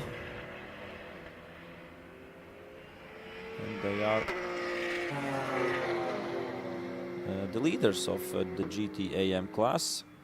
So the white Dream to Drive BMW M4. As here we have the number, I think it's number 71, that one. No, 72 that is, yeah, Jonas Galžinis. Rela Racing have gotten past the number 71 Audi, as they were 5 seconds per lap faster. So, yeah, the Audis at one point were at second and third position, and after that, right now, Rela Racing have climbed up to P3. One good thing about these mandatory pit stop windows is, of course, you don't have to calculate yourself so much. You have the window, we go in and we drive, and we change the driver, we put in some fuel, we change some tires. And the other thing is that for us, the spectators, and for us, the commentators and spectators, it's also, more understandable, because we know that everybody does the same amount of pit stops. And here 72 and 3, that's a lapping there. Everybody does at the same time. So we have a clear field, and we always know that this is the clear field. Of course, previously you could also do it like that. But there were differences at some points when you had to guess, will they come in, how many times do they have to come in, and stuff like that. So for us it's easier right now with the new format, so I think it's a good one, and let's hope that we can see more and more teams in endurance racing. For example, also some teams from Latvia, because as I said, we have teams from Lithuania, Estonia, and Finland as well, but we are missing teams. We have one team, it's called LV Racing, but we would like to see more teams, of course, on the grid, because as Martin Šlapiņš, the driver of LV Racing, said, that it's quite busy on the track, like you're almost like in a sprint race. You have every here we have the M4 GT4, the white one. The next car after the 95, a beautiful car as well. This is a 1 Series, the NeA Racing team, one of the diesel cars. As we are seeing here, the number 19, the Rela Racing are lapping. And here we have Reins Nitiš in the Mercedes AMG GT3. He has lapped the M4 GT4, the white one. And we'll lap another car once again, the leaders of the race right now. And quite busy traffic there we see behind the Mercedes. A lot of cars queuing up there and getting ready to lap somebody or getting lapped, because right now I don't see so close fights for the positions.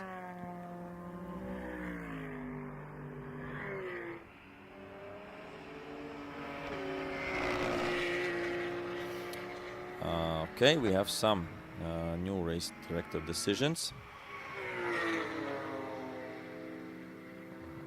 Let's check what's happening there. Number 23, who is number 23? Ice Boys Racing, they are in 9th position overall right now. And they have violation of mandatory pit stop window time, so that's a drive-through penalty, unfortunately, for Ice Boys Racing.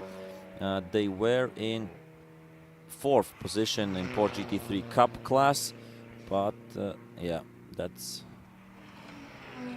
that won't change their position, but it will make it harder for them to try to maybe fight for the podium.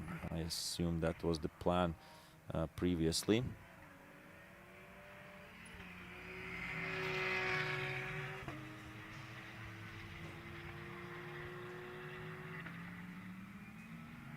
And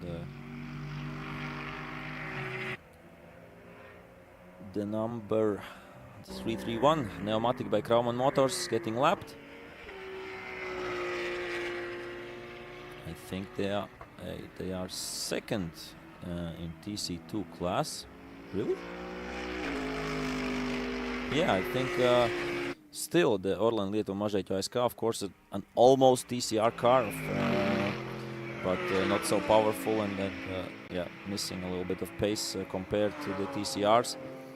But still going quite quickly if you look. Yeah, the fastest time 1:22.9 for them, and we have TCR cars around them with 1:22.3, 1:21.2. Yeah, and then we have the fastest two teams, and they're both driving in the 1:19s, ALM Motorsport and LV Racing, if you are talking about TCR cars. And yeah, as I said before, the Orlen Lietuva Mažeikiu ASK, Arturs Šimins, Egidijus Gelunas and Vitalijs Plastininas are the leaders in TC2 class with the Peugeot 308 GTI. No chance to compete with them for pneumatic by Kraumann motors. Speed difference is around 7 seconds per lap, but solid second place right now for the pneumatic by Kraumann motors team, as they are lapping around the 1:28, 1:29. And here we have the 72. That's Jonas Gelžinis flying by and getting one lap back against Reinis Nitiš. So Reinis Nitiš doing the previous lap was 1:16.8. Let's see what he can do in the next lap. Now, of course, you can like push like crazy every lap, but then you will destroy the tires. And the good part, of course, is that we have a limited stint times, so the tires don't have to last for an hour or 2 hours. If you have the budget, I would check, but I think if you have the budget, you can put new tires on every stint and just burn through them. So I know that the Porsche slicks cost around just slicks cost around 600. So let's do a quick math. I think we had. Let's check. I think we had 8 mandatory pit stops or not? No. Let's quickly check.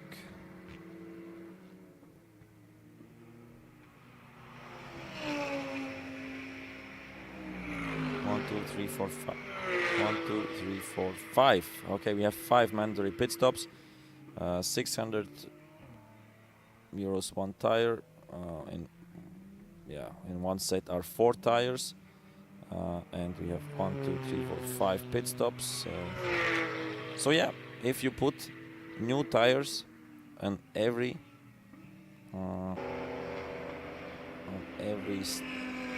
change, plus you have tires at the beginning, of course, plus you have tires, I would say,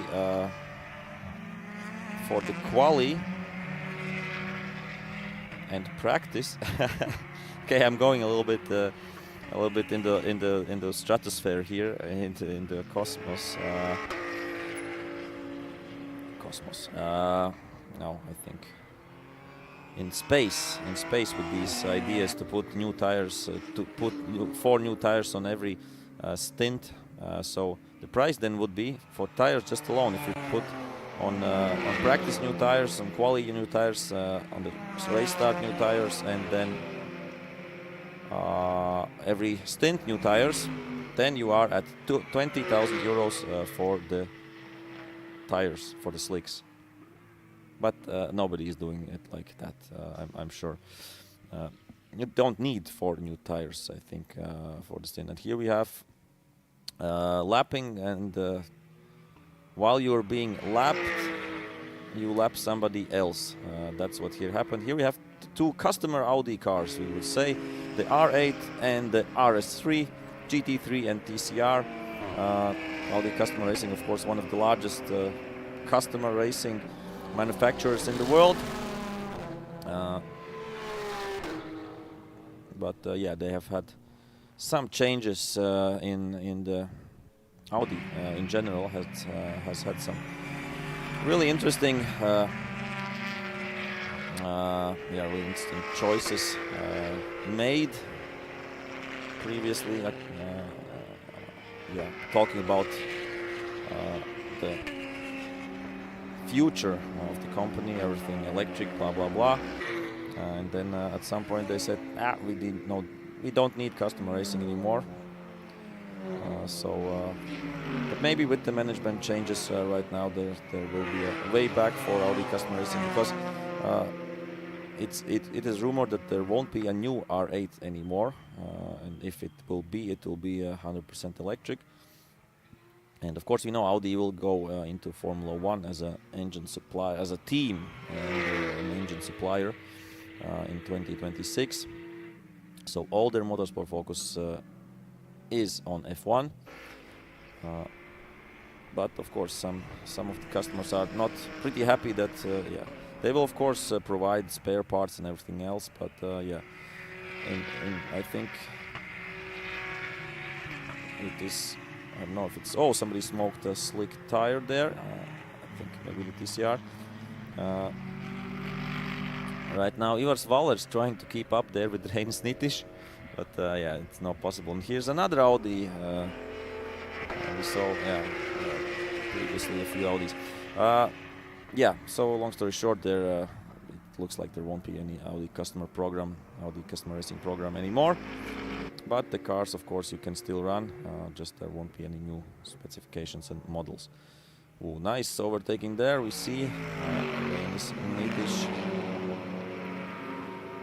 nice lapping there, I would say. And here Ivars Valers has to do the same, but he doesn't have such a speed advantage to do it so easily.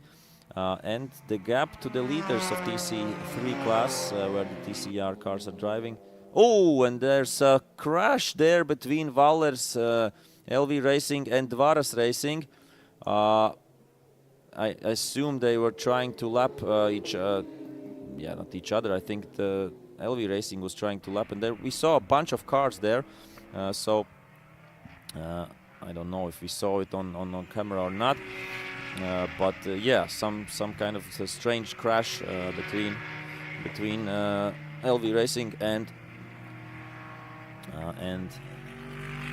Dvaras Racing, but nobody's going into the pits. Back up to speed, and here we have the lapping maneuver. Valers is trying, but Dvaras Racing is not giving up their position. They are a few laps back. 6 laps back if we compare, but now it's done. Of course, yeah, it was 24 seconds between Valers and ALM Motorsport, so between LV Racing and ALM Motorsport. Now it's up. This excursion into the grass and this incident cost 15 seconds, and yeah, that's a shame. You push, you try to come closer and closer and closer, and then yeah, just one mistake, and all your work for half an hour is gone, or even worse at this situation. Let's take a look at the next pit stop times. So okay, the pit stop window will be open right now. So it's 16:59, or 1 minute before 5, and the pit stop window is open, or will be open in just a few moments. I don't think there's any special announcement there for every time the window is open.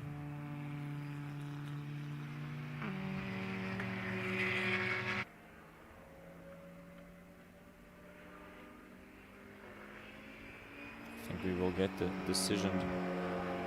Okay, third mandatory pit stop window is available and it's open, so we will have a lot of action in the pits. I assume that Oscars will get some drivers to talk, and yeah, let's see and hear from them what they are thinking.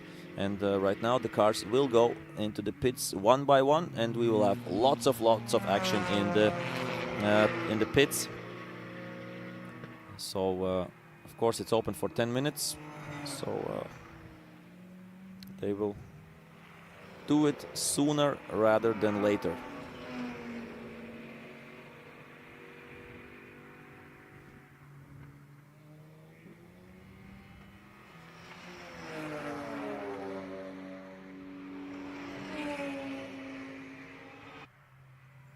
As we saw here, the number 3 ALM Motorsport Porsche lapping the LV Racing Audi RS3.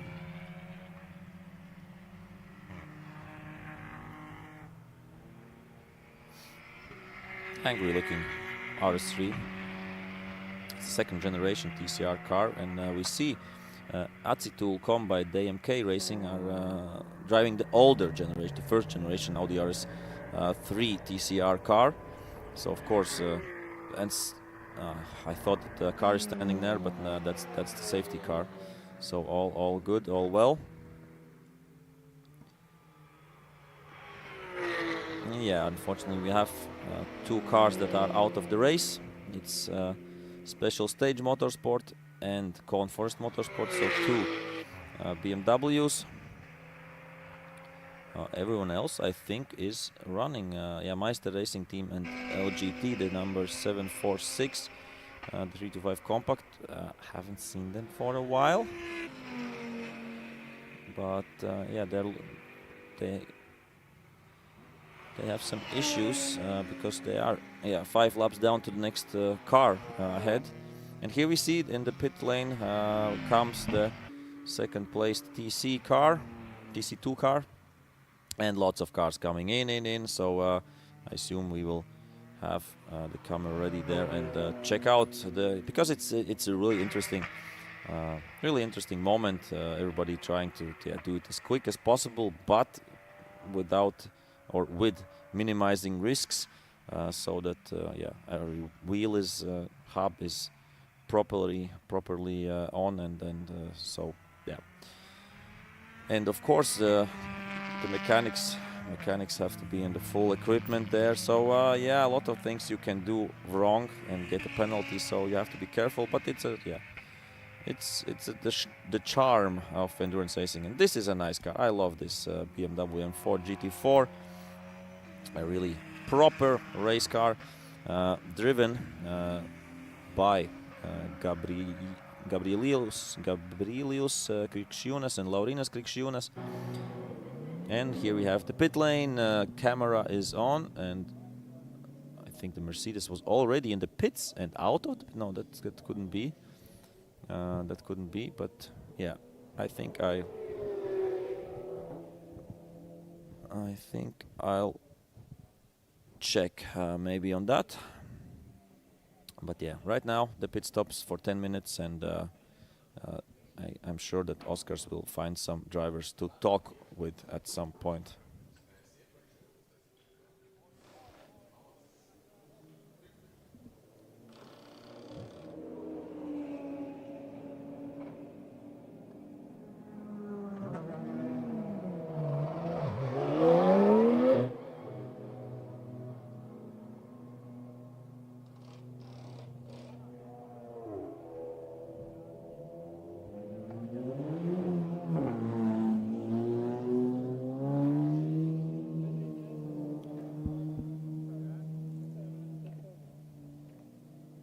So number 23, that is Ice Boys Racing.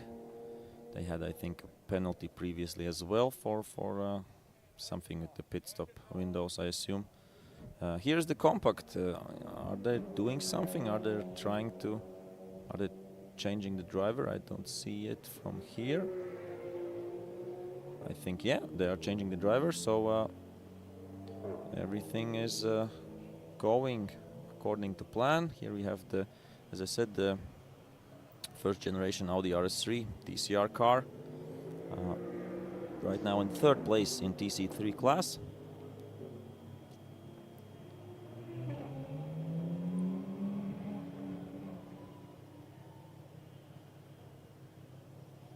Spilled a little bit of fuel, of course, but no problem. Some absorbent there and all good. Here we have the Holland team. And here we have also Orlen Lietuva Mažeiķo ASK Peugeot.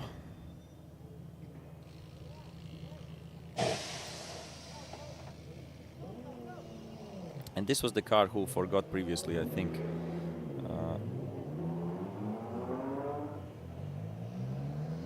Forgot previously, to take off the coolers, so this time they did it right. Had to push the car a little bit back to get out. As I said, busy pit lane. We have 24 teams competing, and 24 teams did start. 22 teams are still competing, and around after 5 minutes. After 5 minutes, we will know the new classification, the new standings after this round of pit stops. It's the third round of pit stops, so 2 more pit stops left. I think it's not a brand new tire, but pretty close, right? Going on to the number 69, who was involved in the incident with LV Racing. And the Holland family going out again.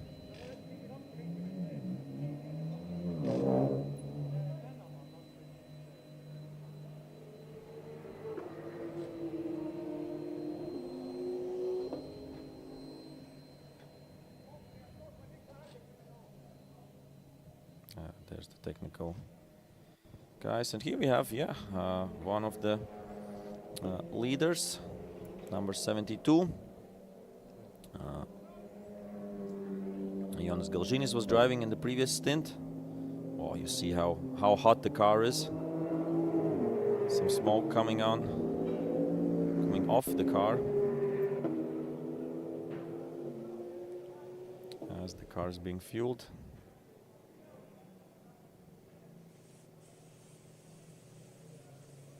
Yeah, everybody has a little bit issues with the fuel spilling.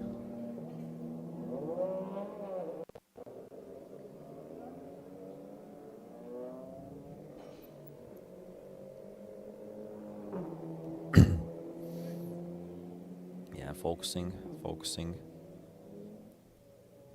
for the next stint. I didn't see if they changed the driver previously or they will do it right now, because there's a different approach. Some teams first put in the fuel and then change the driver. Some teams does it oppositely. First fuel and then driver. So that comes down to the approach. Of the teams. So it seems like the driver has been changed here already, and then they put in the fuel at the last. And gear in, car out. Number 72 leaves the pit lane, and we have had, I think, this will be the 4th stint, of course,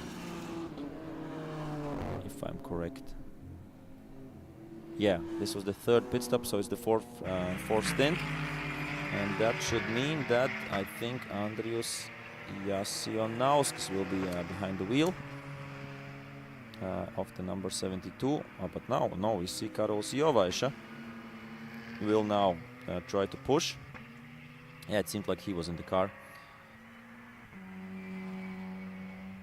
So he will try to close the gap to number 63, and we are seeing right now that number 63 is Ignas Simontas behind the wheel, but I don't think that it. We can check, of course.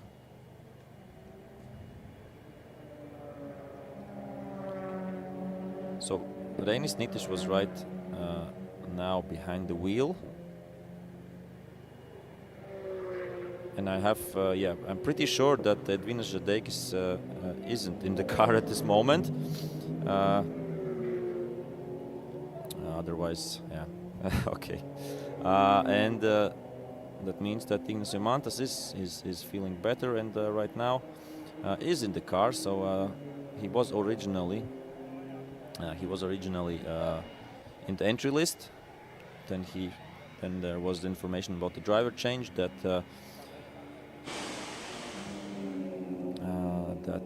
Edvin Žadeikis is driving instead of him, and right now it seems like Ignas Jomantas is back on the track. I saw him on the track previously, yeah. Then in the end there are 3 drivers driving.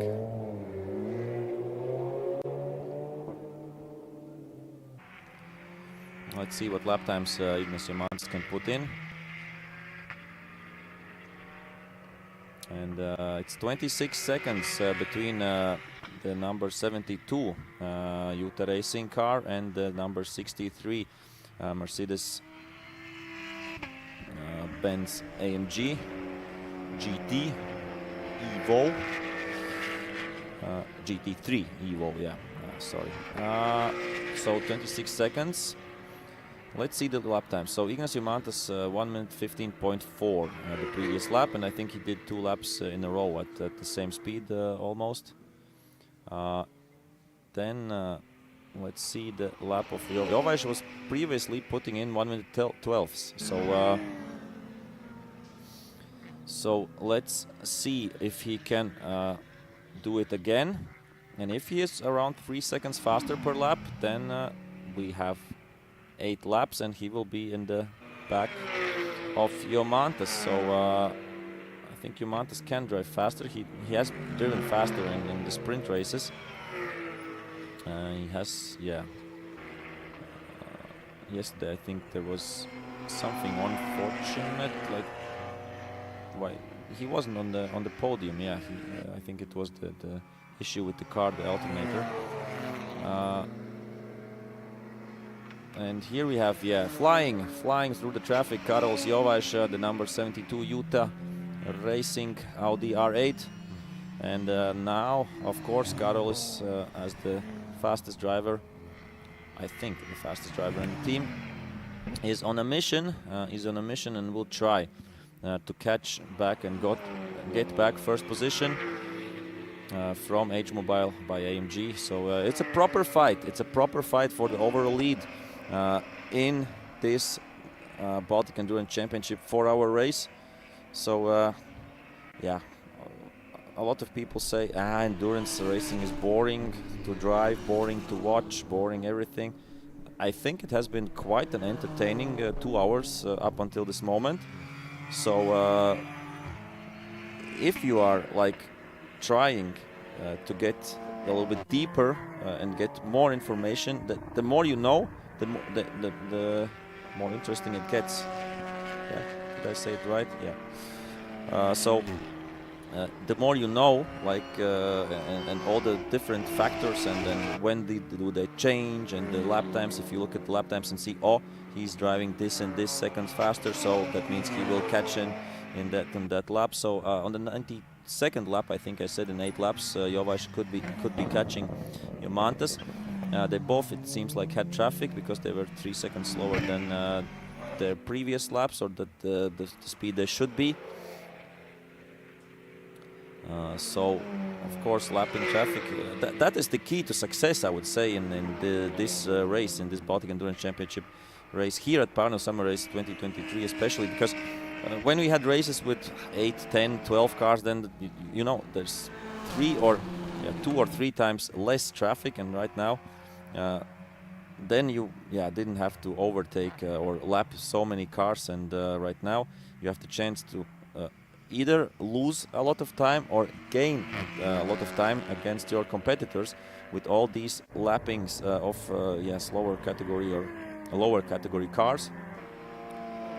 We can't say slow when somebody is driving 1 minute 20s on this track, but GT3 cars, of course, are a different species of beasts, and of course we see 5 seconds faster around than the TCR cars. So Jomantas' previous lap 1:16.7. I think the team will say to him that you need to push now.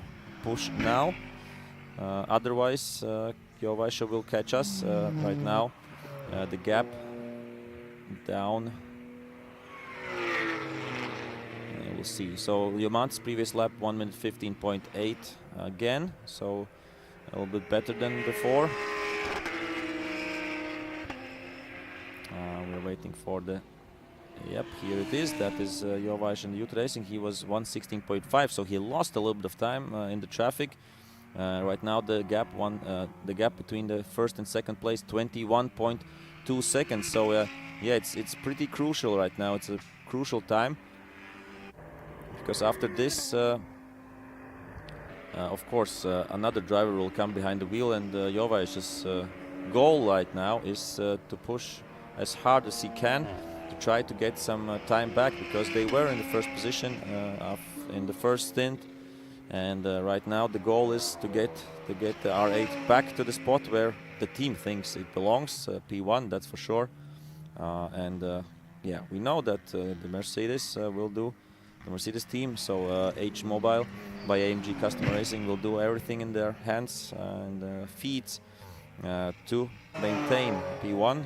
Jadek said previously, he asked Oscar, so which place are we? Oscar said P1, so okay, then we try to stay there. So really relaxed atmosphere there. So yeah, no pressure for them. So the previous lap, 1.5 seconds faster Jovais than Jomantas, 19.7 seconds the gap right now. So it won't be as quick as I thought. I thought that, yeah, around 3 seconds maybe per lap or 2 seconds per lap faster will be Jovais than Jomantas, but it's not the case. So Jomantas, putting in pretty consistently 1 minute 15.7s, 0.8s the few previous laps. Oh, the Audi sounds nice. The Mercedes sounds nice as well, but the Audi has V10 engines, and I love V10 engines. The sound of V8s, of course, the Mercedes V8 sounds amazing, revving high, but still sounding like a, yeah, I don't know what you could say, or to what we can compare, to a Lightning, something like that. And we have a new race director's decision available. It's number 13. Untitled.com by the AMK Racing Team. So we didn't see that somehow. Yeah, of course we can't see everything, but yeah, the Audi RS3, the previous generation, the gold one, I would say, causing collision and gaining position, so 20 seconds to race time plus 1 penalty point. I don't know who was driving previously, but one of the drivers, Marius Kemesis, Tomas Urbanavicius or Antti Jartsev, one of them got this penalty for the team. So yeah, of course nobody wants that, but yeah, 20 seconds to race time. Will it change something for them in the class results? Nope, they are 3 laps ahead of the next TC3 team. And right now they are down 1 position. They were previously in 3rd, right now they are in 4th, because number 15 car, the number 15 Albe Alliance Racing team, right now behind the wheel Ramūnas Čapkauskas, and he has done a personal best for the team. And they are right now in 3rd position, so great job. Whoa, in the previous lap by Jomantas, 1 minute 20.083. Wow, that was 7 seconds slower almost than Jovais. So he was stuck somewhere in the traffic. Jovais right now, yeah, the gap down to 11 seconds. So while I was looking at race director decisions and stuff like that, the gap has halved during a few laps time, to 11 times, and yeah, everybody in endurance racing, of course, is in contact with their race engineer or team manager, and they know the lap times of the competitors, and right now, and the gaps as well. So this is a fair chance. This is a good chance right now to try to get position 1 or first position back in the hands of the Utah Racing team.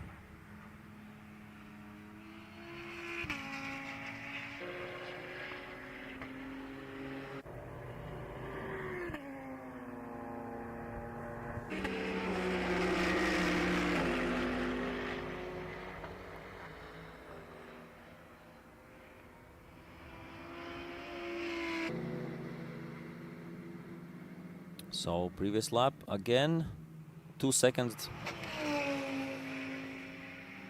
Okay, and then it will be 8 laps. When I said in 8 laps, Jovash could be in striking distance. It won't be. Of course, it's a chance if he's suddenly a lot of seconds faster. This lap, let's see. The Jomantas had to overtake some cars here, so lap some cars. I saw the TC 3 class cars there, the LV Racing Audi. So Jomantas has lost time, 1 minute 17.5. Jovaisha 1:13.8, and it's 4 seconds, almost 4 seconds faster, and the gap is down to 5.3 seconds. So let's see, and it will be interesting to see how much. But here, of course, Jovaisha can lose some time again as he goes into the Parabolica, and 2 Audi RS3s TCR cars are there. Did he lose some time or not? Here we see that the LV Racing car also, so Martin Schlappench also wants to lap the Acetol.com by the MK Racing team car as well.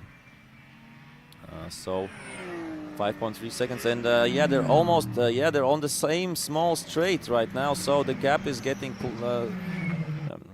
narrow, The gap is getting narrower and narrower.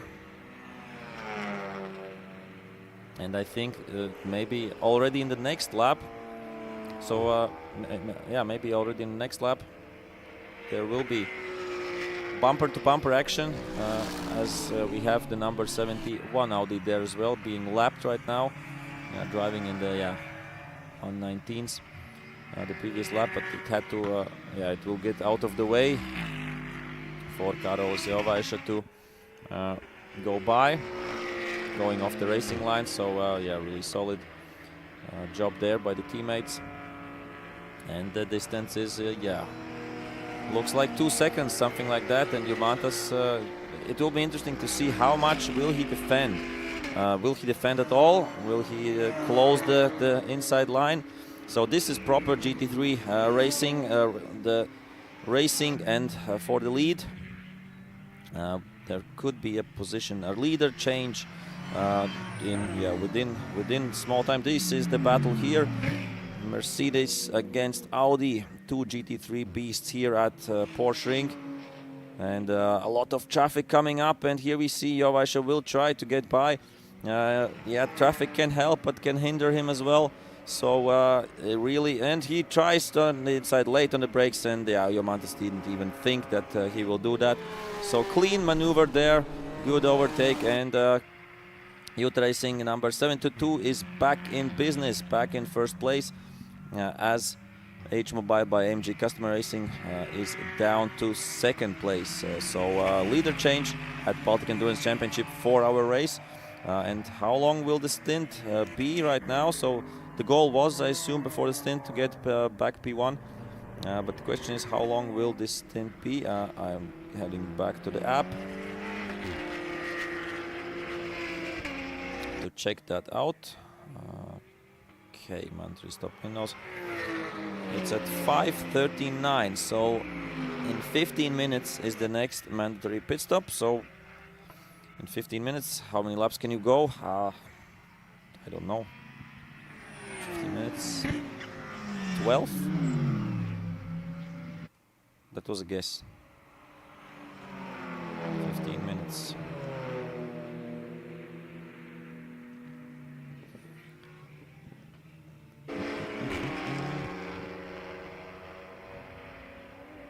Yeah, precisely. With the GT3 car, you can do 12 laps in 15 minutes. So good guess. I just calculated it on my phone. Okay, 3.3 seconds the gap already. So yeah, in these 12, if Jovaisha can do what you're thinking, yeah. And he still has to push. It's not game over right now. I got by. I'll rest my case. No, he has to try to pull out the gap big enough so that his teammates can defend it and salvage it. And of course, really good driving by Jonas Gelžinis as well. He was putting in the lap times that were needed as well. So credit of course to every driver.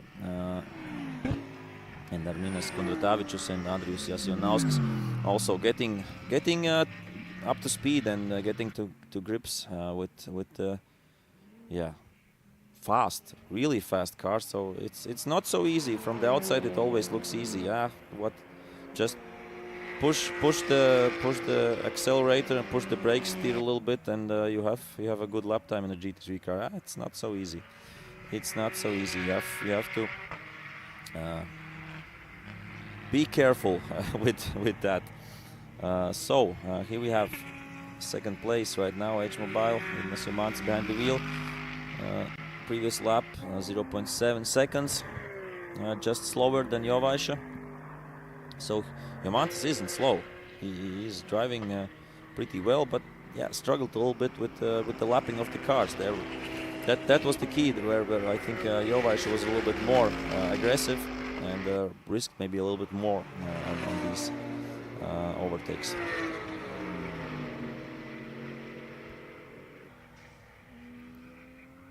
And Jomantas can still see Jovaisha.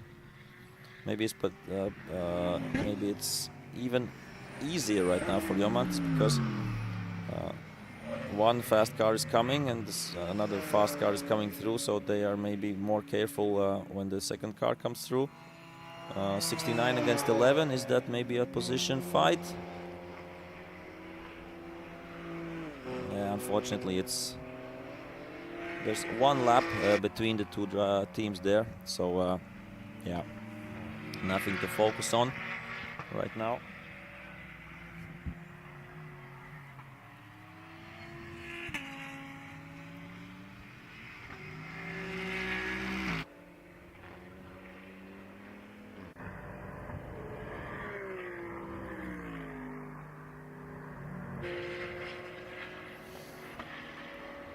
Yeah, so 11 minutes, I think, till the next pit stop window. Let's check what's happening maybe in the other classes, as it's pretty clear what's happening here. Yeah, Jomantas is trying to lap number 33 car, and that car, the car driven by Kangas, is lapping another car as well, so not so easy, not so easy. Of course, the 33 car is not slow, it's just a little bit slower than the GT3 car. But yeah, okay. GT Pro, still the same. Utah Racing 72 first. H Mobile by AMG Customer Racing second. And third in GT Pro is the number 71 Utah Racing. But third overall is Rela Racing, and also first in Porsche GT3 Cup class. So let's stay with the GT3 Cup class.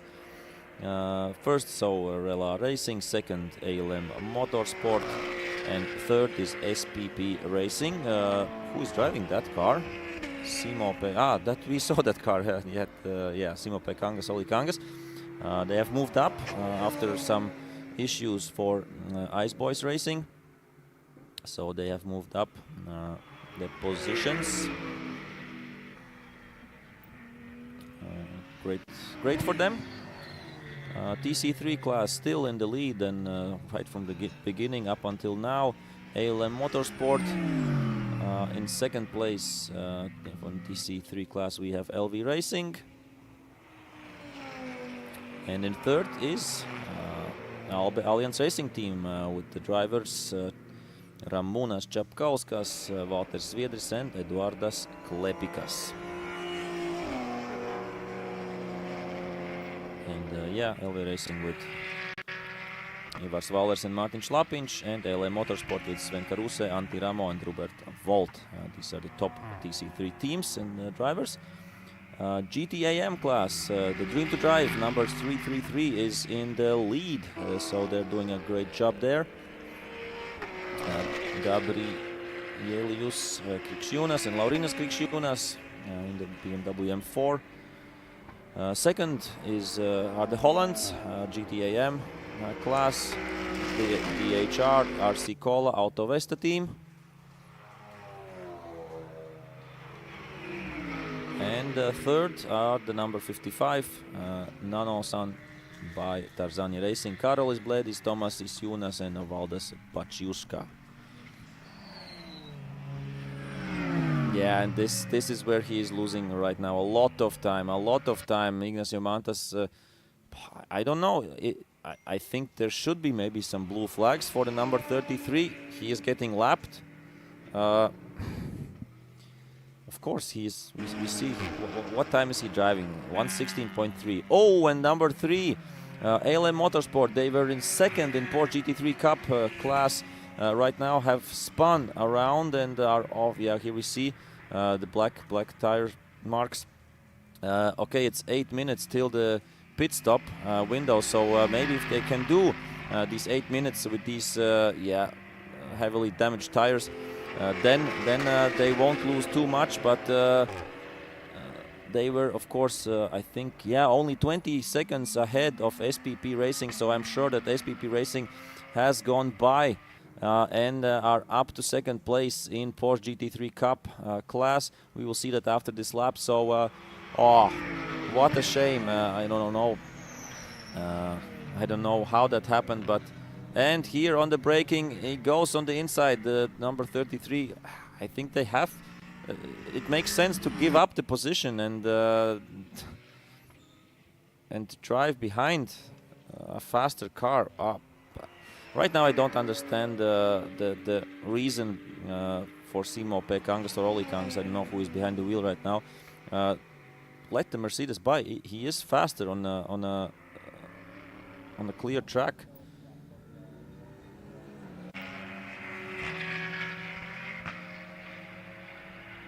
Because if you look at the fastest time by SPP Racing, it's 1:15.4. Diamantes, I think, can drive in the 14s, but right now they're losing time, and we see. And who is happy about this? Of course, number 72 Utah Racing, as they are right now having a gap of 13.8 seconds, which will come in handy with the next driver changes. So Ignacio Mantas struggling there, but of course he's struggling because the car in front is a car almost the same speed, 2 seconds faster, slower only. And here, tries to brake as light as possible, but these are really expensive cars. For number 63, overtaking in yellow flag noted. That's the Mercedes. That's not good. That's not good. Right now there isn't a penalty, but it's noted overtaking under yellow flags. Let's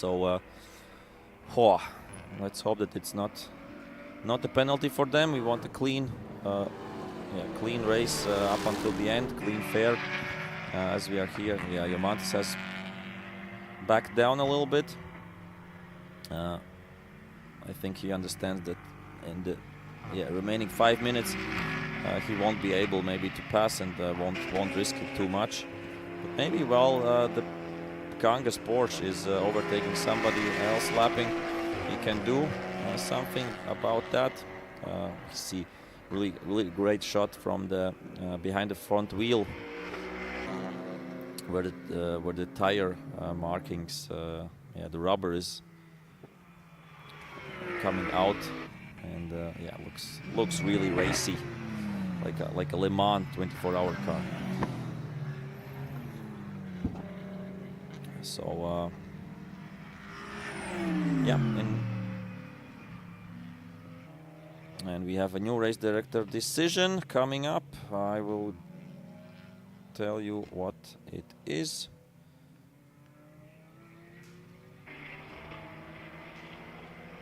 And it's for number 63, unsafe release during the pit stop, drive-through penalty. So that will hurt. That will hurt a lot. So yeah, of course, we saw previously that youth racing was a little bit slower with other drivers, and it's possible, of course, for the next driver who will jump into the Mercedes to catch up and overtake. But of course, this drive-through penalty, I would say, costs around 30 seconds, I assume. So interesting when they will do it and when they have to do it. Will they do it right now before the driver change or after it? I think they have to do it within a few counts of a lap. It's in F1 like that, so why wouldn't it be? Why wouldn't it be here the same?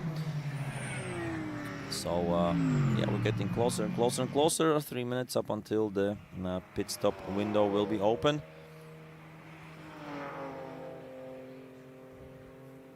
And here's some overtaking going on. So we will see a lot of happy places, a lot of happy faces after the race. And here is the drive-through penalty for the H-Mobile by AMG customer racing car going through. Here we see in the background, was that the LV Racing Audi? Not, or was I mistaken? Here he goes through. And in around 2 minutes, yeah, let's see how much time he will lose. I think it was previously already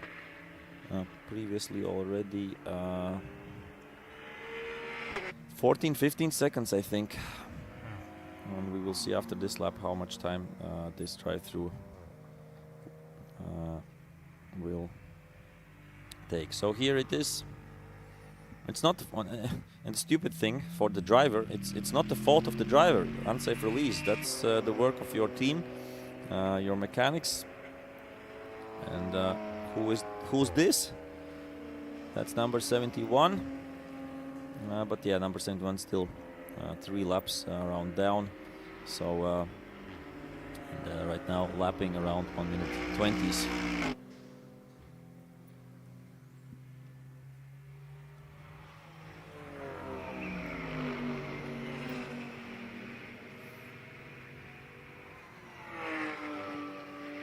It's easy to lap. And what has happened with the number 3? Yeah, ILM Motorsport have lost out to SPP Racing, and SPP Racing up to P2 in Porsche GT3 Cup. And the Ice Boss Racing only 27 seconds behind ALM Motorsport. So there's still a chance for Ice Boys Racing for a podium. As yeah, the lap times of the ALM Motorsport car, I think with the tires is yeah, 1 minute 23.2. It's crazy, but and yeah, LV Racing is in the pits, so that's not scheduled. There's going on some repairs. So we saw that they are standing there, so some issues there. They were on course for second place at least in TC3 class. Right now, of course, we see that 2 teams have gone by already from the TC3 class. That's Albe Alliance Racing Team and Acitool.com by DMK Racing Team. And the pit window is open, so I assume we will see lots of cars during the next 10 minutes in the pits.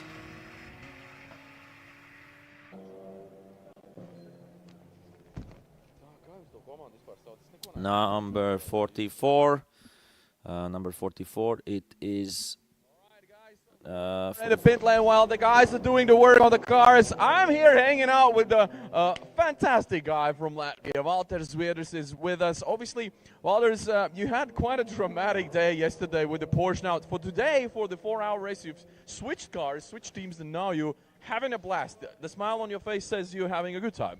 Yeah, of course, it's good to be back at TCRs as well, to try this endurance racing. I have always loved endurance, and it's fun to compete against other guys that I will be racing in, and also together with other drivers that drive Porsche Cup. So also Ramūnas Čapkauskas, who is the organizer of this team, is driving now as well, and it's always amazing to drive with him. He's so happy and so always so wanting to drive. So it's great to be here, and yeah, we are doing a good job right now. We are in P2 or P3 right now, fighting for this podium position. So yeah, let's see what happens. There's more than an hour left in the 4-hour race. So will you still have a chance to ride today? So yeah, I will have one more stint. So we have 2 more switches then. So 2 more stints to go after this one. And yeah, everything's looking fine. The TCR is still TCR. It's working good, and it's pretty fast on the track. It's interesting to drive because you need to pass a lot of cars, but also there are faster cars like Porsches and Audis here and Mercedes. So it's interesting to drive. You need to look at mirrors, but still keep pushing and look forward and do some overtakes as well. I mean, this has been a topic for the whole race. The traffic out there is unbelievable, and I mean, it's not only for the fastest cars; it's for everybody same. So we have a lot of focus, a lot of attention to pay. Yeah, that's amazing that again we can see so many cars in this endurance series, and 4 hours is looks like it's more better format for our region. It's easier for people to just afford it, and yeah, I'm happy to see this big number of cars, and it's also better for drivers because there's action in each lap, so you can. It's a lot of fun, and I'm enjoying it right now. So does that mean we will see you in the grand finals in Riga as well? Yes, of course. I don't know about the endurance, but I will drive the legend cars, the old cars. Oh yeah, that's gonna be a good one. Yeah, that will be fun for me and fun for the spectators. So yeah, come and watch in Riga, and yeah, let's see how this race ends. It's been a while since we've seen you in a legend car, no? Yeah, because we didn't have pretty much time for it, so this year we will fix it up. Also, Šubeckis last weekend was here on the race with my car, just testing out and also practicing for this race. So the car is good, and in Riga we will fight for the victory for sure. Oh, that's good to hear. I think all the spectators will definitely enjoy that. Walters, best of luck. We'll keep an eye on you guys throughout the race. So obviously let's head on and see if we can catch up with the leaders of the race. Obviously, Utah racing team has taken over the lead, and one of their Audis is now heading back to the track. They've done their work. Let's see if we can catch up with car number 72. They're at the very beginning of the pit lane. I see the Estonians are checking on the car, see if everything is tip-top. Looks good. Looks good. You can see how the whole team is actually involved in this whole procedure. Not only the mechanics, also the drivers are helping each other out. The LV Racing are waiting for their car to arrive. Oh, there, guys, boys are ready. Unbelievable. What a view, guys. What a view. This is fantastic. This is why we're here for, right? Having a fantastic race, really enjoying it. Super. Love to be here. And even having some battles and fighting for the positions. This is nice. Yeah. Really good battle here. I think we're second at the moment, but trying. And I think our car's coming in any moment, so be careful. On the Nice. Well, keep an eye on you. Keep an eye on it. So the LV Racing squad is back in the pits. We can check out. You've seen my face enough. I think you can check on how the boys are doing their work.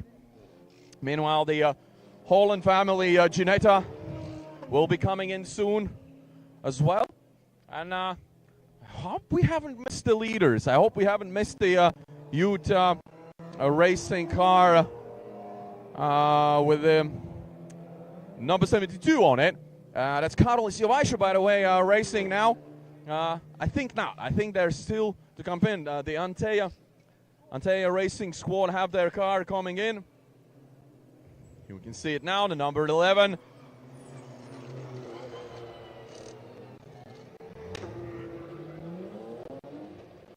Yeah, and they're leading the diesel class, so obviously they have quite a task to manage, to maintain the lead. And although we lost one of the diesel cars, there were 3 in total, but the Ginetta is coming in. The camera guy has to move, yeah, okay. Oh my God, that was quite the view. So obviously we can see how well prepared the guys are, even in a traffic like that. It gets busy not only in the racetrack, but it gets busy also in the pit lane during the stops. And you can see how many cars are lined up now. 3 cars, but it's like a sandwich. And the Holland family, Janetta, is squeezed in between. The Antea team's car will have to, I think they had to reverse to get out of here. It could happen. I'll not speculate on that, but it could happen that they have to reverse. Anyway, the team is doing a fantastic job. And speaking of teams, like the amount of work that has been put in this whole event and the whole team preparations and all the procedures they're doing, it's absolutely amazing. It's unbelievable. The commitment, the work, the precision, the speed, and everything they're doing. This is pure joy to watch. And we can see the LV Racing team is going back in track. All the boys are working really, really hard. And yeah, I'll definitely want to speak to Karol Jovaisha. He was the one that took back what belonged to them in the very same beginning. The first position overall. Oh, here they are. So let's go check out on the leaders. Let's see how they are doing. Karolis is getting out of the car right now. And he's a long guy. He should be a basketball player. Let's ask him afterwards if he is any considered ever playing basketball. Maybe he does. Who knows? But not this weekend, for sure. This weekend he's going really fast in the Parnu 2020. He actually did quite a good job yesterday managing the team. As we all know, he's also driver's coach, working with the new and talented boys, and obviously passing on all of the knowledge and experience. And I'll quickly just grab him. Can you take off the helmet and we have a chat? Yeah? Okay, cool. So yeah, he's just gonna take off the helmet. Obviously, after the stain, he looked a little bit tired. But obviously he was pushing really hard, so that's just common sense. You're working really hard out there to maintain the pace, to really get through the traffic, which is as we've seen and heard, it's just completely mad at some point when you have to pass all the cars. So we're gonna see from the race leaders, from Karolis Jovaisha. Karolis, first of all, fantastic to see you racing out there. Good job. You took back what was originally yours, the race lead, but it's not over yet. It's still more than an hour to go. So what do you think? What are your thoughts on that? I think our pace is pretty good today. Now the Andrus will drive 30-40 minutes maybe, and then I think Jonas, maybe me, will finish this race. But as I said, we have the best pace here, so we don't need any mistakes, only fast, constant driving. And so also that means you don't have to actually do like huge risks, but looking at the track and the traffic that is going on there, it's sometimes really pure madness that what you have to do, and all the precision and the speed out there, you have to maintain it. How it is? Yeah, I mean, there is not a lot of beginners in the track. Over one stint that was 45 minutes, I guess, I only had 1, 2 maybe some dangerous moments. So everybody is seeing that I'm coming, I'm flashing them, so they see me, I see others, and then everything seems that there was no crash, as I saw. Nobody, so the level was pretty high, and everyone is watching everyone. All right, fingers crossed it goes as smooth as it goes now, and we'll keep an eye on you guys, yeah? Thank you. Good luck. Cheers. So that was Karol Jovaisha. We're now up to speed, to be honest. We've talked to some people, we talked to the leaders, and we'll be heading back now to the headquarters. I'll make sure we have some more information coming in, and some new people to speak with, and I'll keep you updated as soon as we get there. Maybe on the next pit stop, and then obviously the last hour is going to be the crucial one, the last battles for the positions, and We'll see what happens. So far, so good. I'm been enjoying it. I hope you are too, because this is fantastic. The Baltic Endurance Championship 4-hour race in Parnu summer race in beautiful Porsche ring in Estonia. It's such a beautiful day when the Estonians are celebrating the restoration of their independence, which is absolutely fantastic. Something we all Baltic states share, which is common. So stay tuned. Whatever you're watching, thanks for joining us. And back to you, Arturs. Thank you, Oskars, for the great insight and the interviews with the drivers and the lead driver of the leading team. That was Karol Jovaisha. We spoke with Walter Zviedris as well. I didn't even know that he's competing this weekend in the 4-hour race. Just when I went through the entry list, I was like, oh, okay. Not only Porsches yesterday, but 4 hours today as well. Here we see a little bit of grass on the Mercedes. Was it somewhere out of track? It wasn't like this before, that's for sure. So a little bit of lawn mowing from the GT3 car. Edvinas Žadeikis is right now in the car. Ignas Jomantas was previously in Reinis Nitiš right now. I thought that maybe Reinis would be driving, but no, Edvinas Žadeikis right now behind the wheel. And the question is, was he the one who went off track, or Ignas Jomantas with this whole lots of grass? But we will check that later, I suppose, a little bit. Speak with the team. And what's happening after the stops right now? Youth Racing 72 still out front, so they have been out. The outlap was there, so we haven't seen the first lap time, the first normal lap time. 1 minute 19.1. Okay, and how far is? Yeah, more than one lap behind is number 63 right now. That's of course 1:15.34 seconds faster the previous lap. Žadeikis.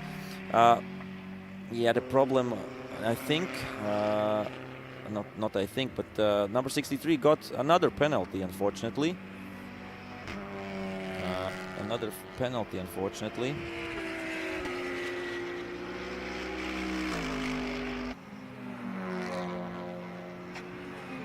Race director's decisions. Because we saw the drive-through penalty for unsafe release, but we got another, so overtaking under yellow flag for number 63 for the Mercedes AMG team, H-Mobile by AMG Customer Racing. And it's a harsh penalty. Okay, not so harsh, 5 seconds to race time, added 5 seconds, so not so much, but one penalty point for Ignas Jomantas. So somewhere on the track where yellow flags, maybe when the ALM Motorsport Porsche was spun around, maybe, don't know. And so not going great at the moment for the team, but the lap times are coming in. 1 in 13.7, just 3/10 off his personal best lap. Edvinas Žadeikis right now behind the wheel. And in the number 72, the lead car right now behind the wheel is Andrius Jasionauskas. Here we see him. So we see that Žadeikis is lapping, getting his lap back. So they were 1 lap down, a little bit more than 1 lap down, and right now they will be back in the same lap. Previous lap was also there, 3.5 seconds faster by Žadeikis, and he wants to get by the number 19, I think, is it? The Ice Boys? No, it's Rela Racing, Matias Salonen and Mika Parnu. And they're in 3rd position overall, so they don't want to give that position just up, but they are being lapped. So the 2nd place laps the 3rd place. And the speed of Rela Racing, yeah, 1 minute 17.3 previous lap. So it is around a second faster, the Mercedes than the Porsche when we compare the fastest lap times between them. And so this is how Žadeikis and the team will lose time if they don't get past. That's the same thing as it was previously before with the Ignacio Mantas and the SPP Racing team. So yeah, also losing time.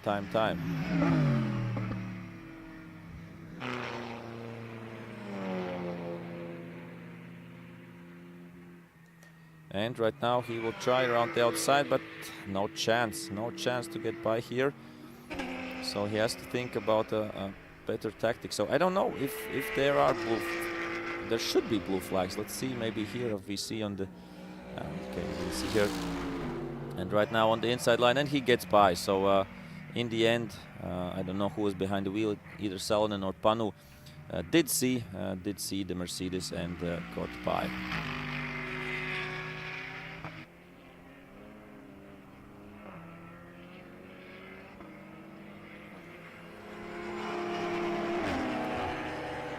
So it will be interesting to see how many seconds Žadeikis is behind.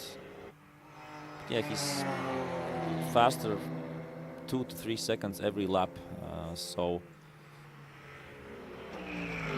how long will the stint be? Let's see when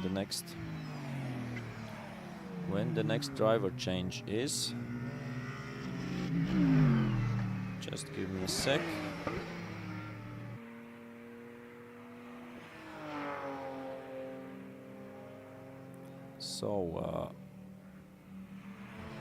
So the last driver change will be in 22 minutes. So 22 minutes. How many laps he will do right now? Around 17, 18 laps. 17, 18 laps. So let's say he will do 17 laps in the stint, or maybe he will drive a little bit longer. But okay, let's stick with the 18 laps.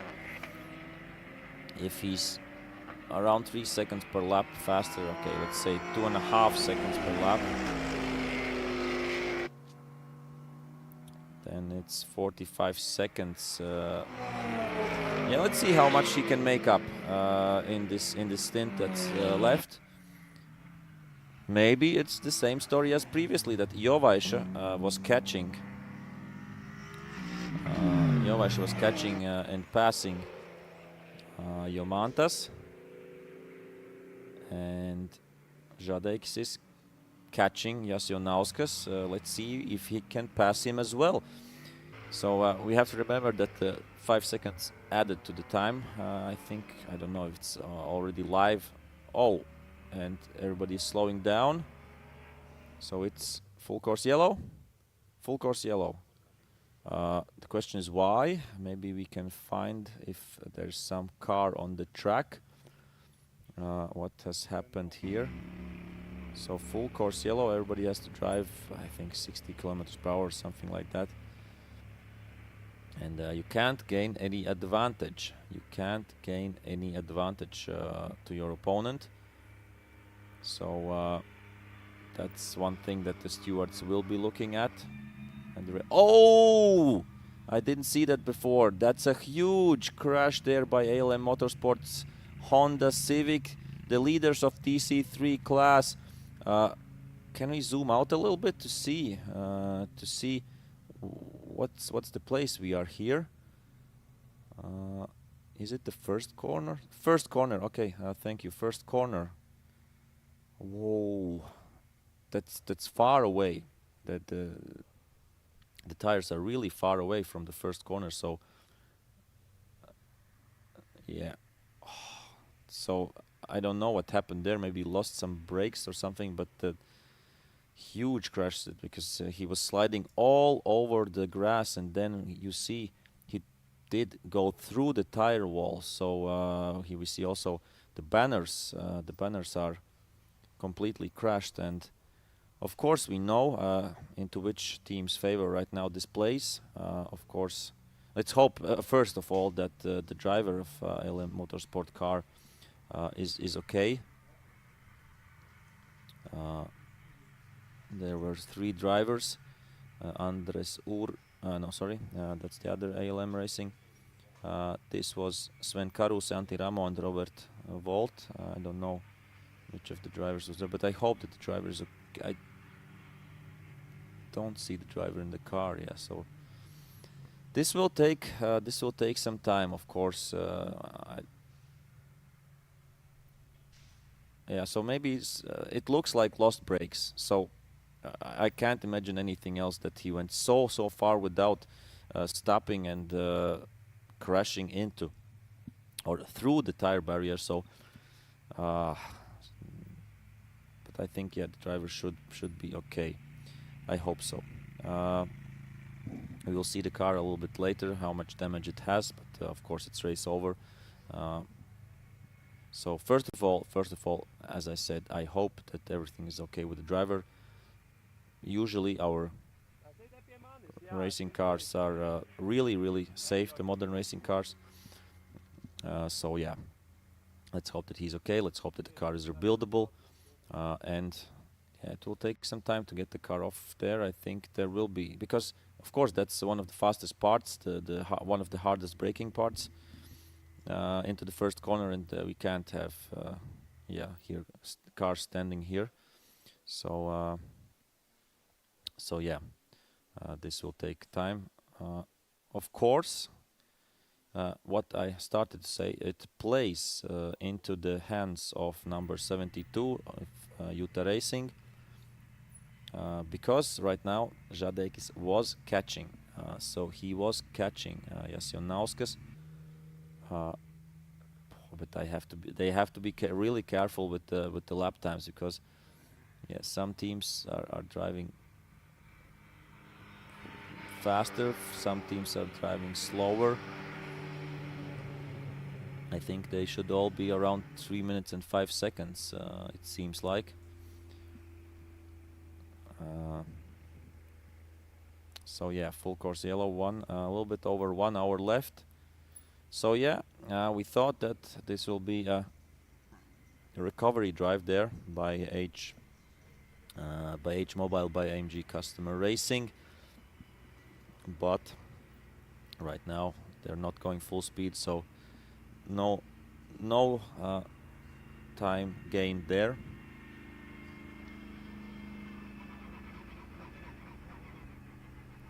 Pit out will be from left side. I don't know what that means, but okay.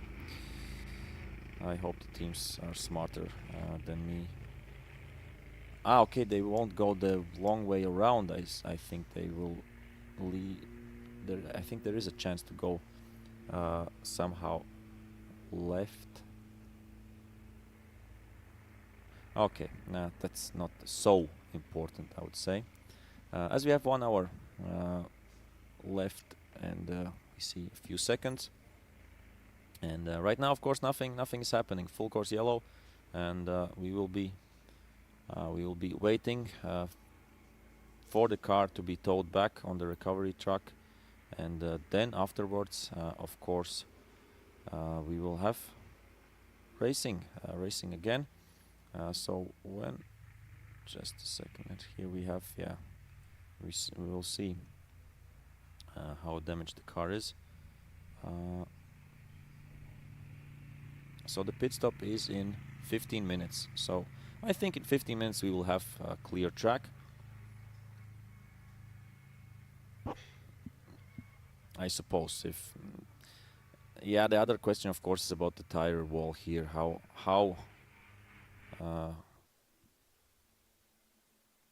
precise and correct will they try to repair it? But yeah, right now there's a car out on the other wrong side of the tire barrier. So Yeah, stay tuned. We are here. We are waiting for the next pit stops, for the last pit stop window. A lot of action will be in the pit lane there, and a lot of action on the track. So this is one of the more exciting and interesting endurance races I have seen and I have commentated. So they are throwing the car is right now left.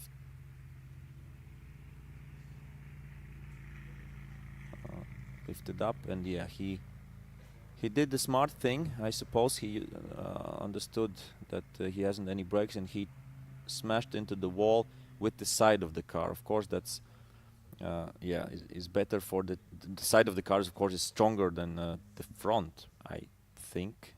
Of course, you have in front all the things to save the passenger, but of course a lot of expensive things like engine and stuff, and so I think that this was a logical choice with that speed to try to with this to do, because I think it was on purpose that he went on with the side into the tire barrier, and he went through it. That was huge speed there. At what he arrived there at the tire barrier. As we are, and the question is, what will happen with the tire wall there?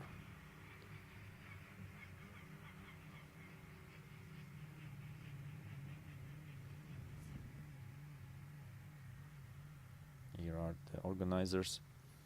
They will check out and try to understand what to do with the tire wall. So what can we more? What can we tell more? I don't know. I don't know at this point.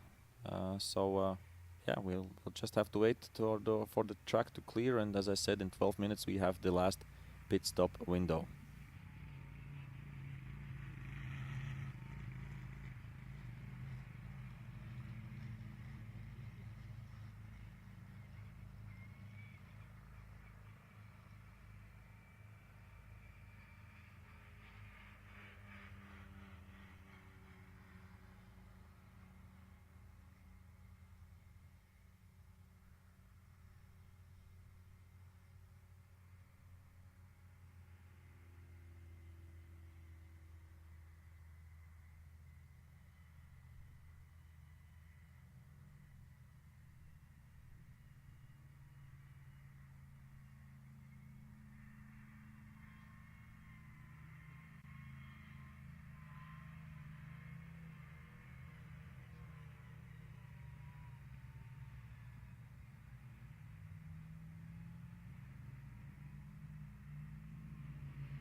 So we have some cars into the pits, but the pit stop window isn't open yet.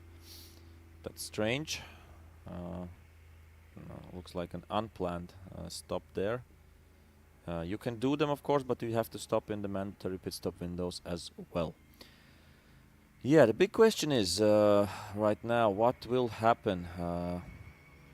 What will happen with the tire barrier? We have still 55 minutes to go.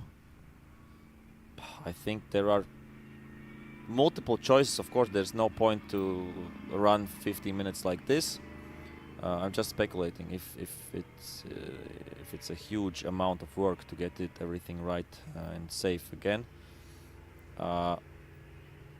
It would be possible to red flag the race with I don't know 50 minutes left or something, and then try to repair it. I don't know how long it takes, half an hour, 2 hours, and when it's repaired, finish the race. we are, of course, over the 75% distance, which is, I think, needed for the full points. So it could be a red flag and the end of the race. So the organizers have to think, have a lot of thinking on their mind. And the TCR car of ALM Motorsport will be brought back to the pits.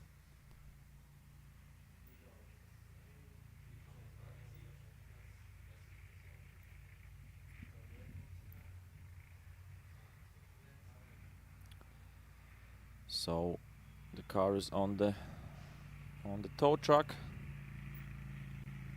and of course the manager of the track is here as well as the organizers. Here we see, yeah, it doesn't look so hard from this side, but you see, I think it has gone up until the roll cage.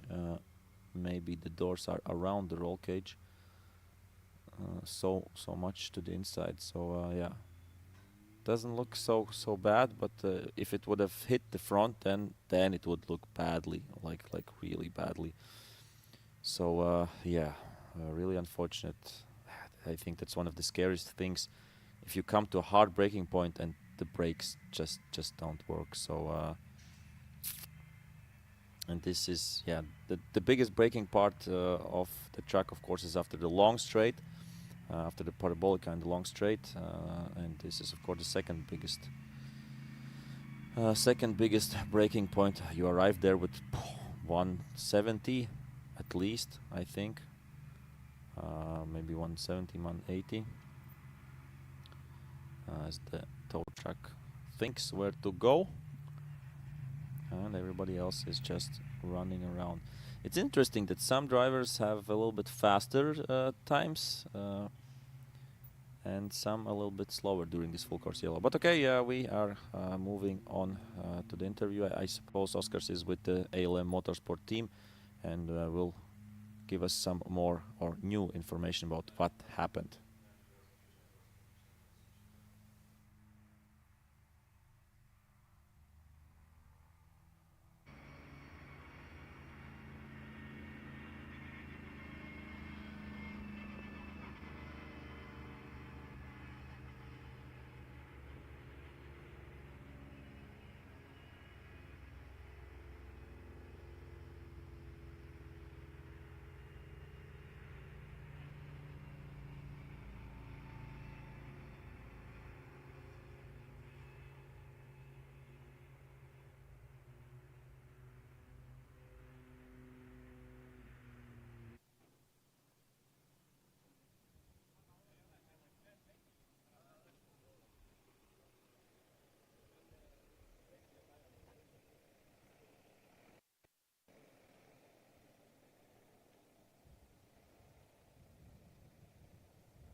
Okay, so here we see the team manager of ALM Motorsport checking out the car on the tow track. Of course, it's game over in this race. That's for sure. That's why there's no rush and no hectic to try to fix the car and get back. Yeah, huge shunt, and of course you have to investigate what happened so that it won't happen again ever. So yeah, there will be. Luckily, I think the driver is okay, but there will be big investigation within the team just to make sure that to understand what happened, and how to how to prevent these things. All right, guys. So we're back here in the paddocks, and that's a sad view, to be honest. Look at the car in the shape like this, but I think the main thing is that you are okay. You look a little bit shocked. Talk us through the accident. What happened there? Well, basically, we had a complaint from Antti before I stepped into the car that the brakes were a bit shot, but we tried to do something. Then I basically pushed the brake before every braking zone. I did it again, and then just coming into the first corner. I pushed the brake and it just went flat, nothing happened, and the only brake I had was a handbrake, so that saved me a little bit. But yeah, it was, when you're going 200 and your brake fail, it's not a good place to be in.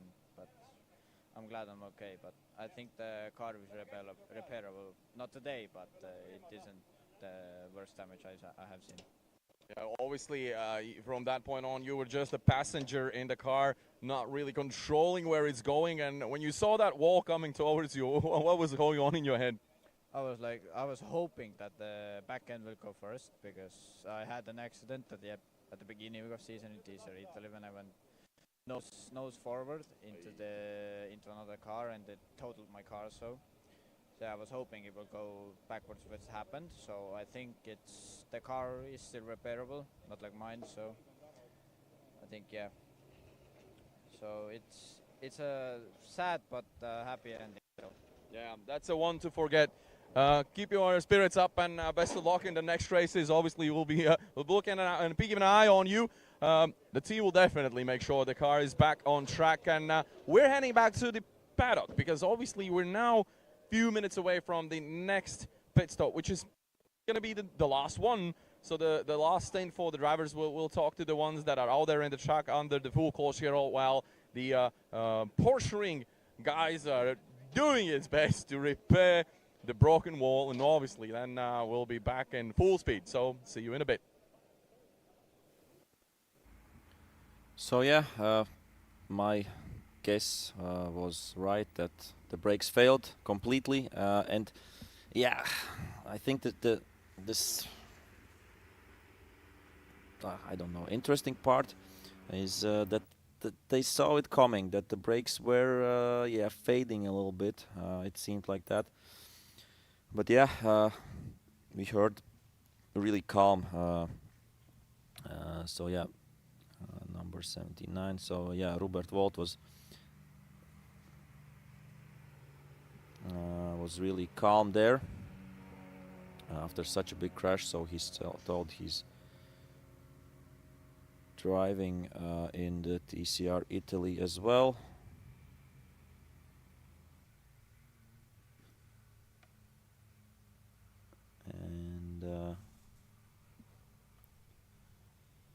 And yeah, he had a big crash, totaling his front. But this time he said the same thing, like, I was hoping I will go back or side first, so that's what happened there. So I think he deliberately controlled it. Okay, guys, we're back in the paddock. I'm together with Redis Nitish. He's getting ready for his last stint, obviously, and he's gonna do whatever it takes, I hope so, to regain some positions lost to your competitors.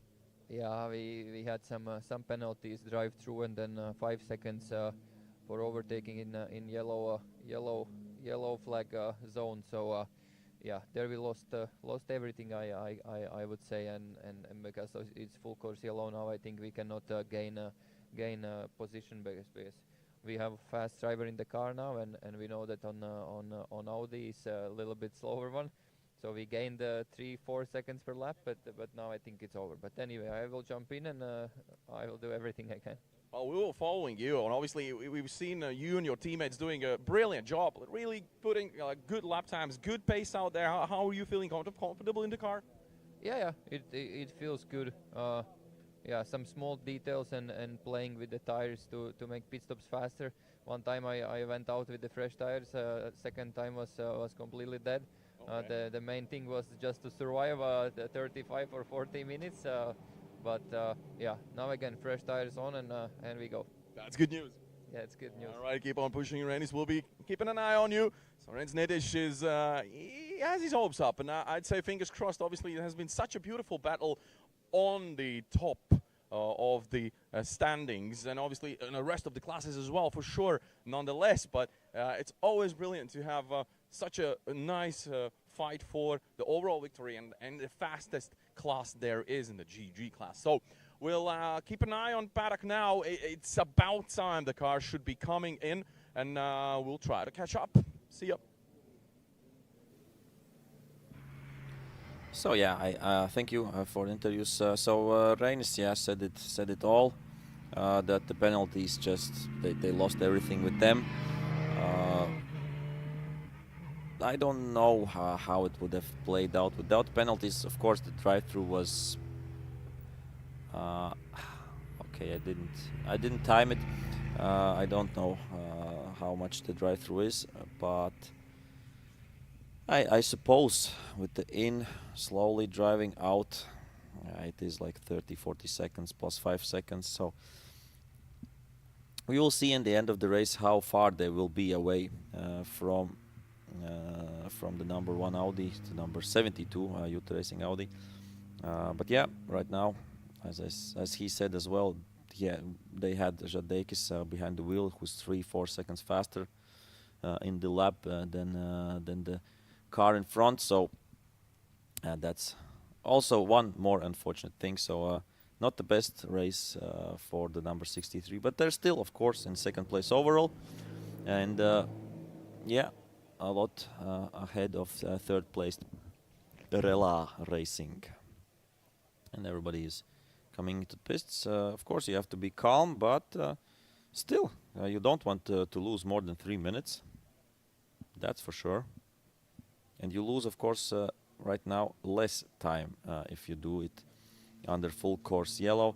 But yeah, it's the same for everybody. So this pit window is open for everybody. It's not that teams have strategies and have to make calls when to go in. And yeah, so it's same for everybody. And here we see Ice Boys team. That's the number 23, Henri Tuomala and Pekka Seppänen with the Porsche 911 GT3 Cup car. And the diesel leaders, Ante Racing, still out front, it seems. Oh no, number 69 is in front. So Dvaras Racing, yeah, are the leaders in diesel. And Ante Racing only second. Ante Racing with Rimas Cesiulis, Vidas Gedutis and Vaidas Mitkus behind the wheel. And oh, there we saw Oskars. He's walking somewhere and will, I assume, try to speak with somebody. Da, da, da, da, da.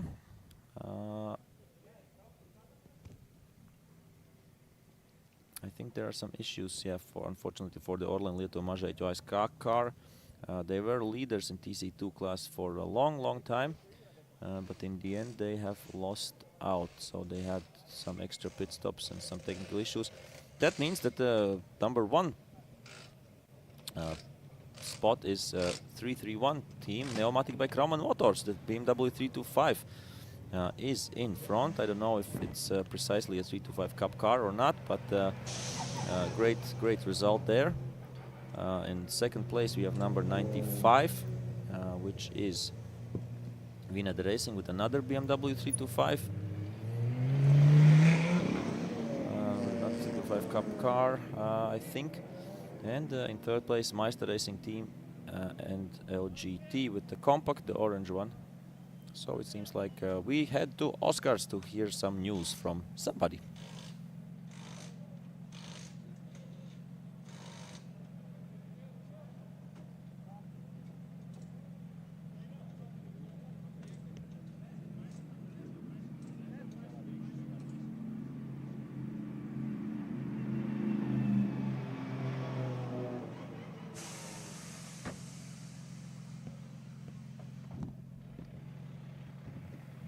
Okay, while we're waiting for Oscars, this is one of my, I would say, one of my favorite cars here out there. BMW M4. It's like a pod GT4 car. Carbon hood.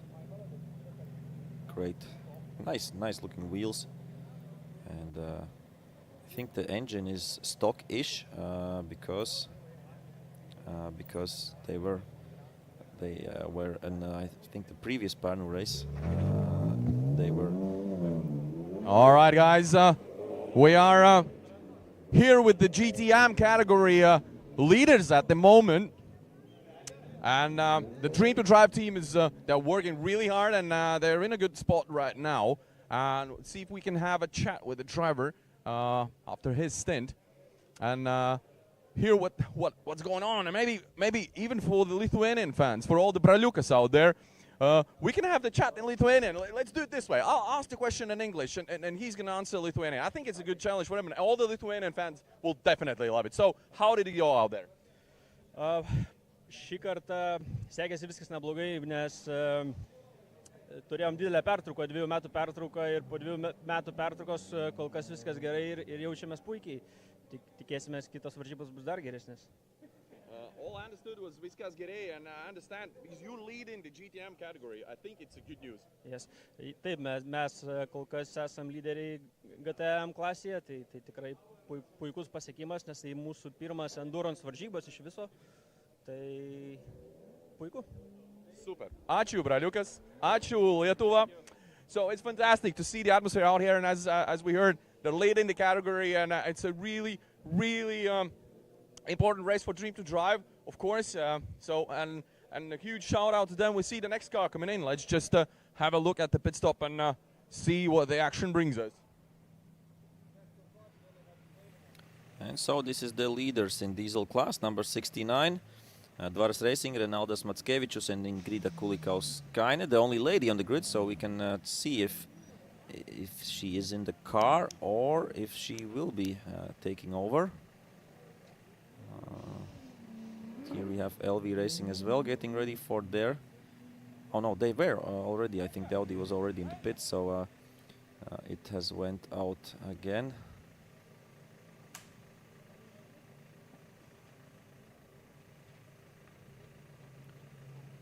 Let's try to see who will come out of the car.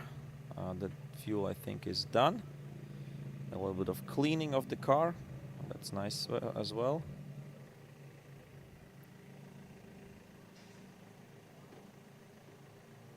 And right now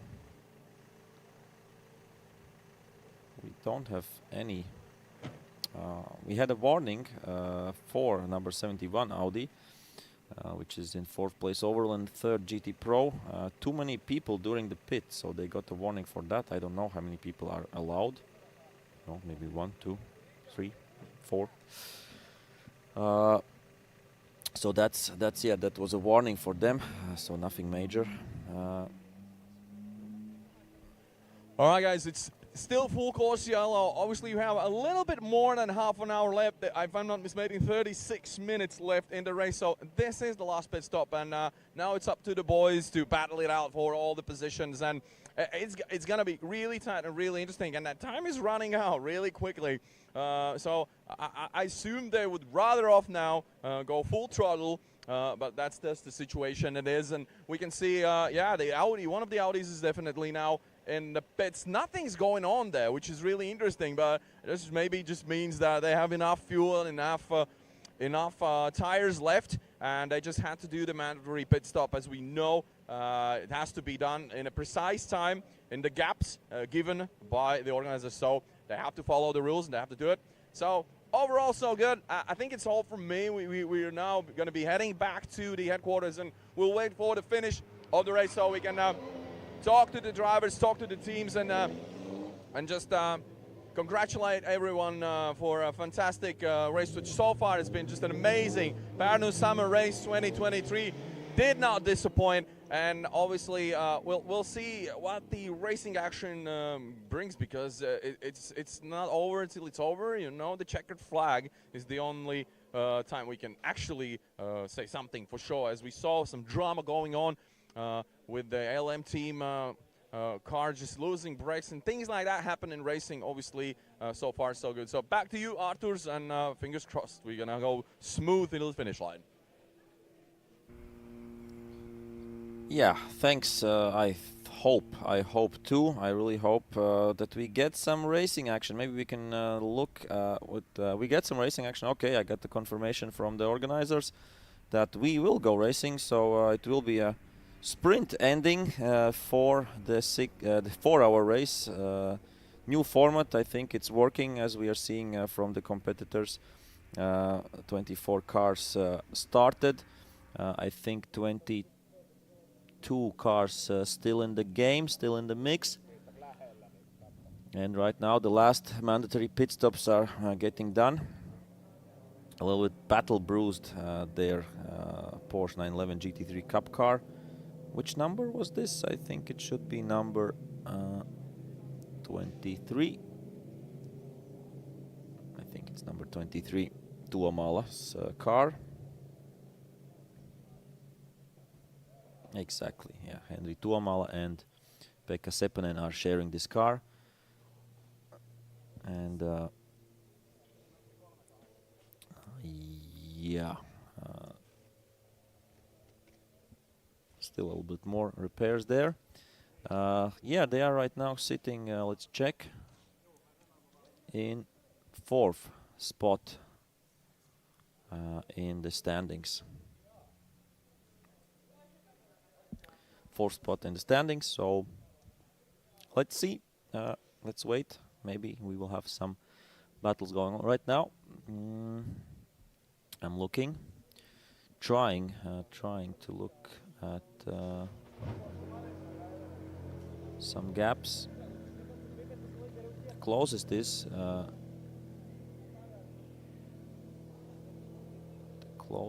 would say is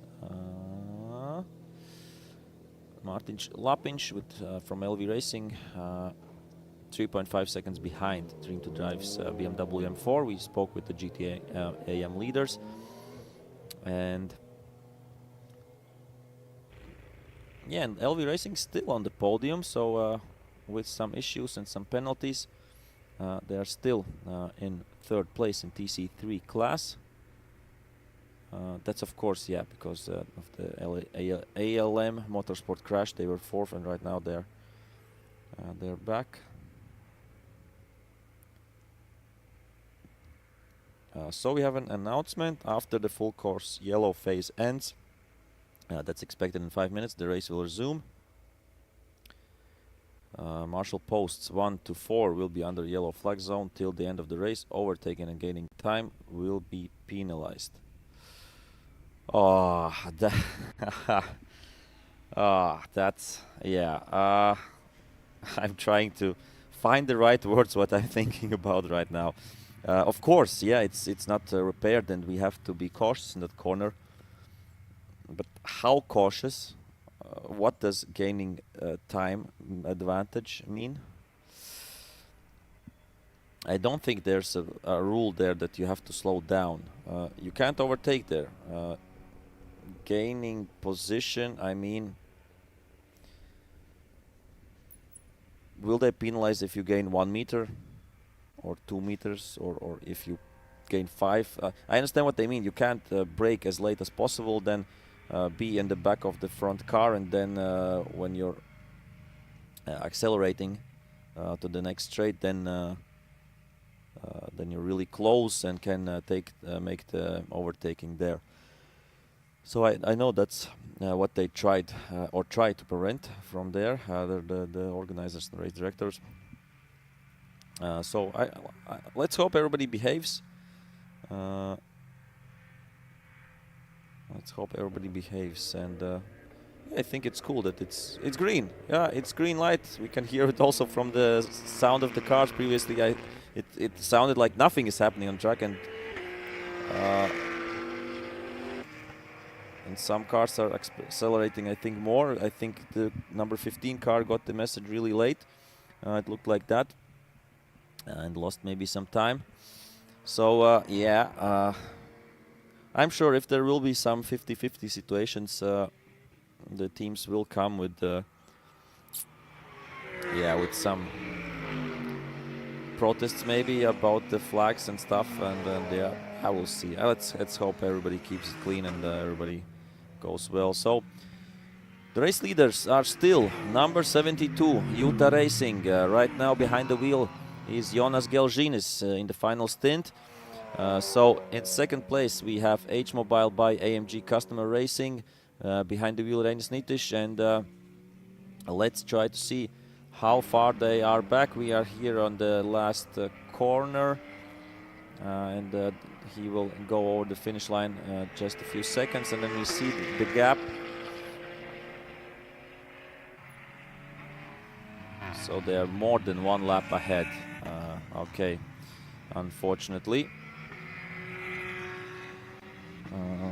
Not unfortunately. Yeah, I mean in that sense that we won't be having a fight as we have here. Okay, the 63. I think he tried to lap him back, or will it be right now 2 laps from the leaders? I think, yeah, after this maneuver. So it seems like Jonas Gelžinis is doing a great job and is driving faster right now than Reinis Nitiš. And yeah, these are the positions 1 and 2, but in reversed order, I would say, as they continue to lap cars. But yeah, it has been a great fight. Okay, they are 1 or 2 laps right now. The rubber there coming from the arch, front arch of the car.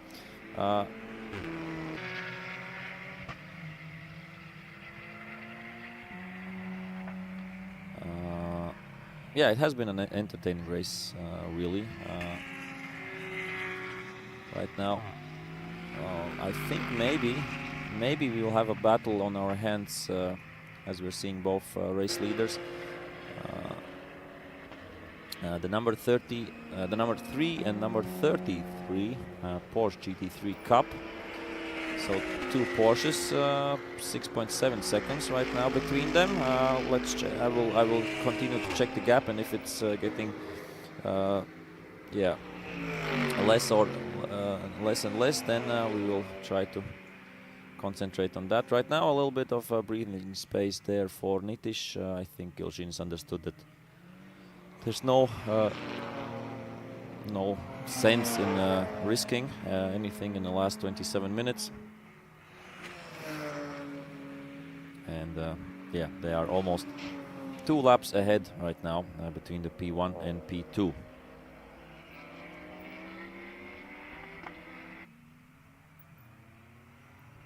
Some lapping going on here again. And as everybody in the interviews have said, that yeah, you have to work every lap.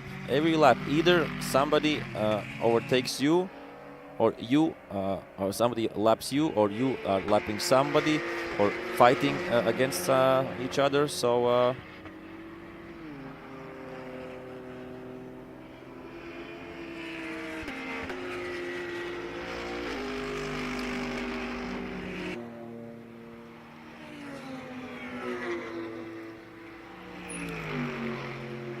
yeah, I have talked for 3.5 hours right now, of course, with some great interviews from Oscars, and I'm thinking what to say.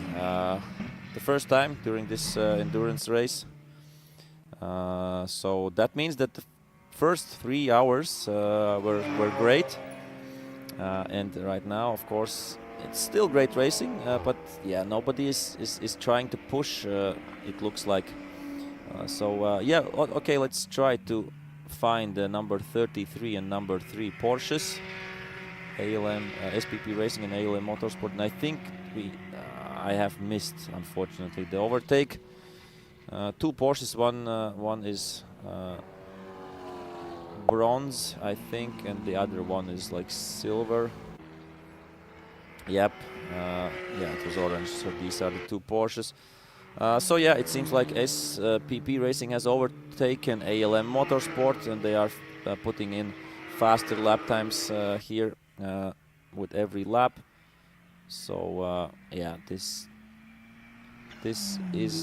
fight is over, I would say. So we have to live for another fight and have to spot them a little bit earlier. That was my fault.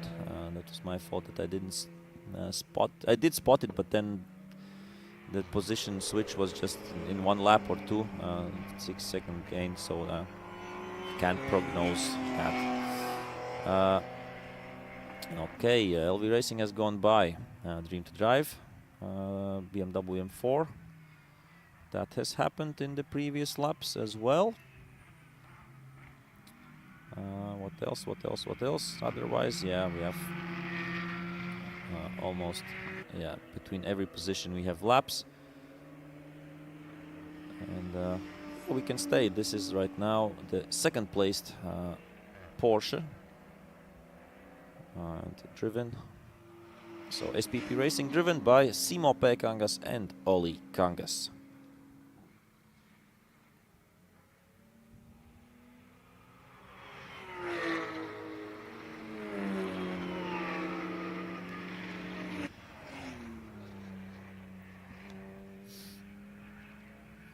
And let's look at the laps of the leaders. Yeah, lapping probably around the same, 1 minute 15.5, 1 minute 15.3, so we can stay here. And we will see the leaders catching these cars, which are in P5 and P6 overall. They have already an 8-lap advantage. Now that will grow to 9-lap advantage. So yeah, over 4 hours we see that okay, Rail Racing is a little bit closer, and Rail Racing, who have showed a great pace, the leaders of Porsche GT3 Cup class, they're only 2 laps down from the leaders, so 2 or maybe 3. So here we see number 71. It is. So in P4 overall and P3 GT Pro class, 1-2 lap as well. Behind the wheel right now is Ignas Gelžinis. 1 minute 17 the previous lap. Let's see what the next laps will bring for him.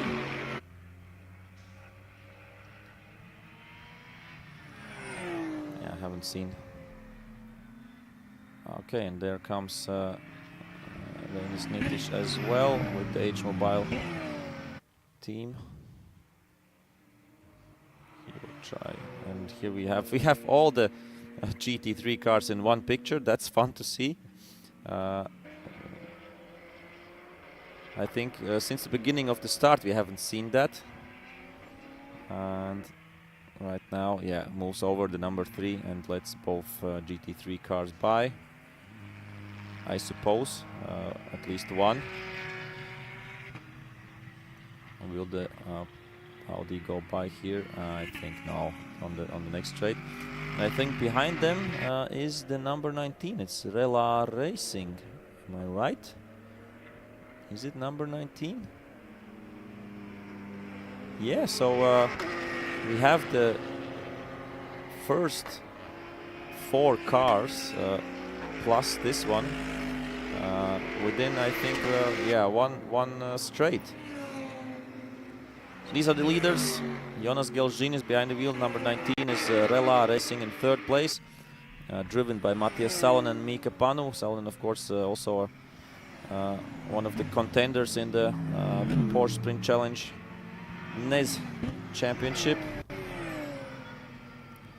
They'll have the last race and the first weekend of September, if somebody wants to go, Alastaro Circuit in Finland. So there will be the final of the Porsche Sprint Challenge NES Championship. Right now the leader is there, Valter Zviedris.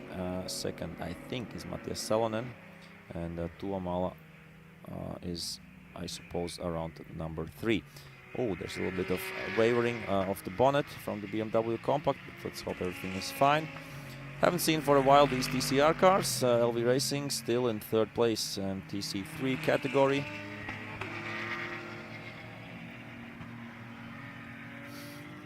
Yeah, TC3 category we have 1, 2, 3, 4, 5, 6 TCR cars and 1 BMW M3. But unfortunately, Kohn Forest Motorsport yeah, retired the car, and that was it. And yeah, we have only 2 retirements, but I think Orlen, Lietuva, Mažeikiaiska, I think, are out as well, because I haven't seen them for a while and they are stuck on lap 92. And yeah, the last laps are 3 minutes, so yeah, I think they've given up, unfortunately. So that's that for the team that was leading TC2 class for a long time. And I think some decisions are maybe available. Number 55 and number 7 overtaking in 2 yellow flags. Marshal post 3 noted. So yeah, you have their yellow flags at the first, at the beginning of the track. Who is 55? That is Nano San by Tarzania Racing.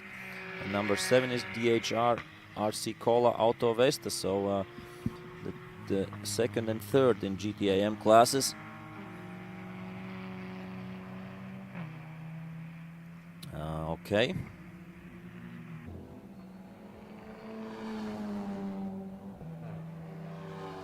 And for the Nano Sun by Tarzania Racing, no reducing speed and 2 yellow flag zone noted. So I suppose there are regulations how much you need to slow down during a yellow flag. But yeah, if there will be some penalties and it will decide positions, then yeah, we're in for a fight from the competitors, that's for sure, because these all teams are teams with lots of people competing. Number 19 overtaking 2 yellow flags noted. What is number 19? Ooh, it's Rela Racing. But okay, fortunately they have 3 laps spare to 4th place Youth Racing number 71. So everything is all right.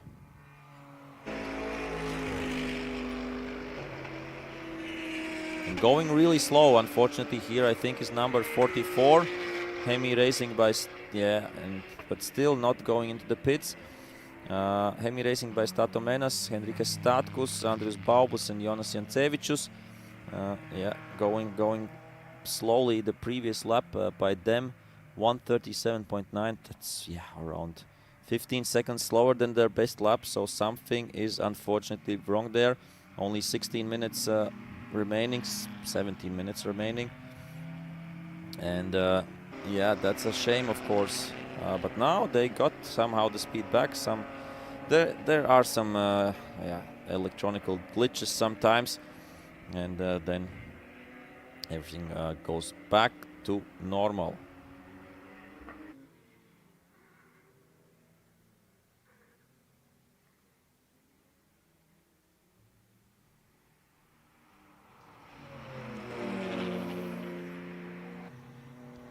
Yeah, back to normal. It seems if you can keep up with the fastest GTAM car, Dream to Drive, with the M4, then everything is all right in your racing situation.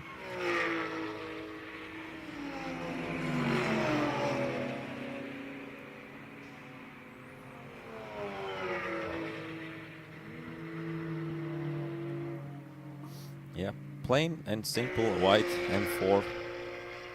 No design, nothing. Just the white race car with the black carbon hood. And looks like roof as well.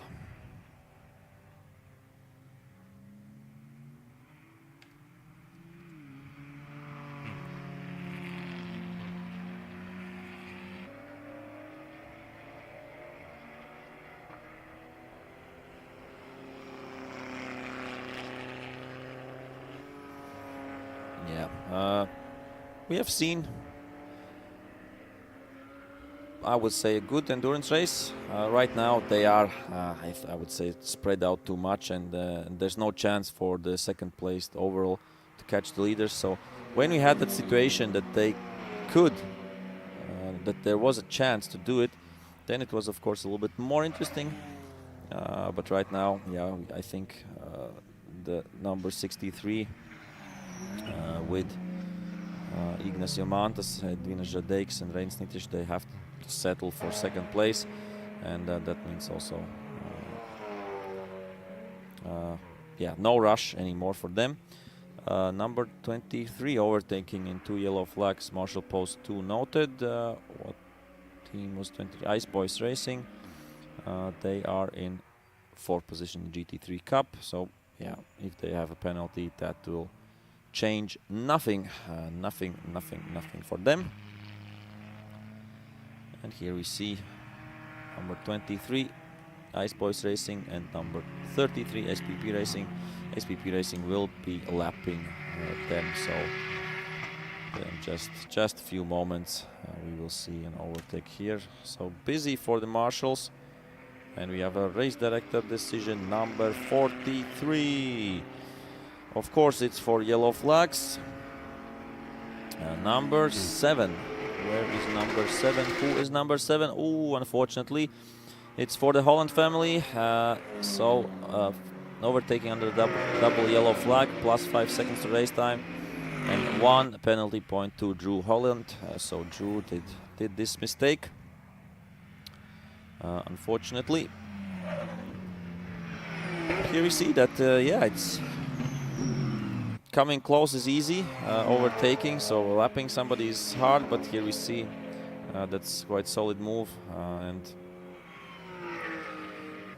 I don't know why, but SPP Racing is in a hurry. Like they're driving faster than their closest competitors, ALM Motorsport, so 25 seconds ahead. Still in a rush. Maybe just, yeah. Of course, I want to go fast. Maybe that's what Kangas is thinking. In a good position, 2nd place in the GT3 Cup. Yeah, maybe he's a little bit nervous about the ALM Motorsport, who are behind them, and they just want a safety cushion. But yeah, in 12 minutes, of course, you can lose some time, as we are seeing here overtakings. So to be more precise, we see some lappings going on here with 12 minutes left right now on the clock. And we had no sunshine today, I think, just clouds all around the circuit, but no rain. I think we had a little bit of some water coming from the sky, but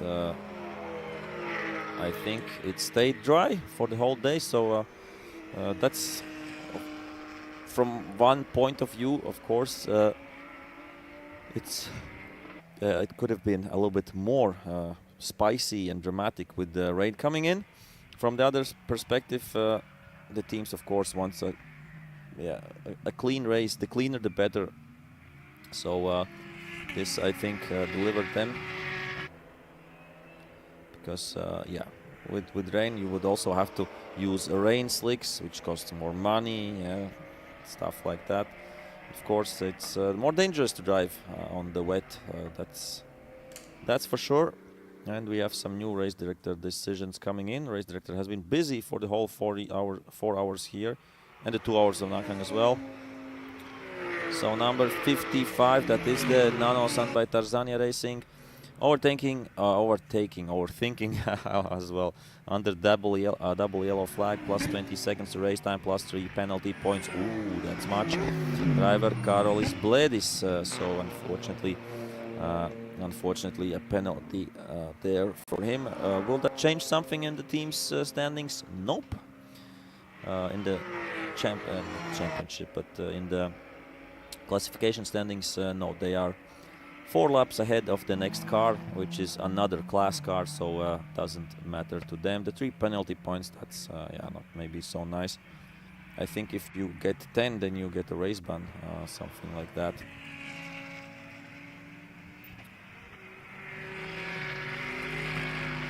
Ten minutes.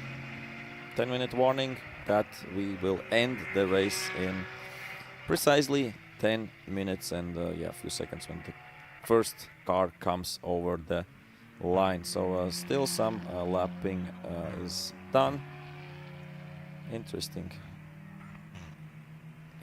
rims for the car, for this BMW 325 Cup. And let's check out some new. Number 69 overtaking 2 yellow flags, report from MP2. Noted, 69 is the leading diesel car. That is the Varas Racing, and the lady Ingrida Kulikauskiene is right now behind the wheel. So it seems that she maybe did an overtake in the yellow flags, but yeah, for them also, the next competitor, the second place Diesel, is 2 laps behind. What's the lap times there? Pretty similar between Varas Racing and NeA R Racing team.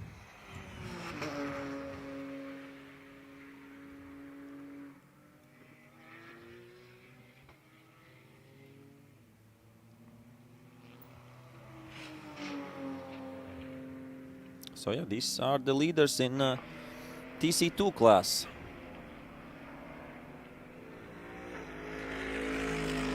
Number 331, exactly, yeah. And number 55. They are 3rd in GT/AM category. So a lot of drivers will get some podiums.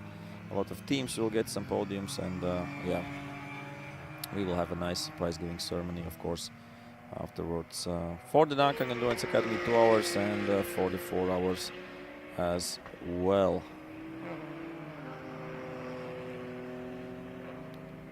Yeah, nano sound by Tarzania Racing. Haven't seen this car much, but really nice new design for it, for this Audi S4. I think it's a 3-liter V6 supercharged engine, if I'm remembering correctly. Maybe a turbo, but yeah.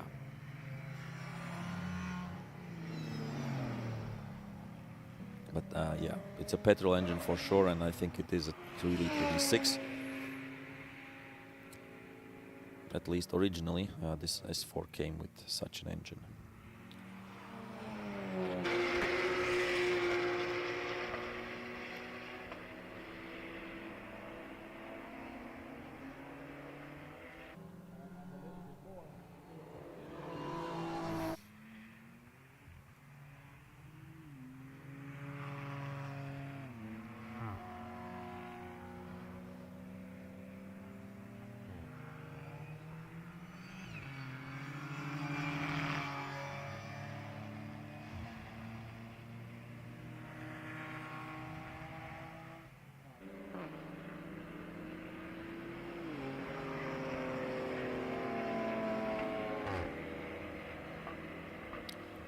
And we are getting closer to the 5-minute mark, so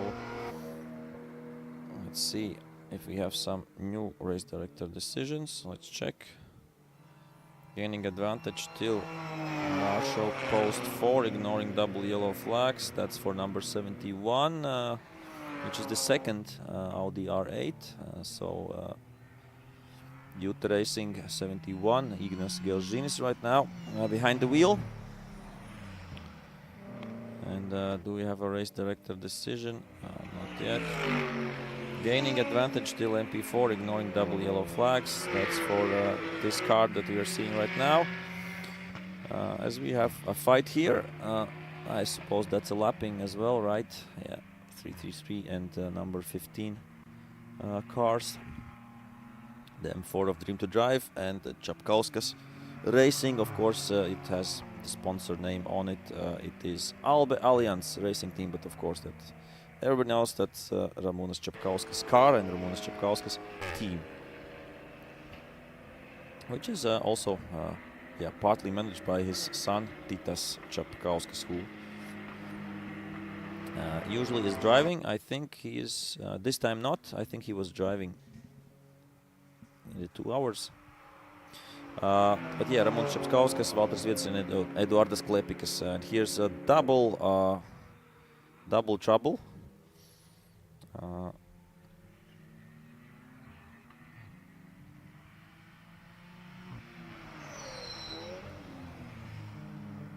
Please be solid, guys. We have only 5 minutes left, so yeah, it's no need for some extreme maneuvers. Maybe we can go to the lead cars. I saw the Mercedes and the Audi somewhere. I think they will be coming at some point on the start-finish line. Start-finish straight. Yep, here we have.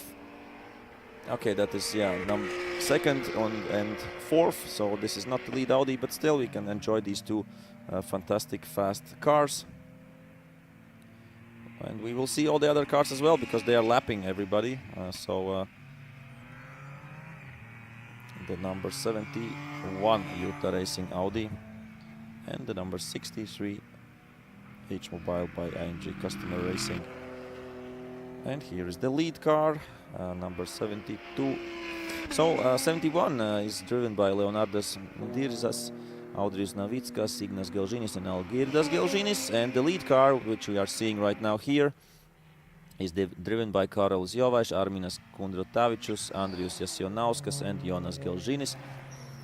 With Jonas Gelžinis right now behind the wheel.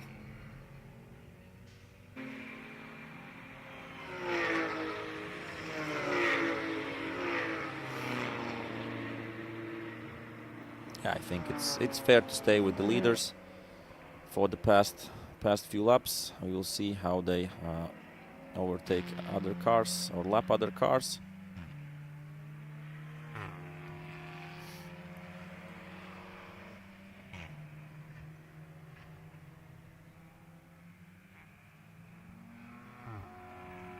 Oh, some sliding going on there by the Dream to Drive team. Yeah, it was Krikšķūnas, I don't know if Laurinus or Gabrielus, and Ante Racing going slowly there, maybe just letting cars by. It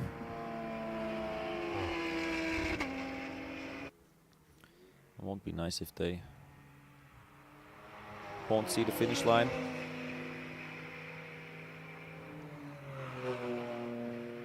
But yeah, they have no competition because the third diesel is already retired.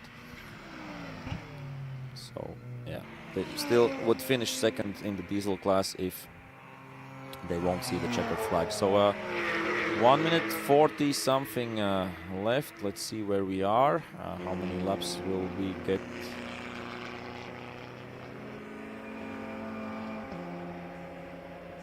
So I think this is the second to last lap, because when you go over the finish line there will be still some seconds on the clock. I suppose around 15, 12. And yeah, no big pushing. And here you have flashing lights, of course, to let by. No mistakes in the last corners, in the last laps right now. Jonas Gelžinis doing a great job.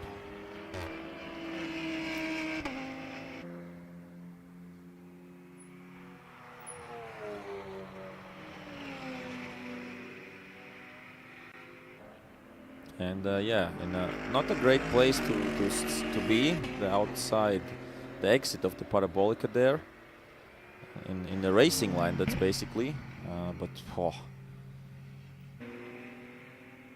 If the car stops, it stops. Yeah. It was going slowly before, so yeah, not. I think that he tried, of course, to get to the pits, and here we see that we have 15, 14, 13, 12, and it is the checkered flag. Okay, we got it. I think. Who was shown the checkered flag? Maybe the next drivers.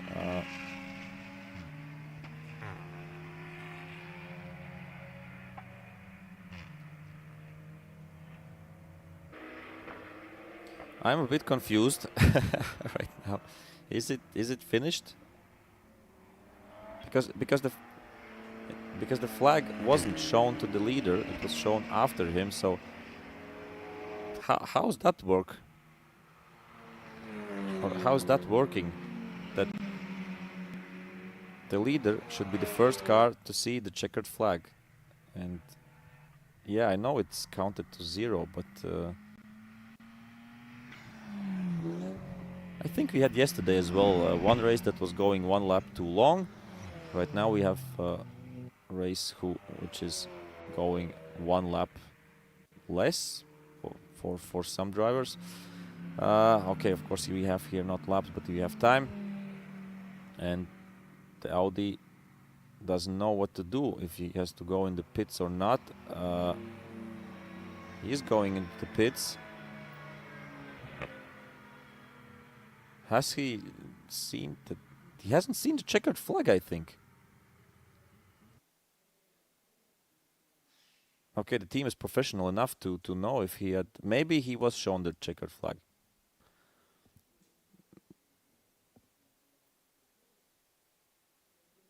So, anyway, he has 161 laps. The second team has 160. Sorry if I'm, doing a little bit of confusion, but it wasn't straightforward how the race, the flag was shown. But everybody's happy at Utah Racing. Here we have the number one, the winner, number 70. So, Utah Racing is 72. Karols Jovaiš, Arminas Kundratavičus, Andrius Jasionauskas and Jonas Galžinis. Congrats to them, and I suppose Oskars will speak with them. Second place we have the H-Mobile by MJ Customer Racing. Number 63, Reinis Nitiš, Ignacio Mantas, and Edvinas Žadeikis. Exactly. So let's wait for the guys to step out, and let's wait for the interviews. I can say that... Okay, let's go. Okay, not yet. Third place overall is Rela Racing, number 19, driven by Matias Salonen and Mika Parnu. So that's the top three. And congrats to the top three overall, and of course the top three in each respective classes. Here we saw Ramūnas Čapkauskas. They did win in TC3 category, so great job by them as well. And he got the fans there just to put a little bit cooling in the brake ducts. Here we have one of the number 71 drivers. That is should be Ignas Galžinis, who came just towards us in the camera. But yeah, thank you. That's probably it. We will have some interviews at the end here, but from my side, that's probably it. Here we see the classification. I think it was a great weekend. A lot of action. It started on Thursday with tests. Friday was practice and quali day. Yesterday was race day, sprint day, and today was endurance day. So I think it's a good format. Nice 4 days here in Parnu at the Porsche Ring, and see you all, of course, at the grand finals in Riga at Pitjaniki Circuit on 23rd and 24th September. So that's basically in a month. So everybody has time to fix the car if that's necessary, or to buy a new car for the finals to test it maybe for next year. So a lot of suggestions from my side, and I think that's it from my side. I think we will get to Oscars quite soon, and yeah, congrats to everybody who deserved it this weekend, all weekend long. Long day today with 2 hours of Nankang Endurance Academy and the Baltic Endurance Championship 4 hours, but I'm sure that the 4-hour format is better and more enjoyable right now than the 6 hours. So I think it's a step in the right direction.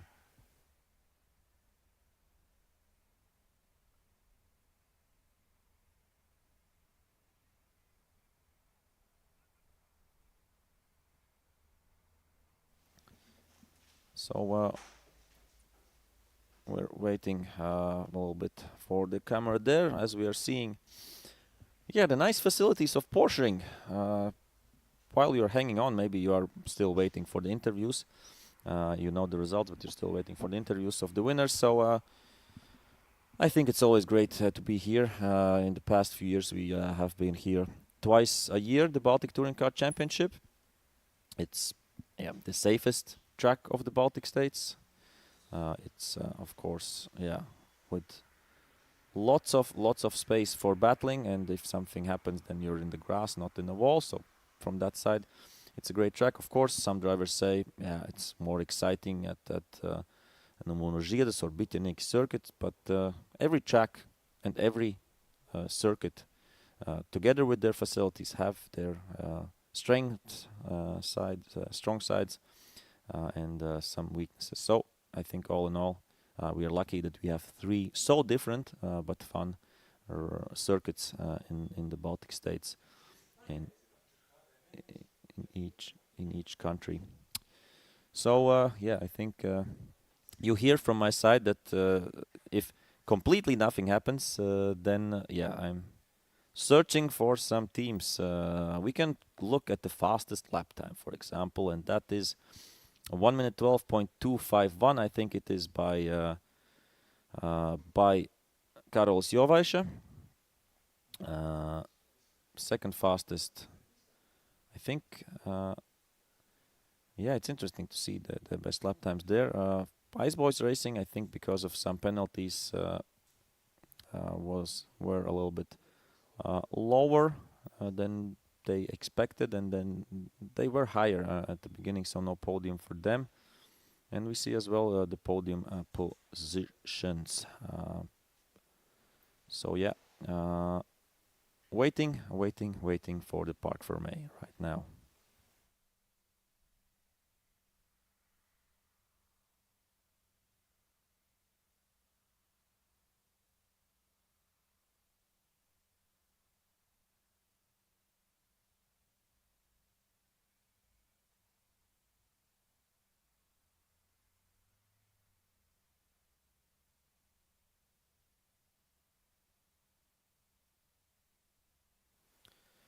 Okay, so from my side, that's all. I suppose maybe we will get the interviews a little bit in a moment, so stay on the live stream. If not, the live stream will end. So thank you, everybody. I think everybody enjoyed the weekend, and see you at the Riga Grand Finals in 23rd and 24th September. Bye-bye.